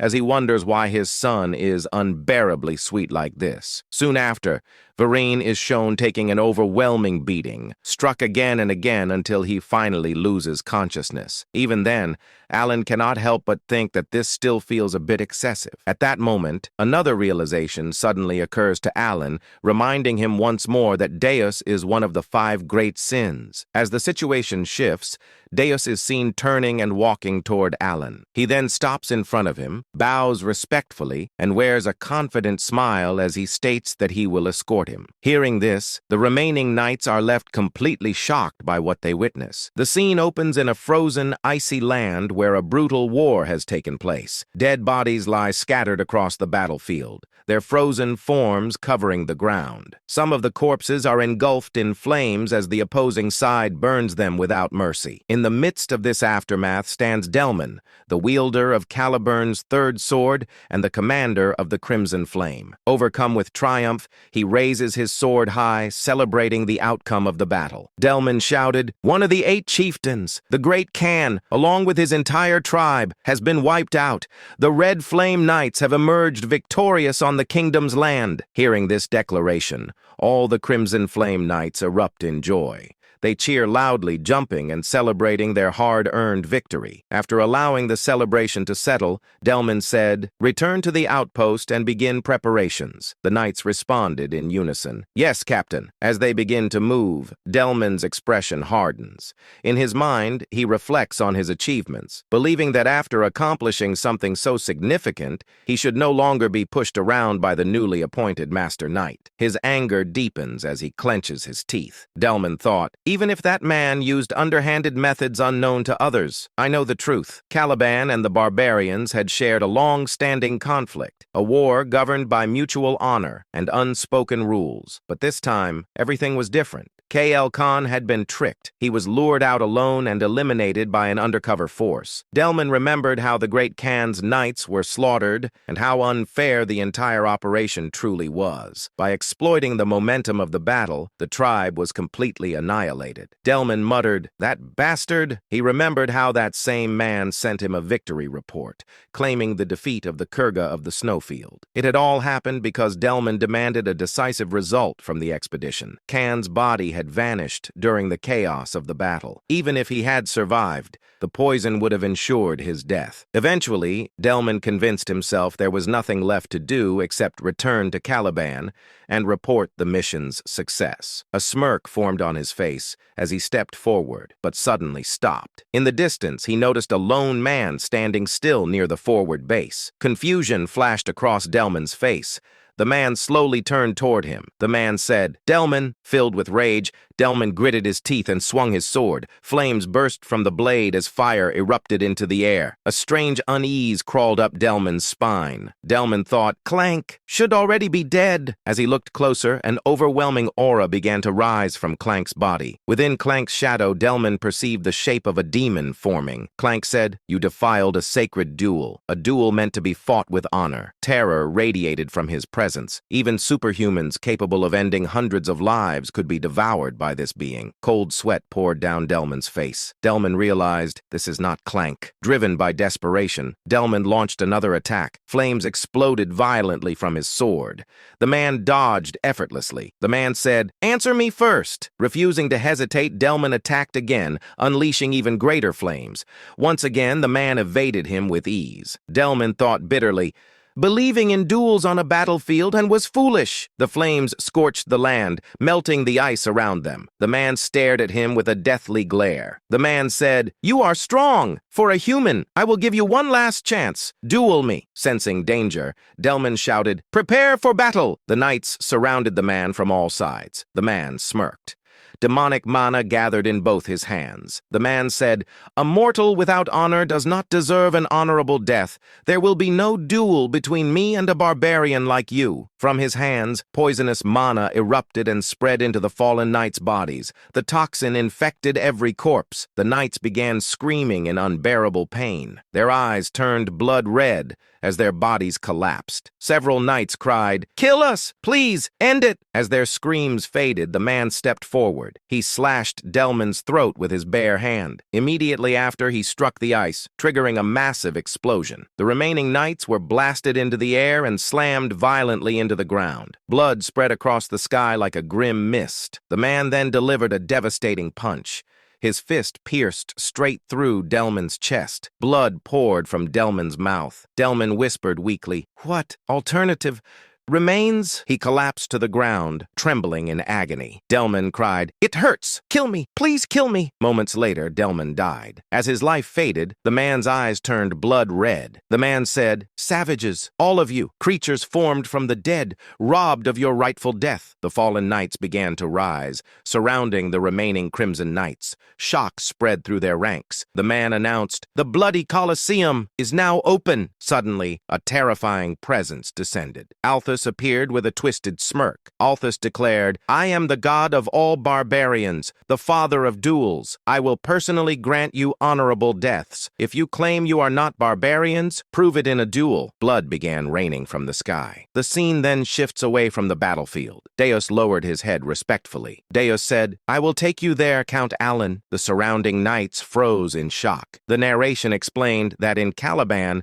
the prestige of the swordless Duke Deus Massilian stood as high as the sky itself. He once defeated the second prince and never showed courtesy to anyone except the king. Alan observed him carefully. The knights thought, "What kind of man is Count Palladius to receive such respect?" The surrounding knights stared at Alan in disbelief. One knight whispered, "Who is he?" Deus summoned a luxurious carriage. Deus said, "Please sit inside." Alan felt burdened by the excessive attention. Evan quietly said, "Go ahead, Alan. I will follow behind." Soon, Alan arrived at Deus's mansion. Stepping out of the carriage, he saw an enormous, brightly lit structure resembling a massive crab-like fortress. Inside, silence filled the mansion. Alan thought, "Coming here is technically a success. I obtained Kim Dong Dong, but something feels wrong." After thinking carefully, Alan decided to be honest. Alan said, "I would like to speak with you for a moment. I came here with a purpose. I have a favor to ask." Deus looked shocked. Deus said, "You came to ask something from me? Please explain." Alan nodded. Alan said, "I will explain everything clearly." Deus responded immediately. Deus said, "Helping you would be my honor." Inside, he realized this was not an order, but a request. Deus then said, "Let us sit and speak properly." They sat at a tea table. Silence filled the room. Alan thought, "Isn't the owner supposed to sit at the head of the table?" Despite the awkwardness, he felt strangely comfortable. After a long pause, Alan spoke again. Alan said, "I have two requests. I know they may not be easy to accept." He continued, "I must travel north, and I would like you to travel with me." Deus smiled slightly. Deus said, "I would gladly accompany you." Alan felt uncertain. Then Deus revealed something unexpected. Deus said, "I was already planning an expedition to the north." Relief appeared on Alan's face. But then Alan spoke again. Alan said, "The second request involves the royal treasury of Caliban." The atmosphere grew heavy. Alan said, "I want to borrow an artifact." He looked directly at Deus. Alan said, "The ring of the madman." Outside the estate, a knight stepped forward and bowed respectfully. He spoke firmly. "Vice Captain, I have returned from the escort mission." The man standing before him replied calmly, "Well done. I was not concerned. The captain personally handled it." Inside his thoughts, he reflected on the truth. The escort had been led by Deus himself, personally guiding Count Palatinio. Moments later, Styla, Deus's younger sister, approached gracefully. Curiosity sparkled in her eyes as she asked carefully, "If my brother handled the escort himself, the guest must be someone truly distinguished, correct?" The knight chuckled softly and nodded. "Indeed, Lady Styla." Before that, Deus stood silently while reading a letter. His eyes moved across every word carefully. After finishing, he lowered the parchment and spoke toward the warrior waiting before him. "Inform them the northern schedule will be delayed by 2 weeks. One subordinate stepped forward and asked respectfully, "May I ask the reason, Vice Captain?" A faint smile appeared across Deus's face. "Because my benefactor, the great Moon Count Palatinio, will be arriving soon." Nearby, a white-haired knight observed quietly, thinking to himself that he had never seen the vice captain display such an expression before. The arrival of the count from the Kingdom of Austria had stirred the entire estate, and even Styla struggled to hide her anticipation. The scene shifted. Alan stood before Deus, his posture calm but heavy with tension. A thin layer of sweat formed along his face as he spoke carefully. Would it be possible for me to borrow the ring of the Maid One from the Caliban treasury? He understood the weight of the request. It was unreasonable, and it could place him in dangerous debt to the royal family. Yet the ring was essential to his plans. He looked directly into Deus's eyes. Without hesitation, Deus lowered his head slightly and replied, "Yes, of course." At that moment, Evan entered the room, bowing politely. "My apologies for arriving late." Alan smiled slightly, thinking his timing was perfect. He said calmly, "You came at the right time. You brought them, correct?" Evan nodded confidently. "I will bring them immediately." He soon returned, carrying several elegant boxes. Light shimmered across their polished surfaces as Alan personally presented them to Deus. Deus looked at them with mild curiosity. "What are these?" Alan opened one carefully. "Gifts, prepared personally. I especially recommend this gemstone string tie. It is quite popular." Inside, Alan steadied his breathing. He had chosen it with great care. The refined design, decorated with delicate gemstones, gave it a noble appearance. He truly hoped Deus would appreciate it. Deus accepted the gift calmly. "Thank you." But he did not open the box. Alan hesitated before asking, "Aren't you going to open it?" Deus turned his face slightly and answered politely, "It would be discourteous to open it in front of you. I will do so when I am alone." Doubt flickered through Alan's mind. Had the gift failed? Was he simply a foreign noble offering something meaningless? Then he noticed the subtle brightness within Deus's eyes and remembered their bond. Clearing his throat, Alan spoke again. "If my request causes inconvenience, I will compensate properly." He paused, adding firmly, "I will retrieve the ring of the Maid One immediately." Then he asked carefully, "Did you not hear what I said about its location?" Deus replied calmly, "It is inside the royal treasury of Kelvin." Alan frowned slightly. "Would retrieving it not be extremely difficult?" Deus answered quietly. "Under normal circumstances, it would take roughly 1 week." Silence followed as he fell into thought. Alan and Evan waited patiently, but when no answer came, Alan sighed and considered the political complications. He even wondered if deploying 50 elite disciples might be necessary. Suddenly, Deus's expression hardened. He asked seriously, "Should I begin immediately?" Alan quickly shook his head. "You don't need to go that far." Deus nodded slightly. "Understood. Then I will retrieve it as quickly as possible." Gratitude surged within Alan. Deus was clearly willing to fulfill the request by any means necessary. Their conversation ended, and they prepared to leave. Suddenly, Stila burst into the room excitedly. "Brother!" At the same time, Evan smiled warmly and greeted her. "Lady Stila, it has been a long time." The two greeted each other like siblings reunited after years apart. Alan watched quietly, surprised by the genuine happiness on their faces. He remembered clearly. Stila was the girl he had ordered Evan to save. In the original timeline, she had died tragically. Seeing her alive made him realize how strongly she resembled Deus, but the warm moment shattered instantly. Deus stepped forward, his face darkening as he pulled Stila slightly behind him. Narrowing his eyes at Evan, spoke coldly. "Address me properly. I am not your brother. I am Mr. Deus." Shock froze both Alan and Evan stammered awkwardly. You're not wrong, but..." Alan observed silently. He knew Deus carried deep emotional scars regarding family, but he had never realized how fiercely he protected Stila. The atmosphere grew tense. Deus's eyes glowed faintly with dark purple light as his aura deepened ominously. He spoke in a chilling voice. "Silence. Do not speak to my sister so casually." Evan raised his hands defensively. "I was only trying to greet her." Tension escalated dangerously. Alan suddenly realized something crucial. Deus treated him kindly because Alan had saved Stila. He wondered silently if Deus's loyalty would remain unconditional or if he had pushed his luck too far. Before the tension could worsen, Stila stepped forward gently. She turned toward Alan and asked politely, "Excuse me,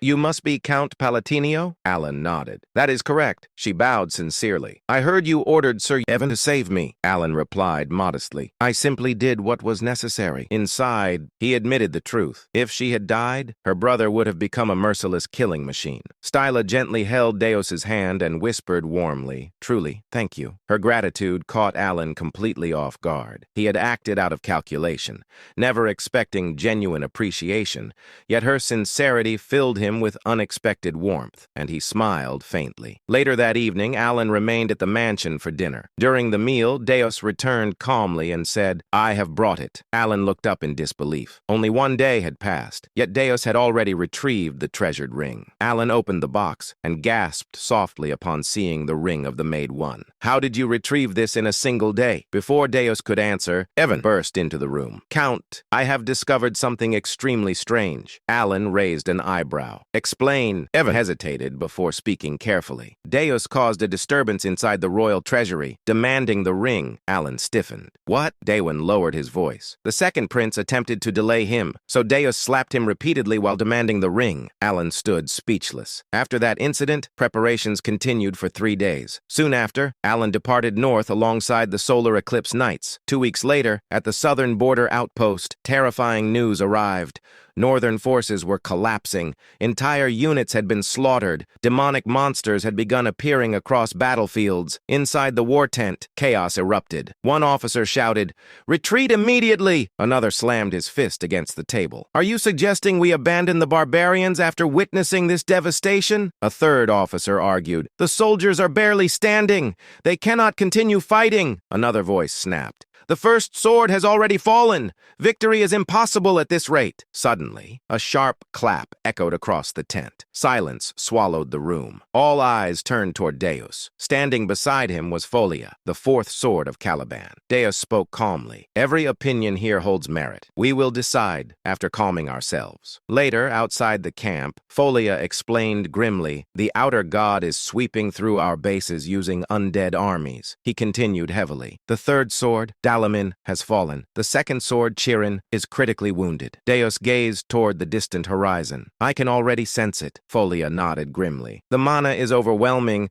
distorted, and filled with a strange red aura. Only warriors who reached the realm of 3 opened eyes could perceive such terrifying corruption." Folia frowned. "That aura keeps drawing my attention. Perhaps retreat truly is our best option." Suddenly, Deus narrowed his eyes. "Smoke. What is that?" Across the camp, Alan sat calmly roasting a sweet potato over a small flame. Deus stared in disbelief. "That is a sweet potato." Alan looked oddly relaxed, as if war meant nothing. Voices suddenly erupted behind them. A young woman shouted sharply at 2 soldiers, "I told you the treatment is complete. I am here to investigate the barbarian ritual." One soldier pleaded, "Saving lives should come first." She cut him off coldly. "All you can do now is watch over him." Deus looked up suddenly and whispered, "The wise master of the blue magic tower. She has arrived." The woman snapped irritably, but suddenly froze. Her eyes locked onto Alan. Deus raised an eyebrow, confused by her sudden silence, but then he realized she wasn't looking at him. She was staring at someone behind him. Pania's trembling voice broke the tense air, and she whispered, "Why?" Terror flooded her eyes, as if she had seen something that should not exist. Her body subtly shook, and Deus instinctively followed her gaze. Standing there was Alon, the same man who had been casually munching on a sweet potato moments ago. Now he stared back at them. A brief moment passed. Then, Alon greeted calmly, "It's been a while, Deputy Tower Master." Pania stiffened and stammered, Yes, hello." Her head lowered like a frightened kitten, all traces of her earlier hysteria completely gone. Alon tilted his head slightly and asked, "How have you been?" Pania answered nervously, I've been well." Watching her, this woman he had once considered overwhelmingly powerful, cower like a stray cat, Deus felt utterly baffled. Deus wondered silently, was I simply ignorant all this time? Then Alon turned slightly and asked, "Vice Tower Master, may I ask you a favor?" He continued calmly, "Could you make a potion of Leviathan?" Penia immediately bowed her head and said, "Ah, yes, of course, absolutely." The Knights of Eclipse froze. Even the Silver Knights, who had only recently been berated by her, stared in disbelief. They knew her personality: eccentric, explosive, impossible. This was Penia, the infamous 6th-rank wizard of the Blue Tower, the same Penia known across the northern expeditions as Hysteric Penia. Whenever the Blue Tower wizards were summoned north, they would endlessly complain about her unbearable temper. It was impossible not to know. And yet, here she was, obedient, more than obedient. She was bending herself to avoid upsetting him. Alon hummed lightly and asked, just to check, do you happen to have, or know how to make the elixir of exceptionality? Pania swallowed and replied, I don't have it, but I think I could make it. She hesitated and added weakly, it takes a lot of time, and I have other things to do. Alon replied simply, I really need it. Pania immediately straightened and declared, I'll do it. I promise I will. The knights could not believe what they were witnessing. The Vice Tower Master of the Blue Tower. Following orders like this? Even the Blue Tower wizard stared as if witnessing the end of the world. One muttered in disbelief, What the hell? Another whispered, What is this? Am I seeing things? Someone added shakily, Has the Vice Tower Master completely lost it? One wizard said in shock. She refused to make that last time because it was too difficult, and spent weeks complaining. Another asked, Am I seeing this wrong? Did someone cast an illusion spell? Then Alon calmly asked, How much payment will you need? He added casually. However, if it's a bit expensive, the payment might be delayed. The finances haven't been great lately. Pania waved her hands rapidly and blurted, Just give me 1 gold coin. Alon blinked and asked, 1 gold coin? Isn't that too cheap? Pania nodded quickly and insisted, No, it's fine. Yes, it's totally fine. Alon smiled faintly and replied, Well then, I won't refuse such a generous offer. The knights and wizards stared blankly. 2 potions that normally cost hundreds of gold coins, for one. They slowly turned their heads toward Alon. Their eyes were filled with admiration. They would have given him a hat if they had the chance. Trying to escape the overwhelming pressure of the situation,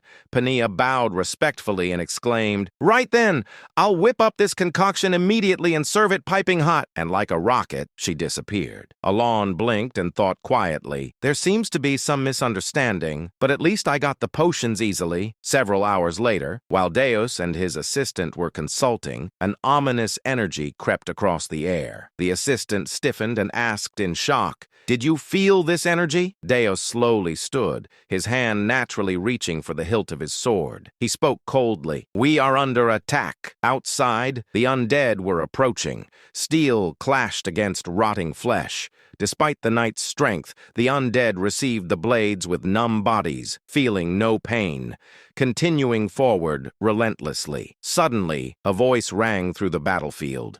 Pania raised her staff and declared, Ice Shard! Hundreds of undead advancing toward the soldiers froze instantly, cracked and shattered, a magnificent display of magic. But even more than Pania, the true symbols of hope were the 2 master knights, Fiola and Deus. Of the 2, Deus's presence was overwhelming. In an instant, hundreds of undead around him halted, as if time itself had frozen. Then, with a single horizontal sweep of his sword, every frozen undead body was cleanly cut in half. One strike, hundreds of corpses. Hope ignited in the soldiers' eyes. But then, a deafening explosion tore through the battlefield. The outer god descended. For a moment, even the undead halted. Ashen dust filled the air. As it cleared, a massive figure stood revealed. Though dressed as a barbarian, he had long transcended humanity. Massive, blue-skinned, monstrous. Then, a voice echoed. Ultaltus declared, Barbarian! Do not defile the sins of those who do not know honor. The undead rose again. The tide had changed. Before anyone could react, Fiola vanished and reappeared directly before the outer god. As one of the fastest master knights of Caliban,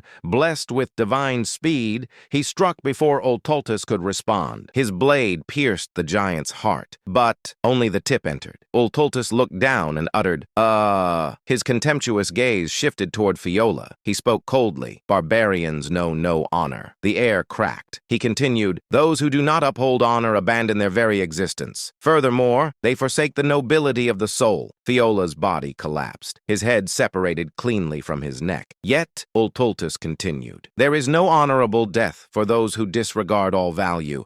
Fiola's headless corpse twitched and rose again. Horror spread. Everyone understood. This battle was lost. Fear consumed the soldiers. Despair gripped the knights and wizards. Even Pania, even Deus. They had sensed it earlier. The being before them was far beyond their expectations. While despair swallowed the battlefield, one man began walking forward, step by step, neither hurried nor slow. He spoke calmly, "O mighty god of duels, Ulthultus, in accordance with the great oath of Calgunius." His face remained calm, as if he had seen this scene countless times. Then he declared, "I, Alon Palatio, in the name of the great oath." The Count of Palatio stepped forward and finished. "Demand a duel of Babylonia." With a smooth swirl of his wrist, Alon raised his arm. A bracelet glowing deep gray illuminated the battlefield, and he stood face to face with a god. The giant's expressionless eyes locked onto Alon. Alon's emotionless gaze met them without hesitation. Then a low hiss escaped the giant's lips. Ulthultus let out a slow breath, and then a smile crept across his face. Ulthultus burst into thunderous laughter and roared, "Ha ha ha ha ha ha!" The laughter shook the entire battlefield. The ground trembled violently. The force of it was so overwhelming that even the undead, who had been chanting despair, fell silent. Ulthultus raised his voice with delight and declared, "Good, very good, O noble one." His laughter was not mockery. It was sincere, joyful, ecstatic. The atmosphere around him shifted from contempt to joy, from joy to something close to divine ecstasy. Then he proclaimed loudly, "I, Ulthultus, will accept your duel under the Great Pact." At his declaration, the undead moved in perfect unison. They began forming a massive circle around Ulthultus and Alon. Blood flowed from their bodies and soaked into the ground, marking a boundary. And thus, a blood-red Colosseum was formed, an arena of ash, decorated in slaughter. Ulthultus raised his voice once more and proclaimed, "Under the Great Pact, until the duel is over, no one may interfere with this sacred battle." The moment the words were spoken, the bodies of the undead exploded. A crimson wall rose around the arena. Ulthultus smiled thickly. It was pure delight. In contrast, Alon's face remained utterly expressionless, but beneath that mask, he trembled. He whispered under his breath, "I want to go home." Behind the calm facade, terror gripped him desperately. No matter how many times he reminded himself, he had come to the north for this, to kill the outer god Ulthultus. He had prepared everything. From the moment he heard of the god's awakening, everything, all that remained, was execution. And yet, the pressure emanating from Ulthultus far exceeded anything he had imagined. Alon steadied himself and muttered inwardly, "Stay calm." Even after consuming the elixir of exceptionality, meant to stabilize his mental state, his heart pounded violently in his chest. This wasn't just instinctive pressure. Something was wrong, he thought sharply. Why has the manifestation process advanced so much already? All outer gods required time after descending, time to adapt to reality, time to become a wise god. Ulthultus should have been no different, and yet his manifestation had progressed far faster than expected. The closer a god came to becoming a wise god, the stronger it became. Ulthultus tilted his head slightly and asked curiously, but more curious still, "O noble one who bloomed amid savagery, why do you know of our pact, though you are not of this era?" Alon swallowed dryly. He had no luxury to answer. His thoughts spiraled. "Can I do this?" Doubt flooded his mind. Ulthultus was far stronger than anticipated. Even with potions stabilizing his mind, his resolve trembled. But then he forced the negativity away. There was only one path left. He had known that from the beginning. As Alon fell silent, Ulthultus smiled broadly and declared, "If you do not wish to speak, so be it. You have the right. Then let us begin the sacred duel." The giant raised his arm. He proclaimed clearly, "The duel of Babylonia." Ulthultus stepped forward. Each step echoed across ash and blood. Footprints sank into the stained earth. Alon did not move. He simply waited. Ulthultus reached him. The giant raised his massive fist. Still, Alon remained silent, watching. From beyond the arena, murmurs of shock rose from the living. But Alon did not move. The reason was simple. The rules, to move, to flee, would violate the great Babylonian duel. A sacred duel from the forgotten age of gods. There were only two rules. First, the attacker and defender take turns. The defender cannot move. Second, the one who requested the duel must yield the first attack. A turn-based battle. If Alon stepped even once, the meaning would be lost. Worse, he would lose the only chance to kill this god. Without the duel's restrictions, he could never defeat a being capable of killing master knights with a single strike. This duel was his only weapon. weapon. Alon whispered softly, "Fixation." A sphere manifested before him. He continued, "Condensation." The sphere compressed and focused toward his left arm. He spoke again, "Reinforcement." Deep light began radiating from his arm. Finally, he completed the gesture and declared, "Intensification." Ultholtus smiled widely. He pulled his fist back, like a ballista. Muscles tightened. Force condensed. Then he swung. The impact roared. Everything was swept away. The ground burst open as if its shell had shattered. The air exploded violently. For a brief moment, the world became a vacuum. Then, a delayed, ear-splitting explosion followed. Gray dust scattered in all directions. A distant voice whispered in disbelief, "This is unbelievable." Where the fist had struck, nothing remained. A massive cone-shaped crater carved into the earth. The gray sky cracked open. A purple sunset poured over the battlefield, overwhelming power. As the living stared in awe and despair, Pania gasped in shock and cried out, The Count! He's still alive!" Deus stared forward in disbelief. Count Palladio, drenched in blood, was standing, barely. His right arm hung limply. Blood poured from his wounds. His body trembled at the brink of death. Yet he stood and held the potion prepared by the Vice Tower Master, recalling that it was described as a redemption potion capable of soothing unbearable pain. He observed that when used at the precise moment, it worked flawlessly and allowed him to remain standing. He poured the golden liquid over himself as warm light enveloped his body and restored his strength gradually. He assessed that it would not restore him completely,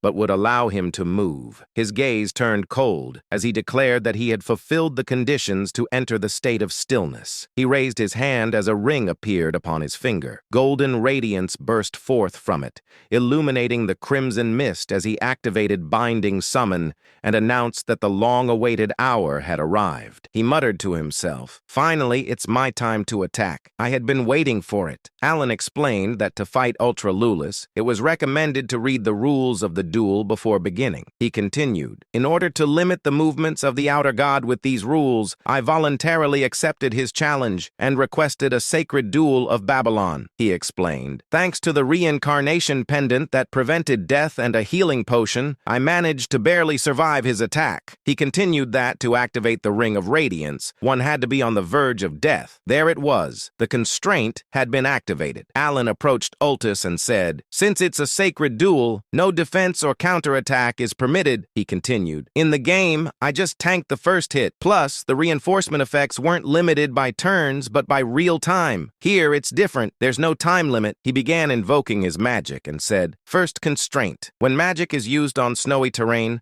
I can twist the rules of this world just a little." A red eye appeared above his head, then a blue one, and he activated diffraction. Magic began to manifest in front of his hand. He continued, "Second constraint. When magic is used at the gates of death, I can twist the rules of this world a little more." He activated Primeral Point. His lightning magic took the shape of a spear, and with condensation he hurled it at Ultus. He added extinction to his magic, and it began to take on a dark aura. He explained, "Third constraint. When fighting against a god, I can twist the rules of this world even further." He activated Silent Front, and his magic grew even stronger. Then came the fourth constraint. When magic is used against the great god of duels, Ultus, the magic intensifies further. Ultus waited with his arms wide, and the spell hit him full on, creating a massive explosion. Alan explained, "I can twist the rules of this world one more time." He said, "For this to work, he has to be wiped out in a single hit," and all fell silent. A silence so profound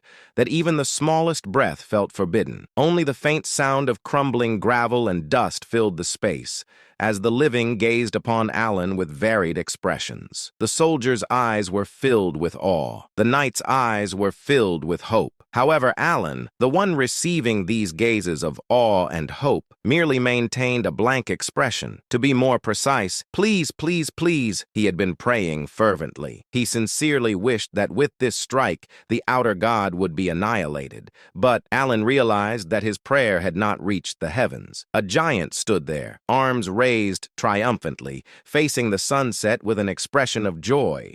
A massive hole pierced through his chest. Impressive. A low low voice. The sight of the giant smiling brightly despite his heart being pierced filled both the soldiers and knights with a reverence that transcended fear. But for Alan, it was a feeling of endless despair. He said to himself, "It's over." His attack had indeed succeeded in delivering a direct hit to Ultultus. However, the problem was that it had only destroyed the heart rather than obliterating the entire body. Alan asked himself, was my firepower insufficient? Objectively speaking, for someone who had only recently reached the third tier of magic, the fact that he could even muster this level of firepower was due to various factors. Among them, the constraints had played a significant role. The use of Babylonian phrases and beastly power were clear restrictions, but this time, the constraints he had placed were even more limited. In short, the magic from a moment ago had been Alan's strongest and only trump card at that point in time. Thus, with this attack having failed, Alan's defeat had been inevitable. His attack had indeed destroyed the outer god's heart,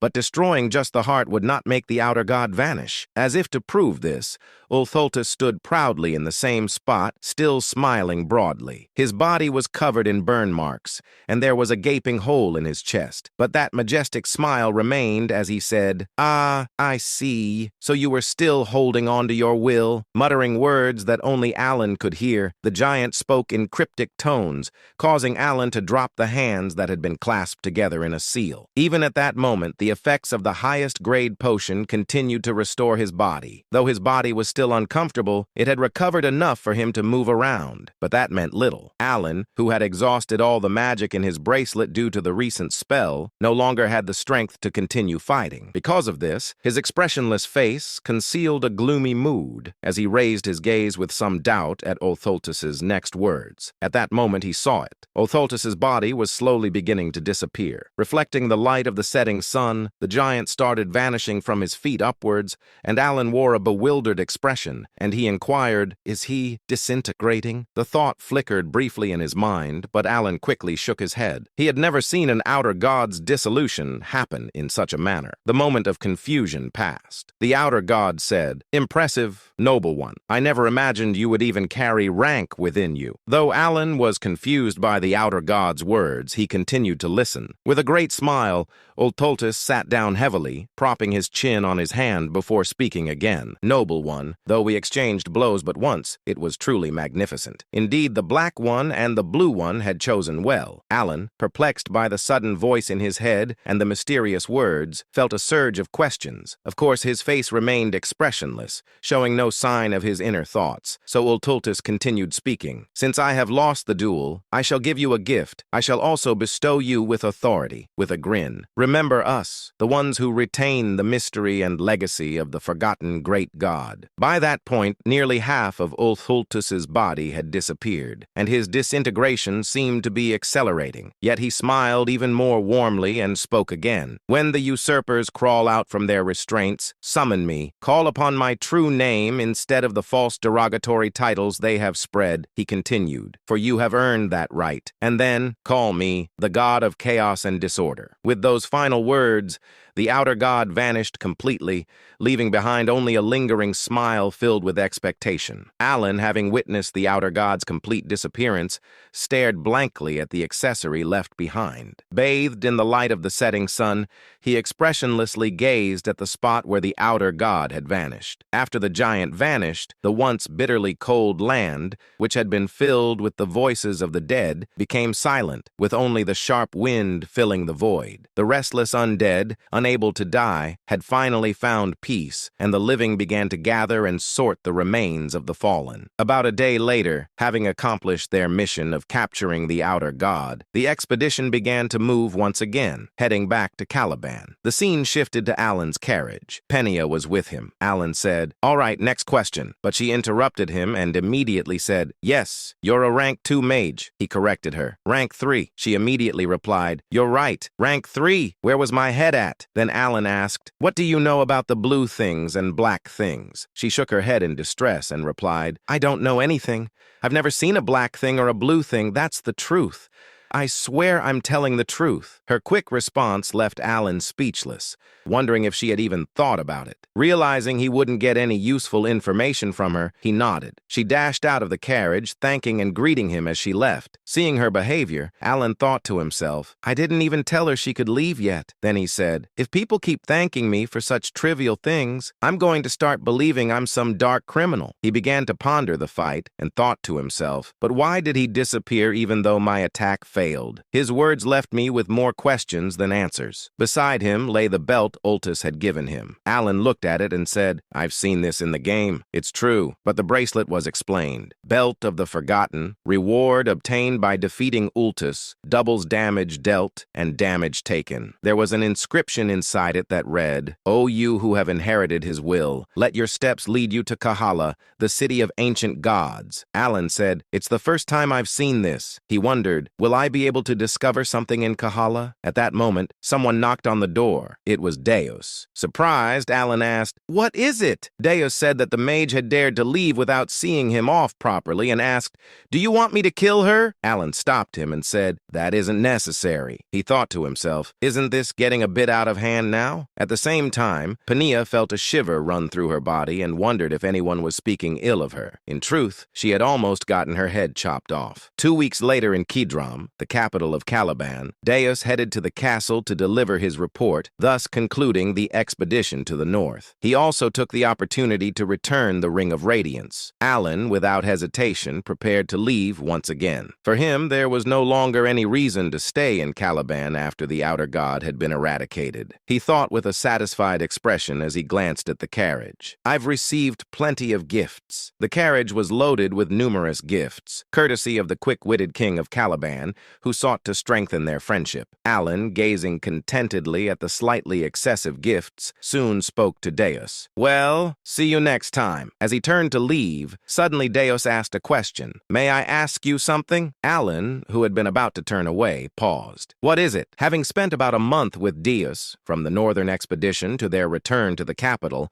Alan had never heard such a direct question from him before. Usually, Deus only expressed his deepening respect without much inquiry. Alan patiently waited for him to speak. After a moment of silence, Deus finally asked, Can I become stronger too? Alan was briefly taken aback by the unexpected question, especially since Deus was already quite strong. He pondered what could have prompted such a question, then reached a conclusion. Perhaps it was because the magic I used in battle against the outer god had left a strong impression, increasing his respect for me. After concluding his thoughts, Alan spoke. Of course, you can become stronger, Deus inquired. Really? Alan replied. Yes, as long as you put in the effort, you can achieve anything you desire. Alan wasn't lying. In fact, Deus, like the rest of the 5 sins, already had extraordinary innate abilities even before the descent of the gods. In Deus's case, even without using his unique abilities, he could become a sword master with sheer skill. Given that he had reached that level in just 1 year, it was only a matter of time before he became even stronger. Reflecting on these facts made Alan feel a tinge of envy for the sheer talent standing before him. He added, so don't worry, then I'll be on my way. But suddenly Deus asked, wait, may I ask you one more thing? Why do you always ask instead of command? Alan, momentarily confused by the question, tried to piece together what Deus might have been getting at. Did he think there was some hidden motive behind my support? Alan replied, hoping to convey his sincerity with his parting words. Who would issue orders to family? With that, he said his final farewell to Deus and departed for Asteria in his carriage. Deus was surprised by his words. Inside his carriage, Alan thought to himself, did he still think that my sponsorship had hidden motives? He said, sure, I wanted to prevent the descent of the 5 sins, but I spent all that money out of the pure goodness of my heart. And he finished by exclaiming, what's the point of raising a kid? That evening, Deus was in his room with Alan's gifts and said, I was following him because I felt indebted, but here he is doing me another favor. A moment later, still silent, Deus recalled that moment and instinctively raised his left hand forward. He inquired, Back then, it was like this, wasn't it? Just as Alan had done when facing the outer god, Deus extended his middle and ring fingers, releasing a bit of magic to scan the surroundings for any presence. First line of silence. He quietly muttered the words in the empty room, his left hand twitching slightly. Of course, nothing happened, but even though he was alone in the room, mimicking Alan's actions, Deus couldn't help but feel a mixture of slight embarrassment and satisfaction. He adjusted his posture once again, thinking briefly to himself, it would have been nice to have as much talent in magic as he did. Also, remembering Alan's words that he was part of the same family, he felt content. At the same time, Evan asked, "My lord, I've noticed you seem to really enjoy sweet potatoes from time to time." Alan responded to Evan's comment while eating sweet potatoes. Indeed, the sweet potatoes were truly delicious. If you enjoyed the video, give it a like, subscribe to the channel, and hit the bell so you don't miss the next episode. About a month later, when Alan finally arrived at Count Palladio's estate, it had been nearly 3 months since his last return, and as he stepped inside, Alan stretched his stiff shoulders and muttered to himself, "Home, finally." After such a long journey, Alan had only one simple dream in mind: sleep, just a peaceful, uninterrupted nap. Without wasting a second, Alan headed straight toward his room. As he reached the door, he sighed with relief and pushed it open. And then he froze. The smile on his face slowly disappeared, because this was not his bedroom. It was his office, and waiting inside was a mountain of documents stacked so high it looked like a small fortress built entirely out of paperwork. The papers almost seemed alive, silently welcoming him back. "Welcome home, Count. Now please finish your work." Alan slowly closed the door, then immediately turned around and walked away as if nothing had happened. He said calmly, "I must have opened the wrong door." He took 3 steps, then 5, then 10, and then he suddenly stopped. After a long moment of silence, Alan let out a deep sigh and rubbed his face. Right, who am I kidding? Since the work had to be done sooner or later,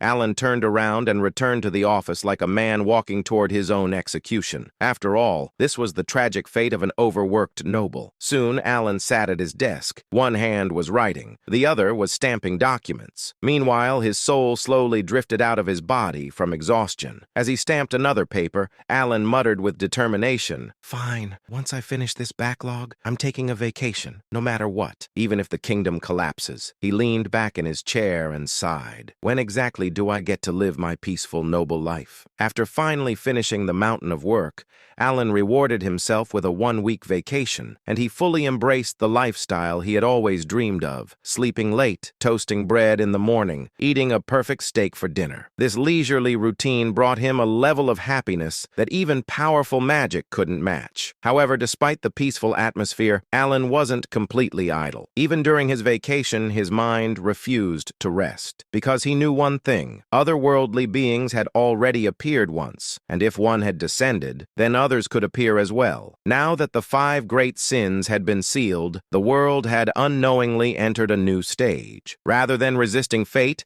Alan simply accepted the situation. After all, if saving the 5 great sins had created this butterfly effect, then a few otherworldly visitors appearing occasionally was far better than the alternative. At least those beings would show signs before appearing. The 5 great sins, on the other hand, would descend like a bomb with no warning whatsoever. So during the week, Alan quietly gathered information and continued researching magic. Eventually, he clicked his tongue and muttered to himself, "Looks like I'll need to go to Colony for information." Normally, Alan preferred investigating things personally rather than relying on the Information Guild. But there was a problem. The location of the ancient god city, Kahara, had not yet been discovered. Alan crossed his arms and thought carefully. If my memory from the game Psychedelia is right, the city should be discovered this year, because in the original story, Kahara was discovered 3 years before the protagonist left the village, and this year just happened to be that exact year. So I just need to wait. Right at that moment, the door opened. Evan stepped inside and immediately frowned. Count?" He rubbed his arms and shivered. "It's strangely cold in here." Alan blinked. Then he looked down at the ice magic circle he had unconsciously drawn on the floor. The entire room was slowly freezing. Alan scratched his head awkwardly, saying, "It looks like my research is working." Apparently, his magic experiment had accidentally turned his office into a refrigerator. Evan then cleared his throat. "How should I put this? A hidden city has been discovered in Colony." Alan froze. His eyes widened. What? The timing was so perfect it felt suspicious. For a moment, Alan wondered if the world was secretly listening to his thoughts. Meanwhile, elsewhere, the Blue Moon meeting had begun. The members usually gathered every 6 months. Because of the distance between them, they communicated through a crystal orb created by Reen. Normally, the meetings were extremely short. Most of the time, they lasted less than 10 minutes. Utia led the discussion. Seolrang occasionally made innocent comments. The rest simply answered with short replies like yes, no, or I agree. Deus, in particular, almost never spoke, mostly because he was naturally quiet, so no one expected what happened next. During the meeting, Seolrang innocently asked, "Oh, I heard a rumor that the Great Moon has left. What was it like seeing him in person?" Everyone casually waited for a short answer, but instead, Deus began speaking and speaking and speaking. The Great Moon stood before the otherworldly entity, Ulthultus, while everyone was overwhelmed with fear, even the Vice Tower Master of the Blue Tower. The Great Moon stepped forward and challenged it to a duel. The members listened politely. 5 minutes passed, 10 minutes passed, 20 minutes passed, then 30 minutes. The others slowly began to realize something terrifying. Deus was giving a full lecture. Deus continued, "Thinking back, the Great Moon had probably been preparing magic from the very beginning. By the time the speech passed the 1-hour mark, everyone was staring at the crystal orb with blank expressions." Reen tried to interrupt. "Wait, you're getting off topic." But Deus continued calmly. "Just listen to this part. I'm telling a story about the Great Moon, aren't I? So where was I? Ah, yes, with Ultultus." Then he restarted the story from an even earlier point.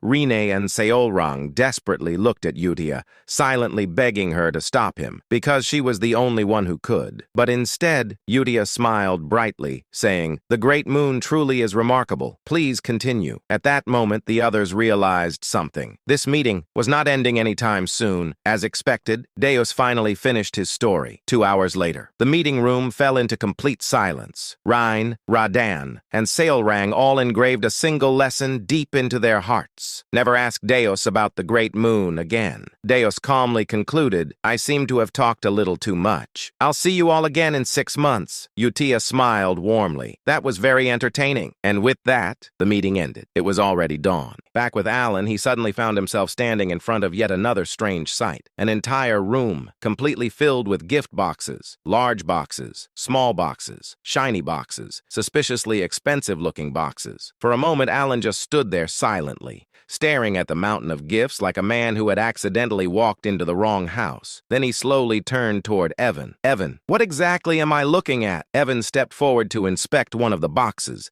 As soon as he opened it, his eyes widened in shock, saying, "My lord, this artifact came from the deep floors of the labyrinth." He carefully lifted the item and added in disbelief, "To be honest, we could probably buy a mansion with just this one." Alan blinked. Then he picked up a golden cup from another box.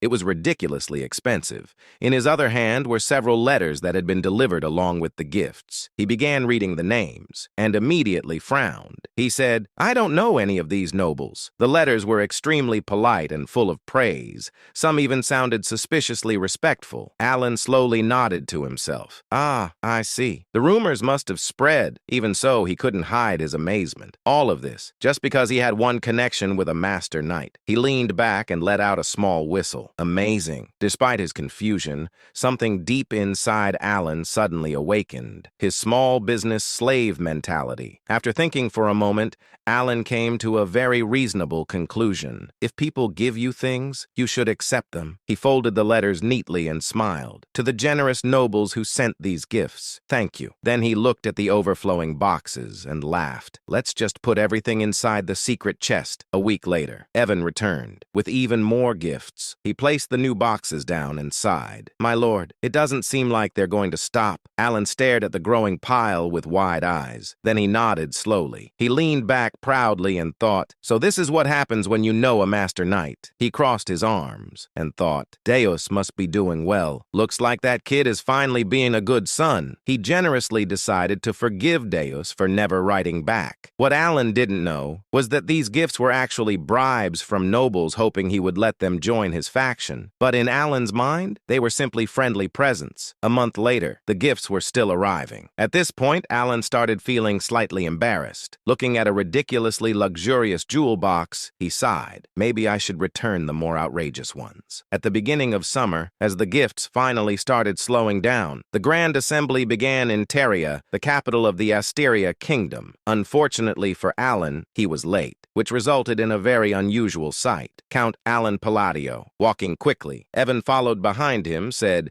"See you later." Alan is desperate not to draw attention for being late to his first Grand Assembly. Evan notices his speed and is surprised, assuming his master must be in a real hurry. He also notices that several other nobles have started following behind the Count. Alan finally pushed open the massive doors of the assembly hall and immediately froze. The center area of the hall was completely empty. Alan blinked, then sighed in relief. Oh, so I'm not late after all. He recalled the research he had done earlier. The royalists sit on the left, the aristocrats sit on the right. He looked toward the empty center area and said, so the middle must be for neutral nobles. Alan nodded wisely. I'll just sit in the back. But the moment he stepped forward, he noticed something strange. The nobles entered the room and they were staring directly at him. Alan shocked and asked himself, what? Weren't they outside a minute ago? He also inquired, are they judging me for sitting in the back? Trying to avoid suspicion, he changed direction and walked toward the middle row. The nobles continued staring, their expressions growing more shocked by the second, because they were thinking something completely different. Why isn't he sitting in the front? Eventually, Alan gave up and said, fine, I'll just sit in the front row. The moment he sat down, every noble in the hall immediately sat down as well. Alan slowly looked around in confusion.